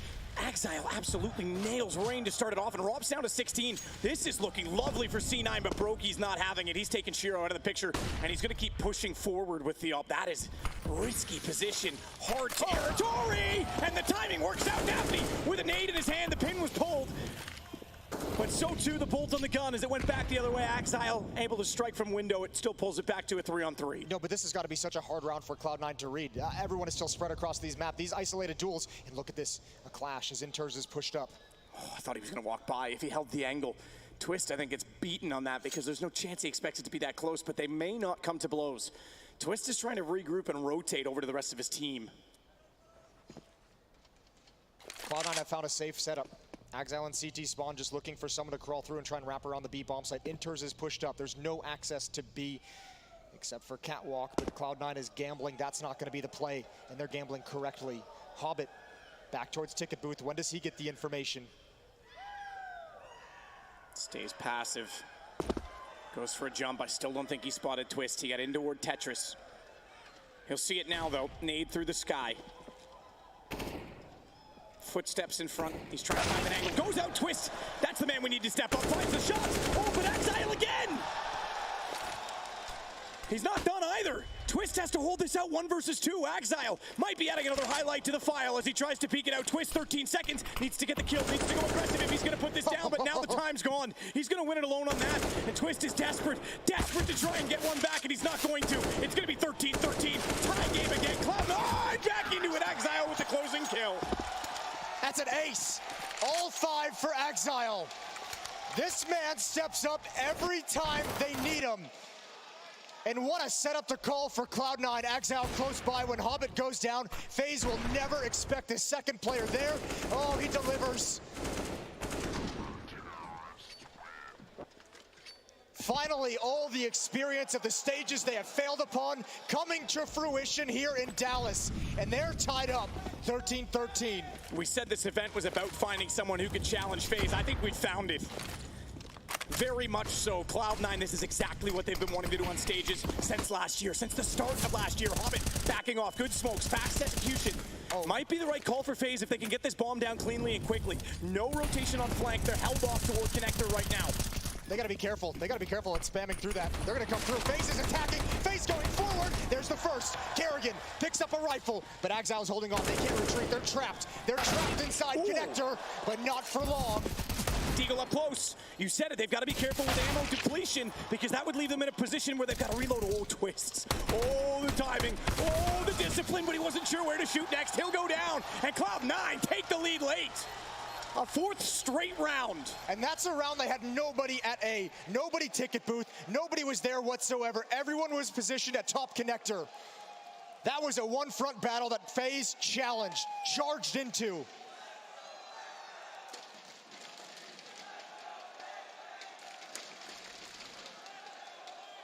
$25 on Rops, 26 on Exile. Blow for blow the whole way. And Cloud9 fans, finally something to get into. And Faze better respond now or this could be done. Overtime point to be conceded and money would be gone. Faze have not found themselves in this position all year. All of 2022, they have not been eliminated in a best of 3.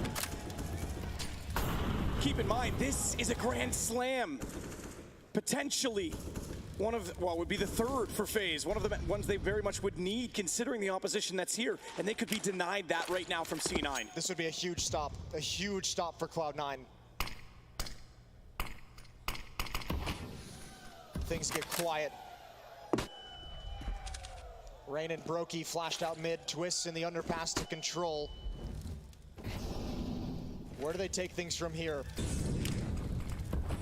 Bomb is in Rops' hands with Kerrigan in the B tunnels. I mentioned Inters was gonna get called upon. He's been in a cold position throughout this half. Is he ready for this? Rain's running. That's gonna signal them, and they're certainly ready. Inters with the first shot. They don't know Exile's here. He didn't have to peek. Inters took the aggression, and now the aggression is coming absolutely undone because Rops is stuck inside of the apartments. This is a slaughter. Cloud9, the better team in the server right now, and Twist has no idea what to do because Cloud9 have just secured series point. We saw the lockdown defense on Inferno. It's been engaged here on Mirage. This will be the 7th round straight for Cloud9. Twist can do nothing about this. The last North American standing against a team from far away who has a home crowd in Cloud9. Sneaks out, here's one, just wants to save the gun, not worth the risk. Comes back up, he'll hear that too, so at least get Snaffany down. Doesn't matter, Cloud9's rich. They don't need the gun, they don't need the money. Counter-terrorists win. Two chances for Cloud9 to eliminate Faze. 2 chances for Cloud9 to prove that they are here for the trophy.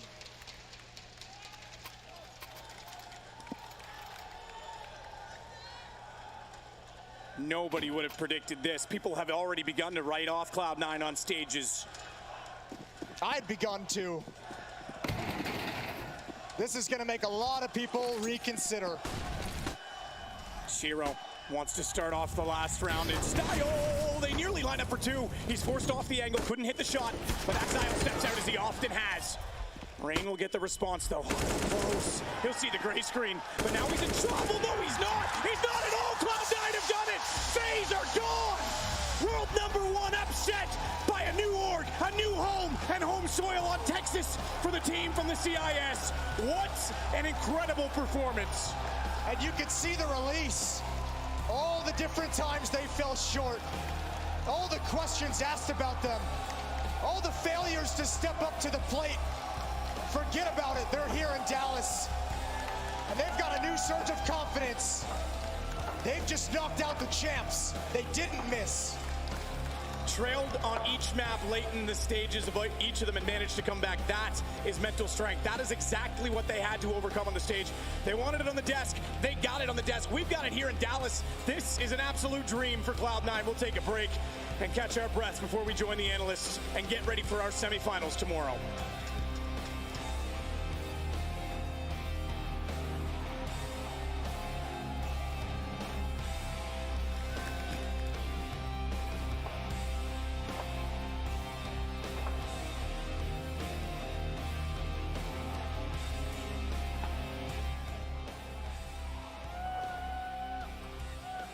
I've got Hobbit with me here as Cloud9 have taken down the #1 team in the world.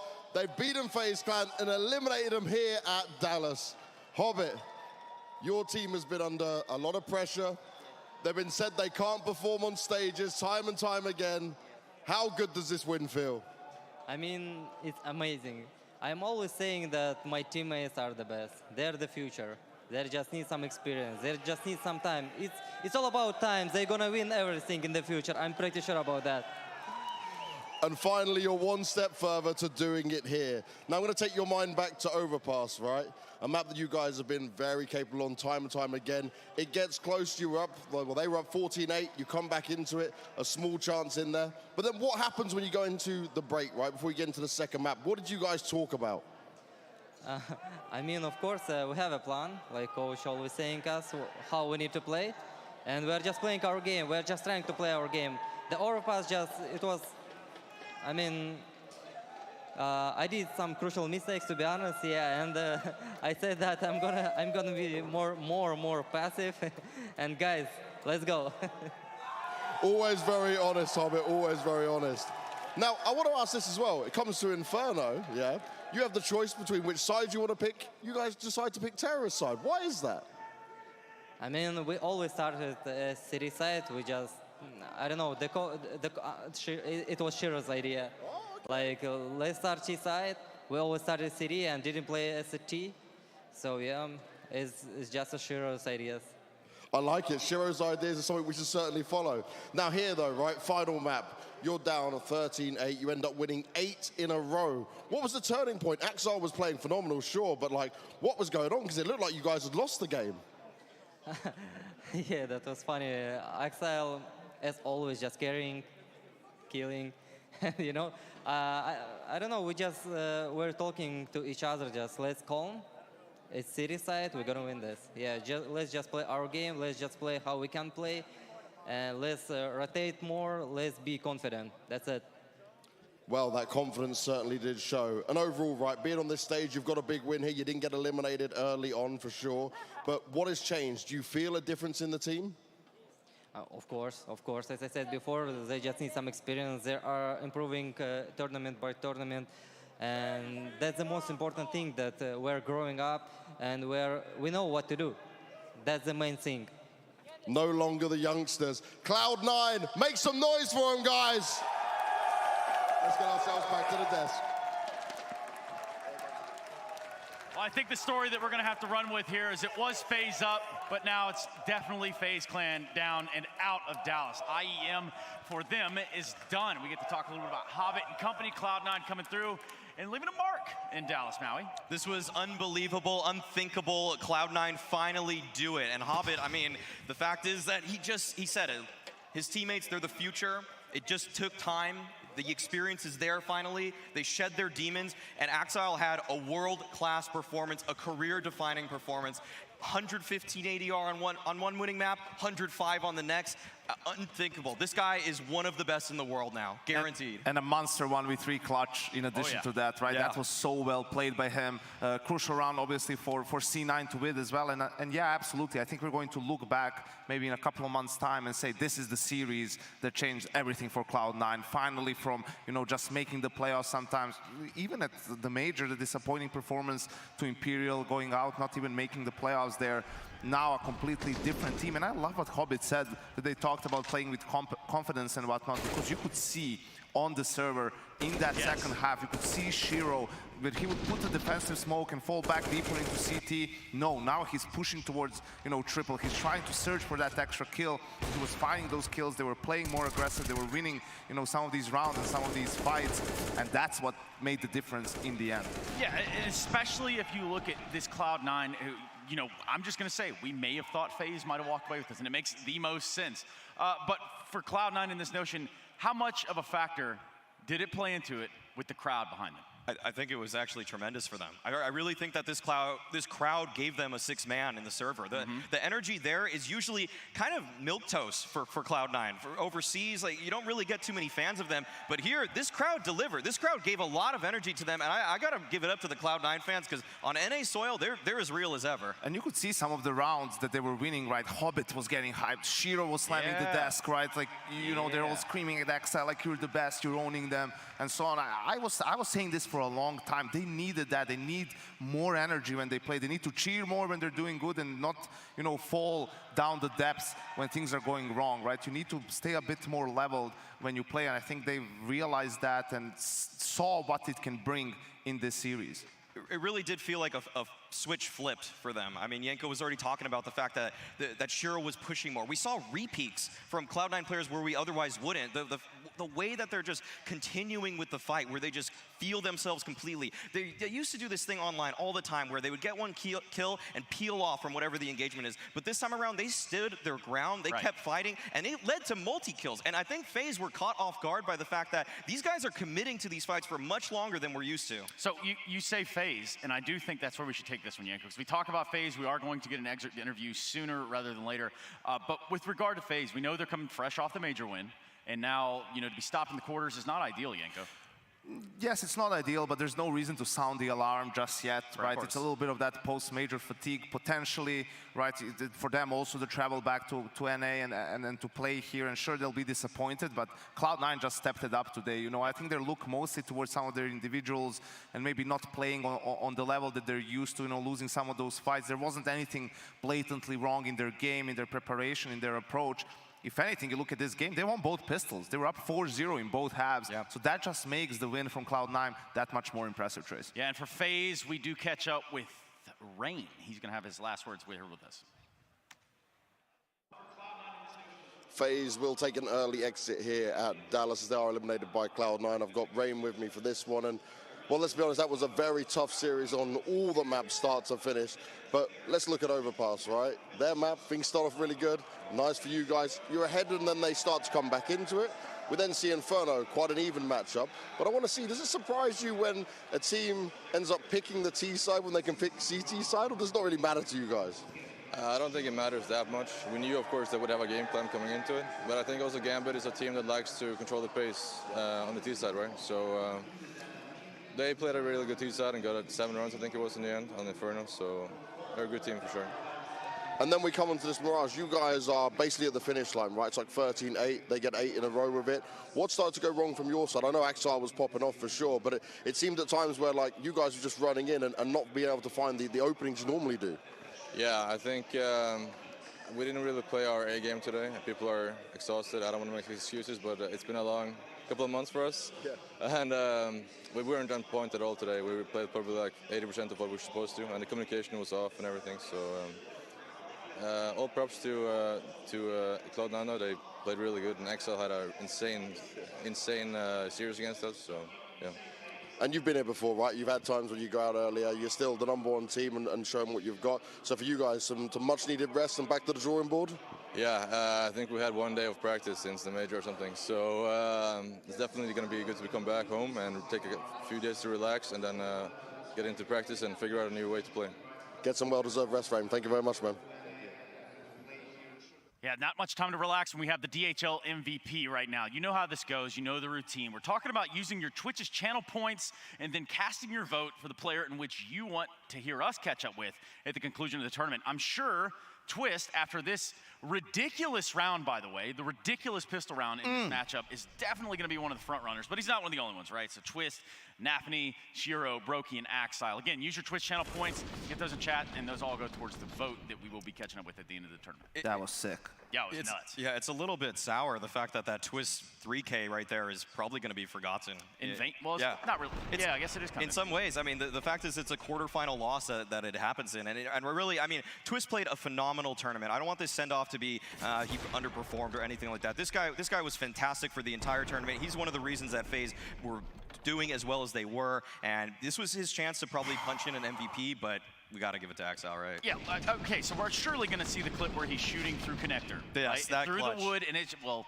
Okay, at some point, surely we'll see that clip. But obviously, Yanko, I remember you being just blown away by this in real time. Yeah, because it was also the spam through the wood was really cool. He was predicting that players were going to peek him from both sides. I think he even connected on twist, which then confuses you, right? How is he hitting me through the, and it kind of throws you off, and then he full peeks, wide swigs into and gets the kill. I think that's the tiniest of details, right? And tells you how good he is, not just with his mechanics, but also the understanding of the game. Without a doubt, the MVP of the series, 85 kills, over 100 ADR across, you know, close to 90 rounds. This series were really close, went all the way, and he was impactful time and time again. Did go all the way, but we have not gone there just yet. In fact, this being the quarterfinals, concluding now sets us up for the semifinals tomorrow, which is going to be excellent. Starts at a little bit of like 11 a.m. for local time. So if you're in the venue, make sure you go ahead and get your seats in. What it looks like is INSV Furia, and then a little bit of Berlin International Gaming, also known as Big Clan, and Cloud9. It's up to Cloud9 to close this thing out. This was their demon, Faze. I mean, at this point, you would think that they're going to be the favorites going into tomorrow. You would think that if they win tomorrow, they'd be the favorites going into the grand finals. It's up to them now to just do what they're supposed to. Yes, considering how they've played in the last couple of series, you could see that change in their approach. You could see they're playing with much more confidence, but don't forget about ENCE. ENCE is a team that also beat FaZe, you know, in the upper bracket to secure a semi-final spot, and it seems like the fact that they're playing with a stand-in isn't hindering them all too much. They're also a team that's playing with a lot of confidence right now, and that's going to be an entertaining game tomorrow versus Furia. Yeah, and the entertainment doesn't stop here at DreamHack. The festival is going on. If you do find yourself in the Dallas area, or rather you're already in the festival, maybe in the BYOC, watching Maui, Yanko, and myself talk, then come on down tomorrow and let's watch the game. Say hi. Say hi to us. Yanko won't bite you, and if he does, well, that's on you too. I don't really know how to figure that out. Not until like the third day. Yeah, you're right. Okay, so it's Furia, Big C9, tomorrow's semifinals. The Intel Extreme Masters Dallas carries on. We'll see you tomorrow. Showing them, making them wish they were you. We've heard the most when it comes to this. Yeah, every shade of blue, but don't even care what they all say. They think we're out of control. Yeah, truth be told, we know it. It's just the way we live. We own it. 'Cause stuff we love the thrill. We know it. It's just the way we live. We're grown-up kids.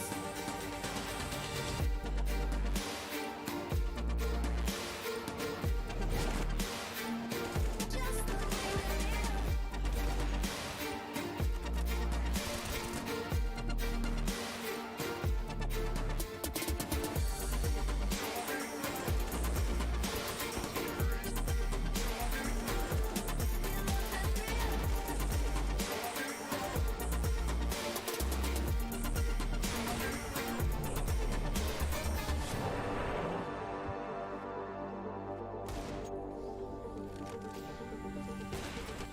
Yeah, they done told me to be myself. So when I went and found myself, the ones who told me back then be true to who I am ain't think we was really gonna win. Now they watching us from the sidelines while we trying to victories like we in high tides. I'm not getting my prize. Only thing my eyes is locked in on. Have a million mine. I want it right now. Don't waste my time. Family in a penthouse with a view sky high. Blood, sweat, and tears bring water to my eyes. 'Cause the whole gang winning. I done gave my life. Odds low, but we did it, ain't we? And we always moving, never on the same thing. Now our lives are highlight reel. We like the thrill. This life's ideal.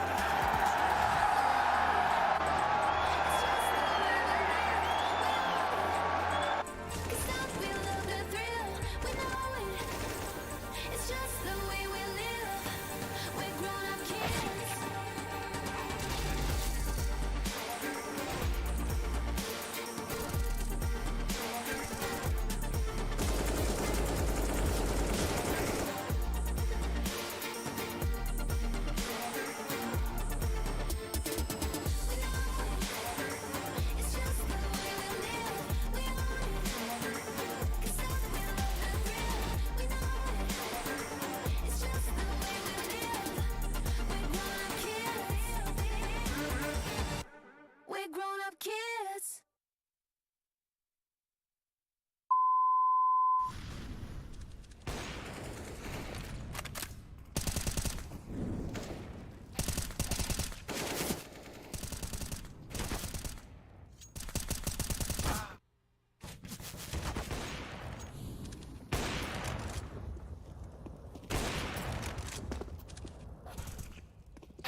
making history.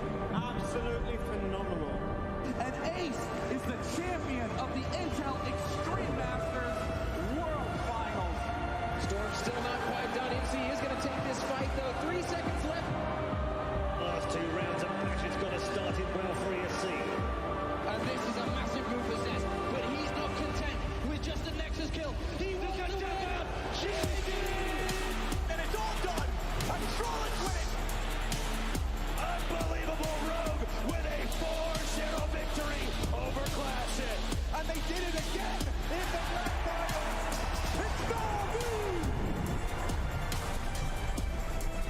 Give it up for your Intel Extreme Masters World Champion!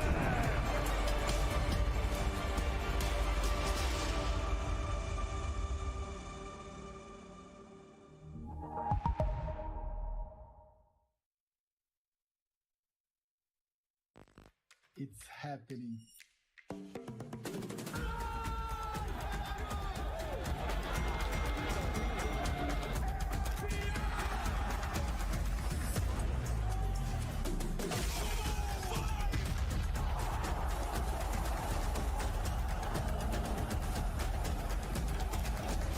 O Major é nosso.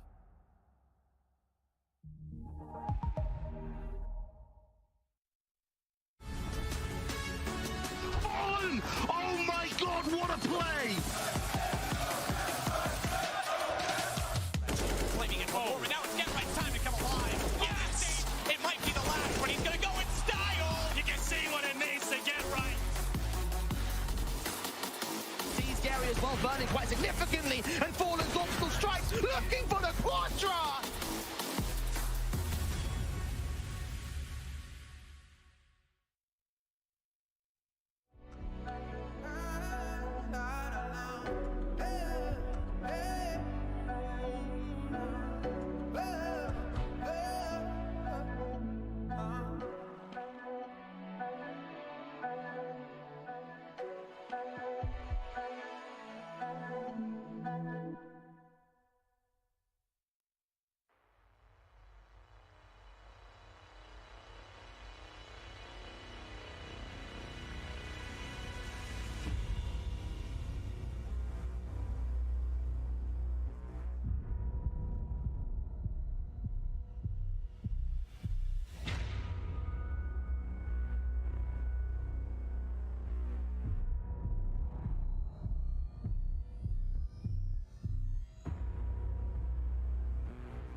teams form around great leaders. Here we go. Get ready, guys. Leaders that inspire those around them to step up and find that perfect moment to strike. Tap, now. Stylish outside, savage inside. Lenovo Legion.